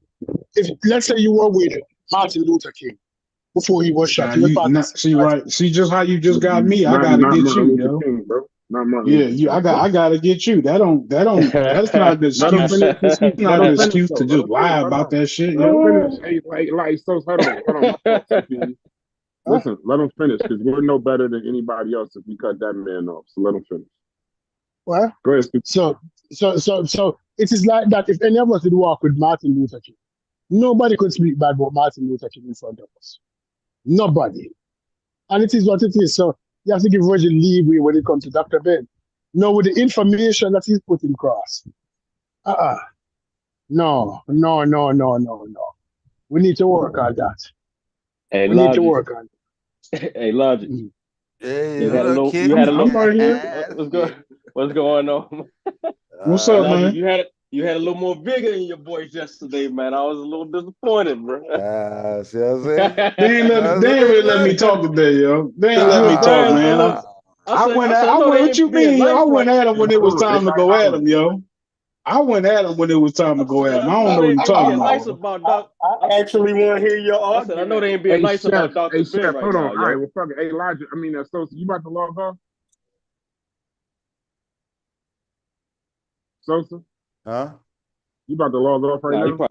No, I'm chilling. I'm chilling right now. All right, I got a question. All right, Chef, you said you like, my fault. Stu Peas, you done? I ain't trying to cut you. I'm done. Okay, so I'm gonna ask the question. I'm gonna tell you what we was discussing yesterday, without the setup from Okay. So what's up, Ken? We was talking about Dr. Ben, right? And what like up, I said, yo? I haven't been in the community, so I never heard really of Dr. Ben until I actually came to join the Pseudo Killer Discord. So they were talking about him. So I was actually reading up on him while they was talking. So Unc said, read the Wikipedia, right? So I read the Wikipedia, and I know that everybody holds him in reverence in the conscious community for the most part. So my question was, as I was reading the Wikipedia, and then I did a little bit more research on the New York Times article, and I started reading the New York Times article. How is, what would you classify him as? A historian, a researcher, or educator, or all three? All of them. All of them. He tells stories. All of them. Okay. He does tell so stories. if you were to go back into his history and see that he was, I want to use a different word, he was disingenuous about a lot of things. How would you still hold him in the same reverence, or would that matter, or would it just be, let's deal with what he did? And then I want to go back in when you're done talking. You asking me or Logic? Yeah, I'm asking you, because you said earlier that you was about to defend him. So or whatever. No, I was just defending. No, I was just defending them on what he was actually saying, because I felt as though they wasn't really representing Dr. Ben's position correctly. I felt as though they were just trying to represent him as just saying African, but he was saying more than that. I don't agree. Right. With, I agree with that. nothing. Just like Diop Hold was. on. Before I want to go back. Exactly. Chef was doing it with his fist balled up. You gotta understand, like that's why I want to go back into Black Egypt, because I got a specific question. So, what if now? Let's say you held. Who do you hold in reverence? Like actual reverence? They were correct. Who you would call like I don't know if the elder is too loose a word, but somebody that from the past that you like Booker T. Washington. Yeah. J.A. Rogers. Okay, who? No, J.A. Rogers. Somebody like Dr. So J.A. Ben, Rogers. it would be J.A. Rogers. Yeah. So let's say J.A. Rogers. Let's say if you went back in J.A. Rogers' history, knowing everything you know now, but then you read that he didn't tell the truth about where he was born, lied about I think it was 5 schools and about 7 degrees that he didn't have. Lied about working at UNESCO. Lied about teaching Egyptology at Malcolm King College. Called himself a Falasha Jew, and said, I think you should only listen to Black educators. Don't listen to anybody white, even though out of them 20,000 books, I would suffice to say 85% of them came from white people. What would you say about J.A. Rogers if tomorrow morning you woke up and all of that was true? Oh, I would say he was a scammer. That clearly sounds like a scam artist. I land my plane. Hold on, when did he fall in for you? After you read all of that? I never knew him in the first place, right?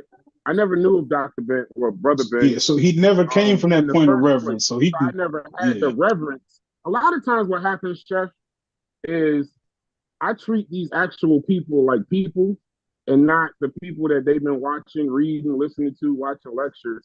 because I'm not really in the community. I'm new to it. So when people been saying Dr. Ben this whole time, the first alarm that bothered me is I found out yesterday he wasn't a doctor. And then, right, no, I swear, I was like, wow, that's strange. I mean, it'll fuck you up, yo. It's disappointing at the least, yo. Like, well, I don't know him. He couldn't have disappointed me. My dad is my elder, and the thing that tripped me out was if everybody knows this, right?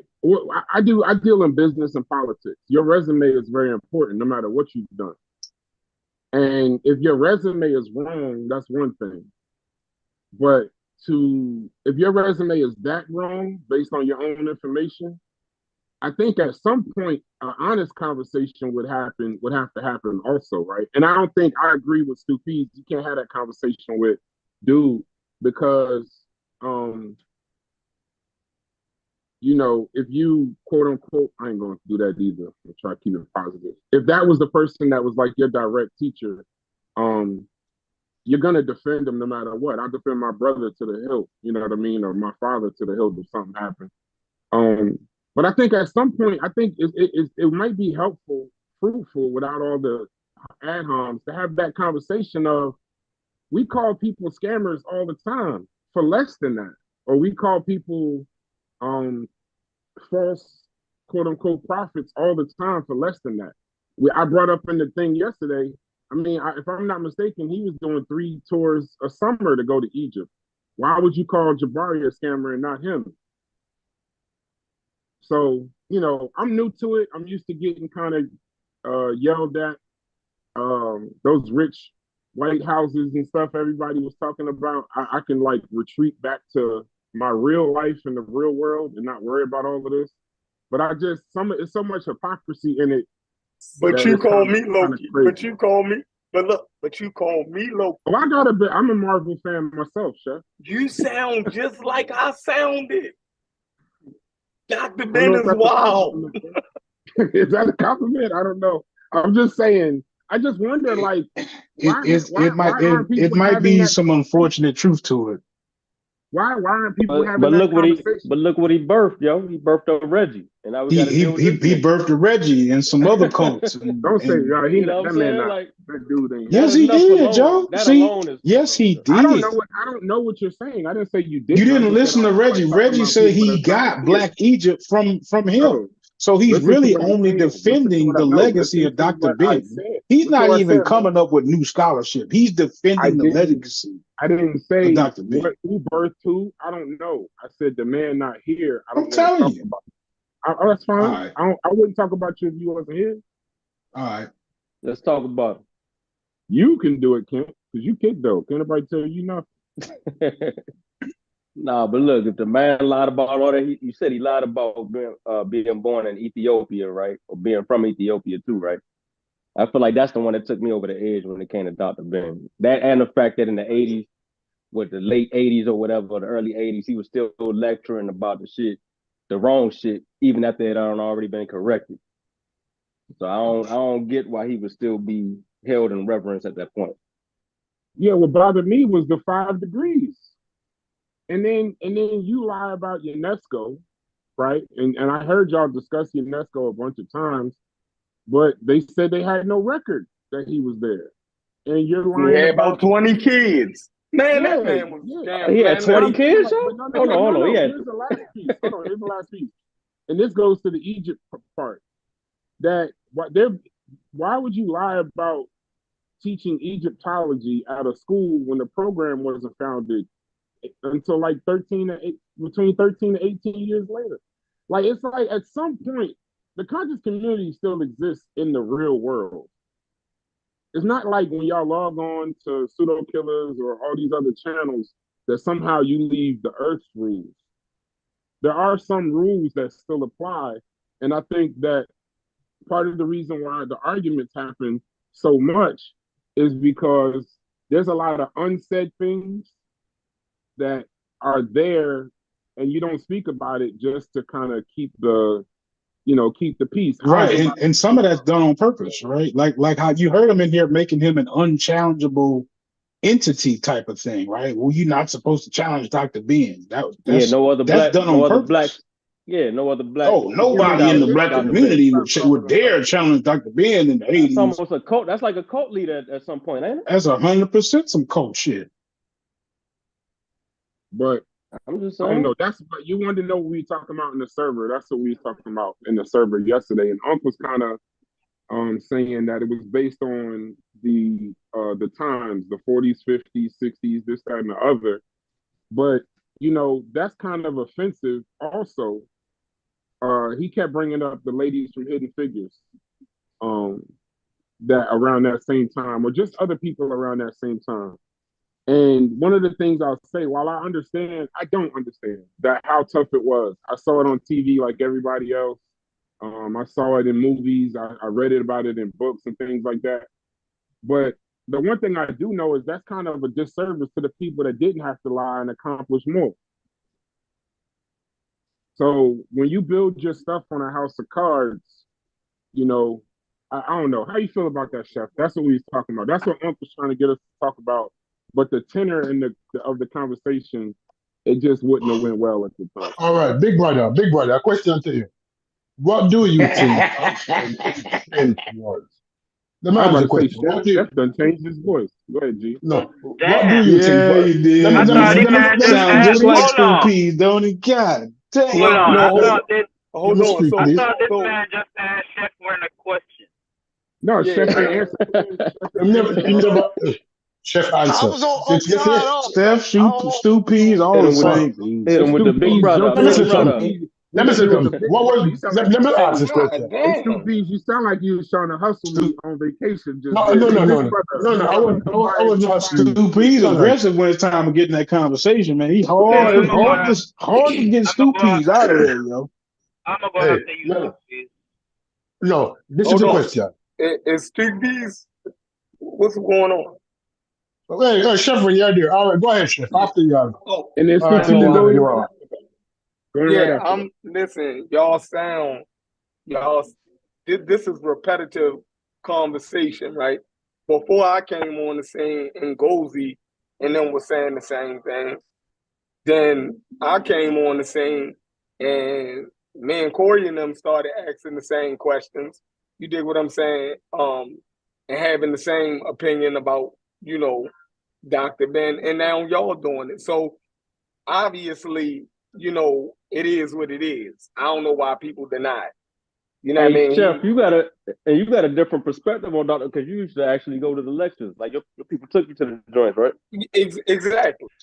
You know what I mean? So Kenton SOSA knows. Hold on. So that had to be like that had to be like the 90s, you know? Yeah, the late 80s, early 90s. Yeah. Yeah, man. He knew what he was doing by them 90s, bro. Something ain't right. Hey, I want to say something real quick, yo. To Brass's point, right? You said something about the conscious communities in the real world. I want to say this. I'm going through reels. Sometimes I get scrolling through Facebook or one of them things, and I get caught up, or Instagram, caught up in the reels, right? I'll be seeing some funny shit, so I keep watching. Man, I come upon this video, man. The title of the video was, "We originally had green skin." Now I'm gonna tell you something, man. That hit me, bro. That really hit me. Was Dr. Ben on there? No, but What I'm saying is, right? We're saying the conscious community, like, oh, in this YouTube, like it's just a small thing. It might be right now. I'm telling you, this shit grow fast, bro. You never had a woke community when I was listening to Sarnetta when I just started, like 2011, bro. I'm telling you, bro. I'm telling you, they had no fucking woke community. There wasn't nobody talking about they woke. Now I get to like 2018, and you get these young kids talking about, oh, we woke. So all it takes right now is for somebody to think differently from the norm. And by the norm, I mean like the regular growing up Christian, going to church on a Sunday behavior. You just need to think differently from that to consider yourself, oh, I'm woke because I think differently. I have a different perspective from the norm.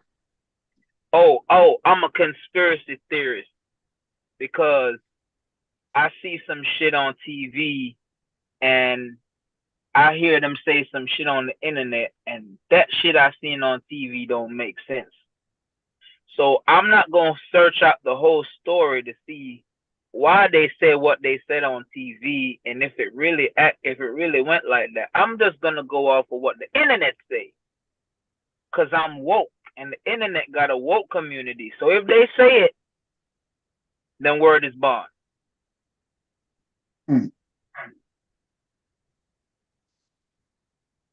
Like, this shit serious, bro. And it's dangerous. Like, you should have seen how much people in the damn comments, bro, talking about, yeah, teach on, sister. You right. We really did have green skin. And this sister, they're talking about, oh, we don't need water. Oh, you know this, you have to force your babies to drink water because babies don't drink water. They don't need water. Like, what the fuck? Excuse my language. I would say, man, there's like in our little thing that we do, right? Like, it's kind of, I wouldn't go as far as to say frowned upon to agree with Chef, right? But I would say like you want to at the very least like be able to separate whatever you're saying from whatever Chef is saying. And that's one of the things that I have to like adamantly really agree with Chef on is the whole treatment of the elders. And the reason I do it is because I feel like it's the best weapon for the people who we consider pseudos against our argument, is that we hold reverence for the same people that the pseudos hold reference for, right? Uncle would say, well, I don't want to talk about him while he's not here. I feel that. So I guess I gotta leave that part out of it. But like, for as far as like, are they useful in 2024? I think we would all technically agree that the answer is really no.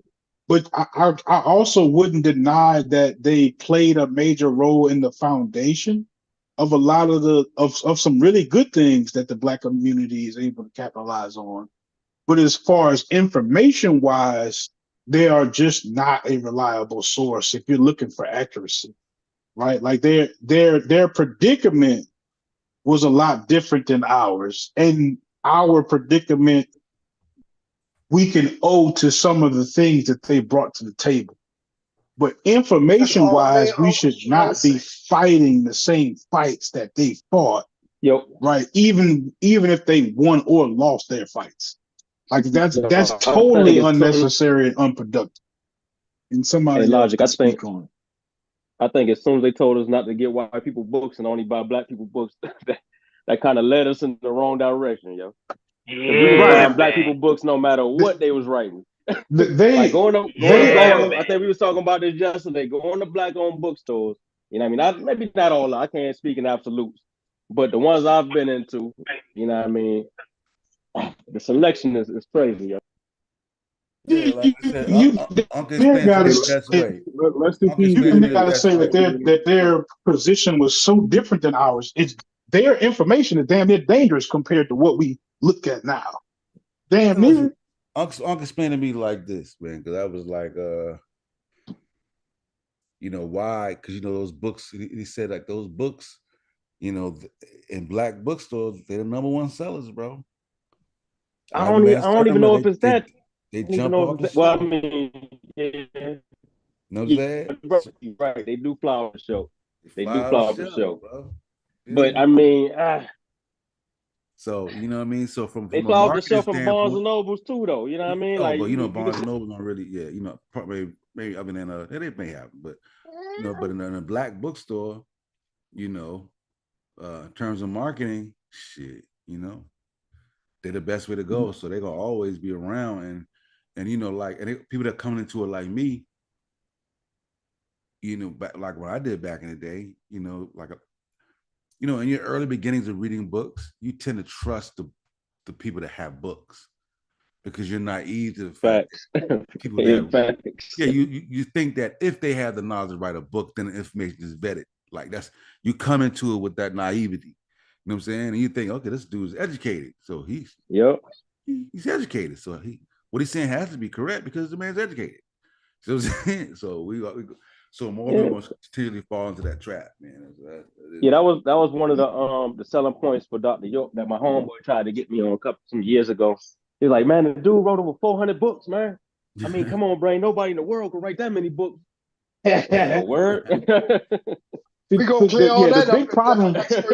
Their agenda isn't the problem, right? The big problem with it is like, so like if that's where you start your journey, you create so many people with this insurmountable task in so many situations. They cannot get past what they said to now get to some real information.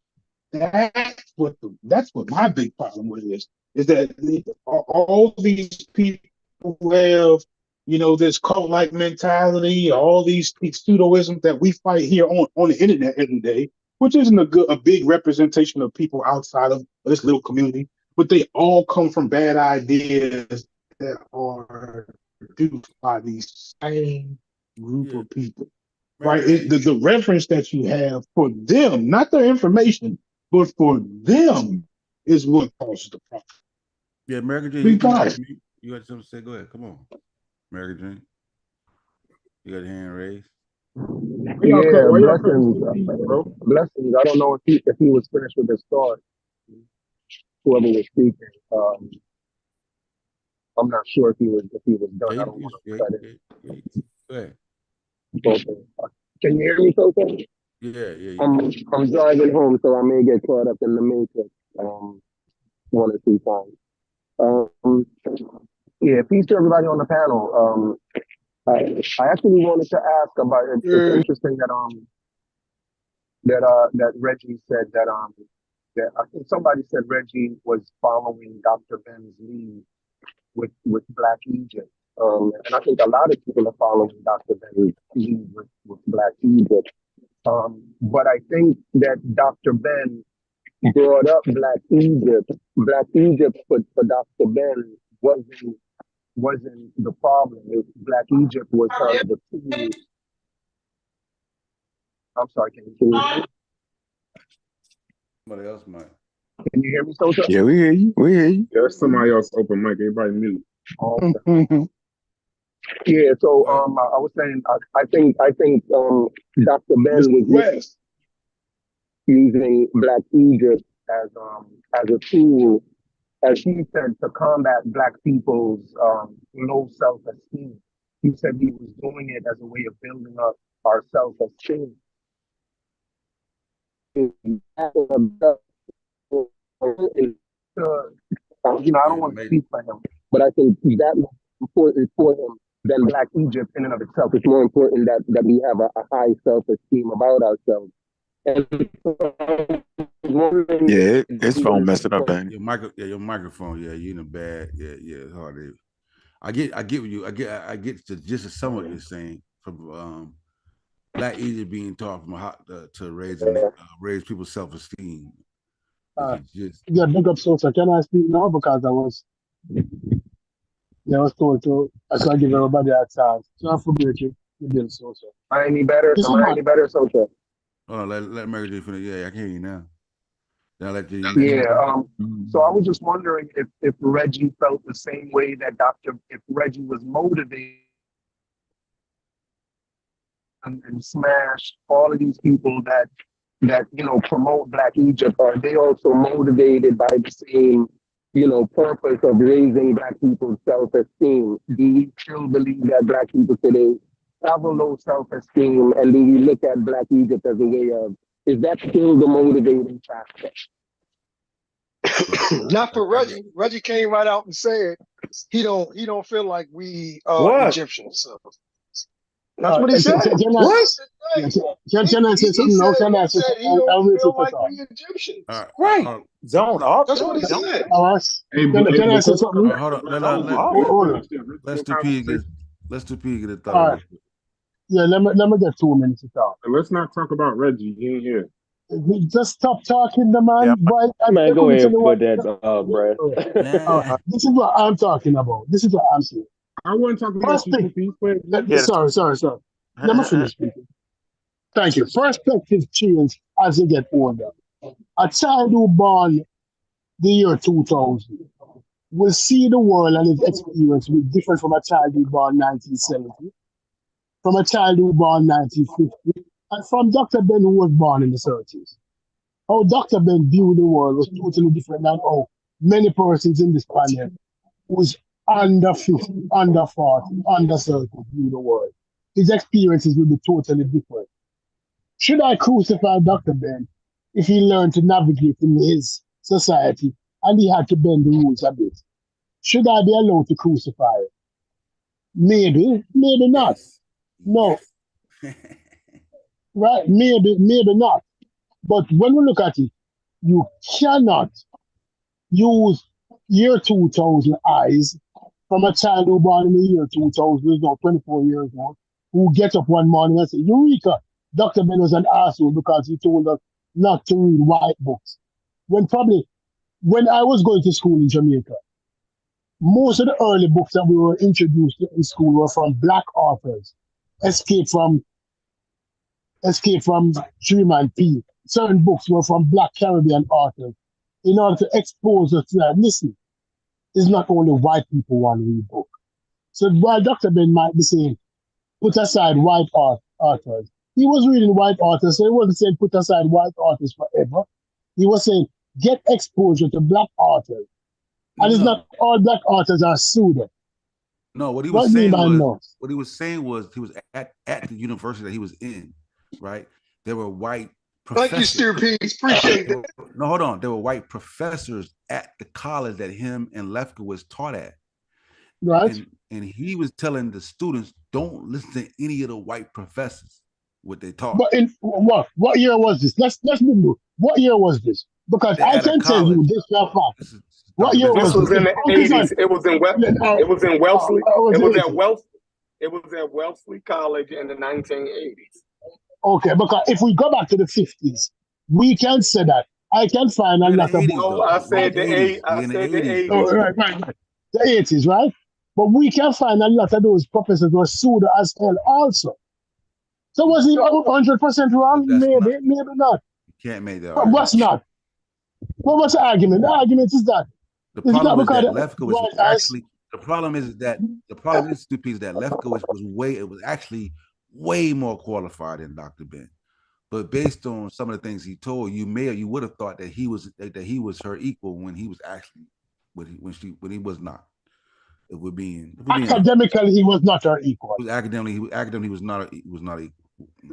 Academically, he's not her equal. Right? We can't all agree on that. So academically, he did not go to the school. He did not get the education. He did not go to the school that she did. He probably didn't get the opportunity to excel academically. The lady was serious. Yeah, but she was serious. But how old Dr. Ben when he left Owens? How old was he then? Man, they both were old, man. Shit. They were both old.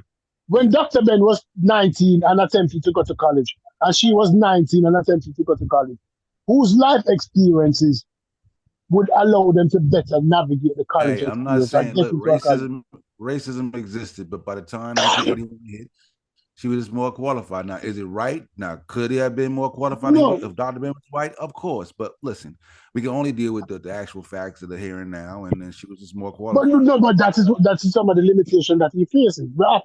We have to judge Dr. Ben based on the man of him time. We do. That's what we keep telling people. Don't bring this work into 2024. Y'all do know Dr. Ben was actually educated, right? He just wasn't From which educated in university? the subjects that he wrote on. Yeah. He actually Wow, was an now that's architect interesting. and yeah, he was actually an architect Wow. and draftsman by trade. So that's Yeah, high but education. all right. He All right. drew up blueprints for architects. Yeah, but he was actually educated. So So what made he him wasn't draftsman is that educated. trade. Hold on. So was he Draftsman is that educated trade. in the degrees that he lied about? Yeah, No. I mean, it got to be a certain level of appreciation, and I think that's where a lot of times y'all just really falling short. And I'm gonna say y'all because I got enough sense to put things in proper time and space. So do y'all know who H.G. Wells is? And then y'all know who that is? Yes. The author. Okay, so nobody actually promotes a H.G. Wells book. And then nobody's running around talking about retired neither. So we actually doing to our people what nobody actually do. H.G. Wells. So we just marginalize. We don't even recognize how to do it. Right? It's the way you do it. You stop printing the shit. Right? You stop putting it in bookstores and doing all that like it's the level at this moment. So it's not Dr. Ben. The nigga is dead, yo. And then we got to realize it wasn't a whole lot of black. Hold on. It wasn't a whole lot of teachers in black studies. Remember, some of them are at the forefront. I'm not saying Dr. Ben. We can act when you can sit there and say, Leo's Hansberry is the first such and such. Do you know how ridiculous that is and crazy that is, yo? Out of 35 million black people in America, yo. Do you know how far behind that mean we actually are? Where you could actually sit here and name one person for the black studies. That is so crazy. It's like we in this generation, we've forgotten all of that. That's not an excuse. If H.G. Wells books. Let me finish though, yo. So if you don't want me to finish, you can just talk and I'll bow out gracefully. Because you're gonna make the same mistakes. Because we got one person to look to out of 35 million black people. You can only name one. I'll sit here and let y'all name all the great black teachers, light-skinned teachers at that. I knew you were gonna throw that light skin in there. Because you're wrong for that. Oh, continue, but you're wrong for that. I'm not actually. No, what I'm saying is it's part of a bigger problem that we face. That lighter-skinned people could definitely get an education quicker than dark-skinned people was, and it stems from putting dark people in the fields and lighter people working in the house. They separate us through colorisms, and we pass that on. All this is systemic, bro. So if I can just say Leo Hansberry, some of y'all don't know who it is. That's one person. And what I'm trying to tell you is, dude, we got a lot of fixing to do. It's no excuse to keep doing it, but you got to look at the whole thing. I've never seen a group of people flourish without somebody that came before them, no matter how many mistakes they made. Somebody got to be the first. Y'all want to kill all that because some nuts just keep promoting the same thing. That's not Dr. Ben. Regardless of the education he had with this and that and the other, yo, there wasn't nobody around. Because if it was like now, the nigga wouldn't be able to get a job. Because now you have qualified teachers in black studies and history that don't say none of the shit we saying. We was on a platform with let me go next. Let me go. We was on a platform I'm gonna be quick. With educated doctorate black women and men that were highly educated and made none of those Dr. Ben mistakes. Deborah Heard, qualified sister, PhD candidate student in anthropology. We wouldn't even fuck with Dr. Ben. Wouldn't make no sense. So the people that keep promoting that is doing Dr. Ben a great injustice. You're supposed to mention his name, right? If you want to talk about the education he had, he didn't have, that's fine. And I'm in with this. I'm never going to get mad at a black person that lied to white people between the 1600s and the 1970s. I'm not doing it. I don't have the heart to do it. Y'all can. And I'm done. What about reality? The reality is that those people have become somewhat of a gateway drug, right? That's how you start running into people like Dr. Sabi. That's how you start running into people like this irrational Pan-Africanism that people start to follow nowadays. They become the conduit that allows you to start listening to that. Just keep the schedule right, though. Keep the schedule right. Don't mention. I am keeping it right. Dr. Sabi was in court A guy found guilty for just They two all, separate they things. all No, was wild, Joe. two separate things, Joe. You No, should never sorry, get those. And you can't use I'm H.G. I'm Wells saying because It's two H.G. separate Wells things. wrote It's two science separate if fiction. things, H Joe. if Hey, fair. HG Well if people were taking HG Wells information and starting cults with it, I'd have H.G. to Wells wrote science I'd have fiction. to at least Hey, revisit but how hold I H.G. feel on. Wells about wrote HG science Wells, fiction. Joe. Yeah, do y'all But know I who hold have H.G. to. Y'all Wells is? don't What know who about H.G. Wells is, Scientology? bro. H.G. What Wells wrote about science the No, Church of you're messing it Scientology? up. It's called he wrote the outline of history. You messing that up. And he wasn't science fiction in this. You're So talking about Orson my Welles. point I want to Which make work are you is talking please don't about? mix up Dr. Sebi, right? Who's acting like some goddamn herbs can cure pandemics and scamming people, and he's known as the charlatan. You do not find that on Dr. Ben's resume. You find him saying that he lied on his resume to teach at colleges. That's it. Two separate Hey, things, bro. it sounds as H.G. if H.G. you Wells wrote agree Hold with on, Dr. John. Ben. Let me get in there. Let me No, get in it there, sound John. It no sounds no as if you no. no Let me no just say Dr. no. what I'm Ben saying. got Sound the it It umbrella. sounds sounds You as as if can't you actually agree listen. with him. You're not H.G. gonna. Wells, It like you sounds talking as about if. H.G. Wells Let wrote me. the Island of hold on, Dr. one Moreau. person, yo. We're gonna start Time arguing. We're gonna get into where we start arguing, no. bro. the I'm island. not gonna argue because I I'm know saying when people are H.G. trying to What work we gaslight. talking about though? H.G. Wells wrote the No, island, the H.G. island of Wells Dr. wrote Moreau War of the joint. Worlds. So what Yeah, the H.G. time Wells? six I'm stones talking of Invisible about Infinity. H.G. Man. Wells, the outline of history. Okay, because H.G. Wells wrote War of the Worlds. That's what I was trying to figure out. Yeah, The and Invisible the Man and the Invisible Time. Man and Island Yeah. of Dr. Moreau. So Like, hold I'm on. not talking about Let me that. say this. I'm Let talking me say about this. H.G. Wells Higgins. Listen, I just want to be clear oh, because you I got brought up the the conversation, right? H.G. Wells, I said. Go ahead. H.G. Wells yeah, is that's who we H.G. talking Wells. about too. You just talking about a different H.G. Wells. Yeah. Talking about The somebody different, bro. That's the saying we got so we Okay. got the wrong person. just so we clear, I'm not here to crucify the man. I'm not here Okay. to denigrate the man. I understand that he's passed away, right? But if you can't be scrutinized, that's a dangerous conversation. Anybody. So So why would we say that? Why are we saying that? man, I'm just saying why it's like we some gaslighting. Can't scrutinize them. Whoever said that? We're saying it's the people that continue to promote it's fault. It's not that man. He's dead. He's not promoting anything. And then the thing that make me red hot mad is if since nobody actually read his book, if you look at the back of his book, he used Harvard, Yale, and all the anthropology of that day. So if he was living right now, he would do the exact same thing, yo. There's no evidence to say different. Well, Simple do as you that. agree There's no with him that evidence we to have a say low different. self-esteem, Unc? Do oh you No, man. I'm agree not. with No, I'm not even talking to you because right now you're just saying anything. You just, Didn't you you have an just. expert come on and say throw all that Oh, stuff the out, man yo? said it out his All mouth. And of I it. think, The and reason he's doing it is logic, to help our low self-esteem. you basically being funny So moderate, because please. I don't promote that. Yeah, I don't promote that. So I don't appreciate people saying that I promote something I don't. I simply say what role he played in my life, and I never told none of you ever have. So I don't even understand what we're talking about now. Yeah, I agree You're with you right, on and that. I, Hold on, hold I on, hold missed on, that hold one on. at a question. time. One at a time. Let's go. I needed Hold to on, ask man. Reggie Damn, Lon.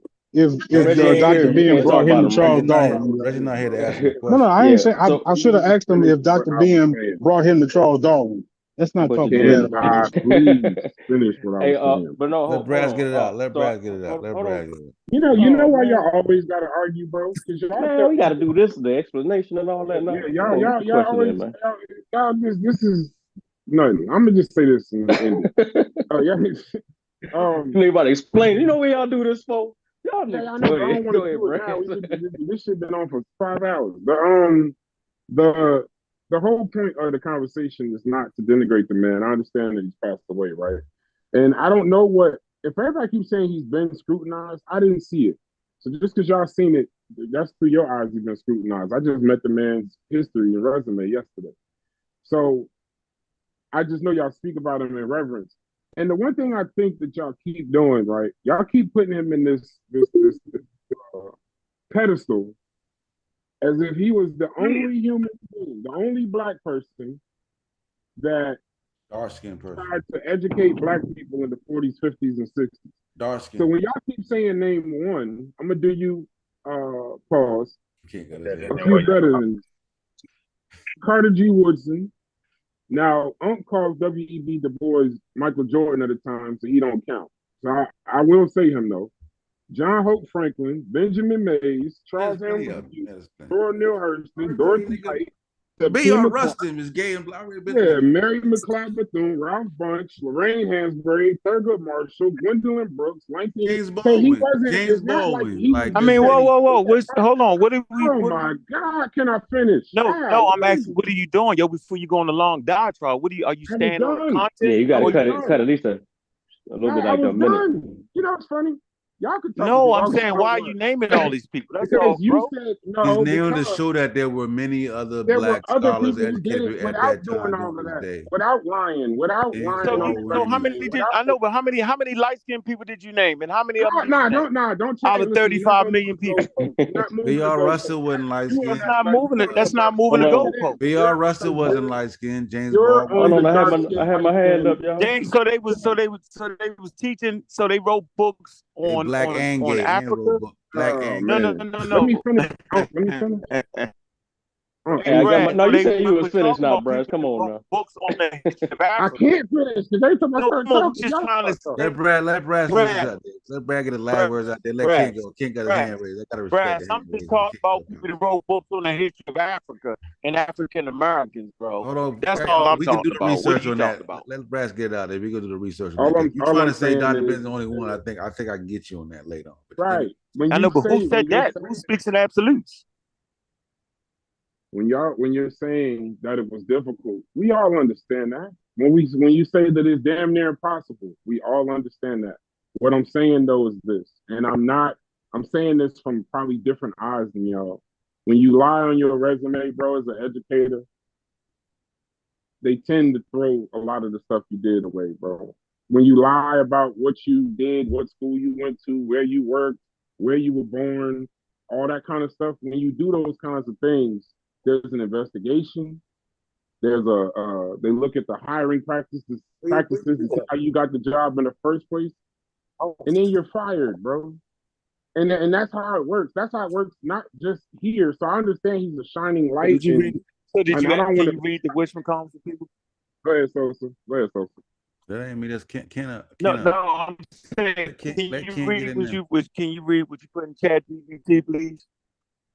Do me that favor, please, Brass. I appreciate that, brother. Oh, we can't. I really want to rap the Dr. Ben said. Go ahead, Ken, get in there. So get Dr. hold on. So large segment of the SOSA world, like it's the last. So from my conversation in the Discord yesterday, right? You see, you bring it up because you cut me off, huh? I'm not even cutting. I was talking like y'all do this on purpose. Y'all gotta talk around this shit. Y'all can't stay on the subject. Y'all gotta stay on the subject. So we say, I think in the Discord we was talking about how he said the them people was indigenous Africans, right? And it was kind of a 50-50 toss up. He said it because of the time, or he said it because he was trying to gain credibility with more black people that come to his lectures and go on tour with him and stuff, right? And I'm looking at one of his books, and what do the scientifically literate scientists say to watch out for in people's books whenever they write them on the cover? When they put doctor in the front of it. Exactly. So I'm starting to edge more towards he's trying to gain credibility with black people, which means, and then if I'm hearing that he actually was educated and lied about the things that he wasn't educated on and was teaching the things he wasn't educated on, then that's kind of, I don't know, man. It's a little shaky, yo, for me. Yeah, it would be shaky for me if that was the truth. It's nowhere remotely close to the truth. He's talking to people, and the thing that's wild, the reason we feel comfortable to even talk about the subjects we talking about, not believing in God and all that, yo, is because you got people that went before us that pioneered that. You know how much flack I done took for being an atheist, yo? You know how much flack I done took about critiquing Dr. Ben's work? Even after men say you can critique my work, y'all can hear the conversations. So I could never be the one classified as an individual who don't think work should be critiqued. Only time I critique it when the person brings it up in the middle of a conversation, we know the information has changed. So Brass, can you please read that you pulled up yesterday? Is that possible? Yeah, but I became an atheist on my own merit, though. I didn't do that shit basically. Never said that. See? Who said that? Who said I made anybody become an atheist? For people to be an atheist lead the way. Like, I just saying, like, I developed that on my own, independent. I didn't even know they was atheists. Huh? Anyway, the point I'm making is I think we do it to be funny. We don't think it to be on the level. No, the level doesn't even do that. Just like you have your opinion and people gotta respect it. You gotta respect the genuineness of other people's opinion, bro. Like like I said, I never read any of his work. I read it's crazy. I don't get it. But to me, I haven't read any of his work, but I have seen what he said on video. And I witnessed the many incorrect things he said on video. And then when I look at his background, it's hard for me to appreciate somebody that told so many different lies and got some. I know, but who asked any? That's just my opinion. Not, I'm not asking anybody to appreciate anything. Is that the conversation? Whether you should appreciate Dr. Ben's work or not? There's enough people out there that appreciate his work. He has a whole street named after him. He don't need us to appreciate his work. Yeah, but I'm saying it's like you take issue with Logic's position, right? And absolutely. All right. Absolutely, I take issue with that. Why do you take issue with it? Because of the mischaracterization. Because we're sitting here in 2020. The mischaracterization is in 2024. Nobody should be promoting a Dr. Ben's work, and if you do, you can't blame that nigga that's buried. The next point. No one should be sitting here in 2024 disconnected from why the fuck we even got here on this point. 12 million people got enslaved based off of racialized information, based off of pseudoscientific shit. And then we mad at individuals who fought against that. It's the most craziest thing ever. Like there wasn't room. I'm saying that Logic and Brass said. What did they say that was incorrect? Because they're leaving out the whole meat of the conversation. That in the 50s and the 60s, there wasn't libraries for you to go to like that, no matter what y'all say. We already know that, but we don't already know anything. I'm saying the people listening hasn't heard that. That was a private conversation we had. You said it earlier. That's a private conversation we had. No, y'all just said it earlier. Reddy just said this shit earlier. I didn't say that. Reddy said it earlier in the conversation. So you basically is anybody on the panel? Let's ask this before we even go there. Anybody on the panel? Is that some new knowledge that anybody that not heard of till Unc said that? Or do we already know the trials and tribulations of being a black man? Fuck y'all niggas. That's what y'all saying. Fuck that. Fuck that. Wait, what did Reggie say? Other niggas did it. He should have did the shit too, nigga. I got you. I hear. It's fine. Can you read that though? What did Reggie say again? Pull yourself up by your bootstraps, nigga. We ain't got that. Hey, even if you got the lie about it. Hey, Brass, can you read that, please, brother? Appreciate you. You do that. Brass on mute right now. I don't know if you got it pulled up. Hey, Brass, I would appreciate too, man. If you can contribute to the conversation. I like your input, man. Where you got it at? We don't see it. Yeah, what you talking about? What did Reggie say? Brass pulled up some information that talked about how that you would have to lie on your resumes back in those time periods because white people wasn't playing fair. And maybe y'all think they actually was. Anybody that can shoot down. Nobody is saying that. So let me finish. Nobody's saying that. So let me finish. So then what are we talking about? So hold on. I'm telling you. I heard what you said. Now listen, just hear me for 1 second. What am I saying, Brass? Since you meet my mom, what am I saying? So first of all, what you're saying is that the few exceptional black people that we would be talking about would have had to been light skinned because they had more opportunities because they were light skinned. That's a big portion of what you're trying to say. Never said it that way. That is what you're saying. But that is what you're saying. I'm summarizing. So this is what you should do. Look up colorisms and how it affects the black community. Nobody and how white people mistreated people based off Let me tell you No, I'm asking you, is that made up? Let me tell you what I'm saying. I ain't gonna speak from the Bible. Let me tell you what I'm saying. I am saying that there actually are some exceptional people that we could be talking about instead of people who pretended to be exceptional that we are talking about. That's what I am saying. I don't know what they're saying. Well, Dr. Ben wasn't pretending to be exceptional. Dr. Ben was exceptional. What? Yeah, he was pretending to be. We need a exceptional. In which way was he exceptional? Explain that one to me, yo. Let's put the apples with the apples. Can we please talk about exceptional people who was talking about black cities? You started breaking up. Say that again. He clearly had a doctorate degree. I talk about in their education, right? And then looking at their books, and they was basically saying the same things. So I want to know how you're going to treat John G. Jackson. That's my favorite. Hubert Harrison. What are you talking about? So the Harlem History Club. These things are pillars in the Black studies. And I was finished with this. How many of y'all listening to this program, mothers told y'all that y'all came from the Garden of Eden by the hands of God? Most of us got that.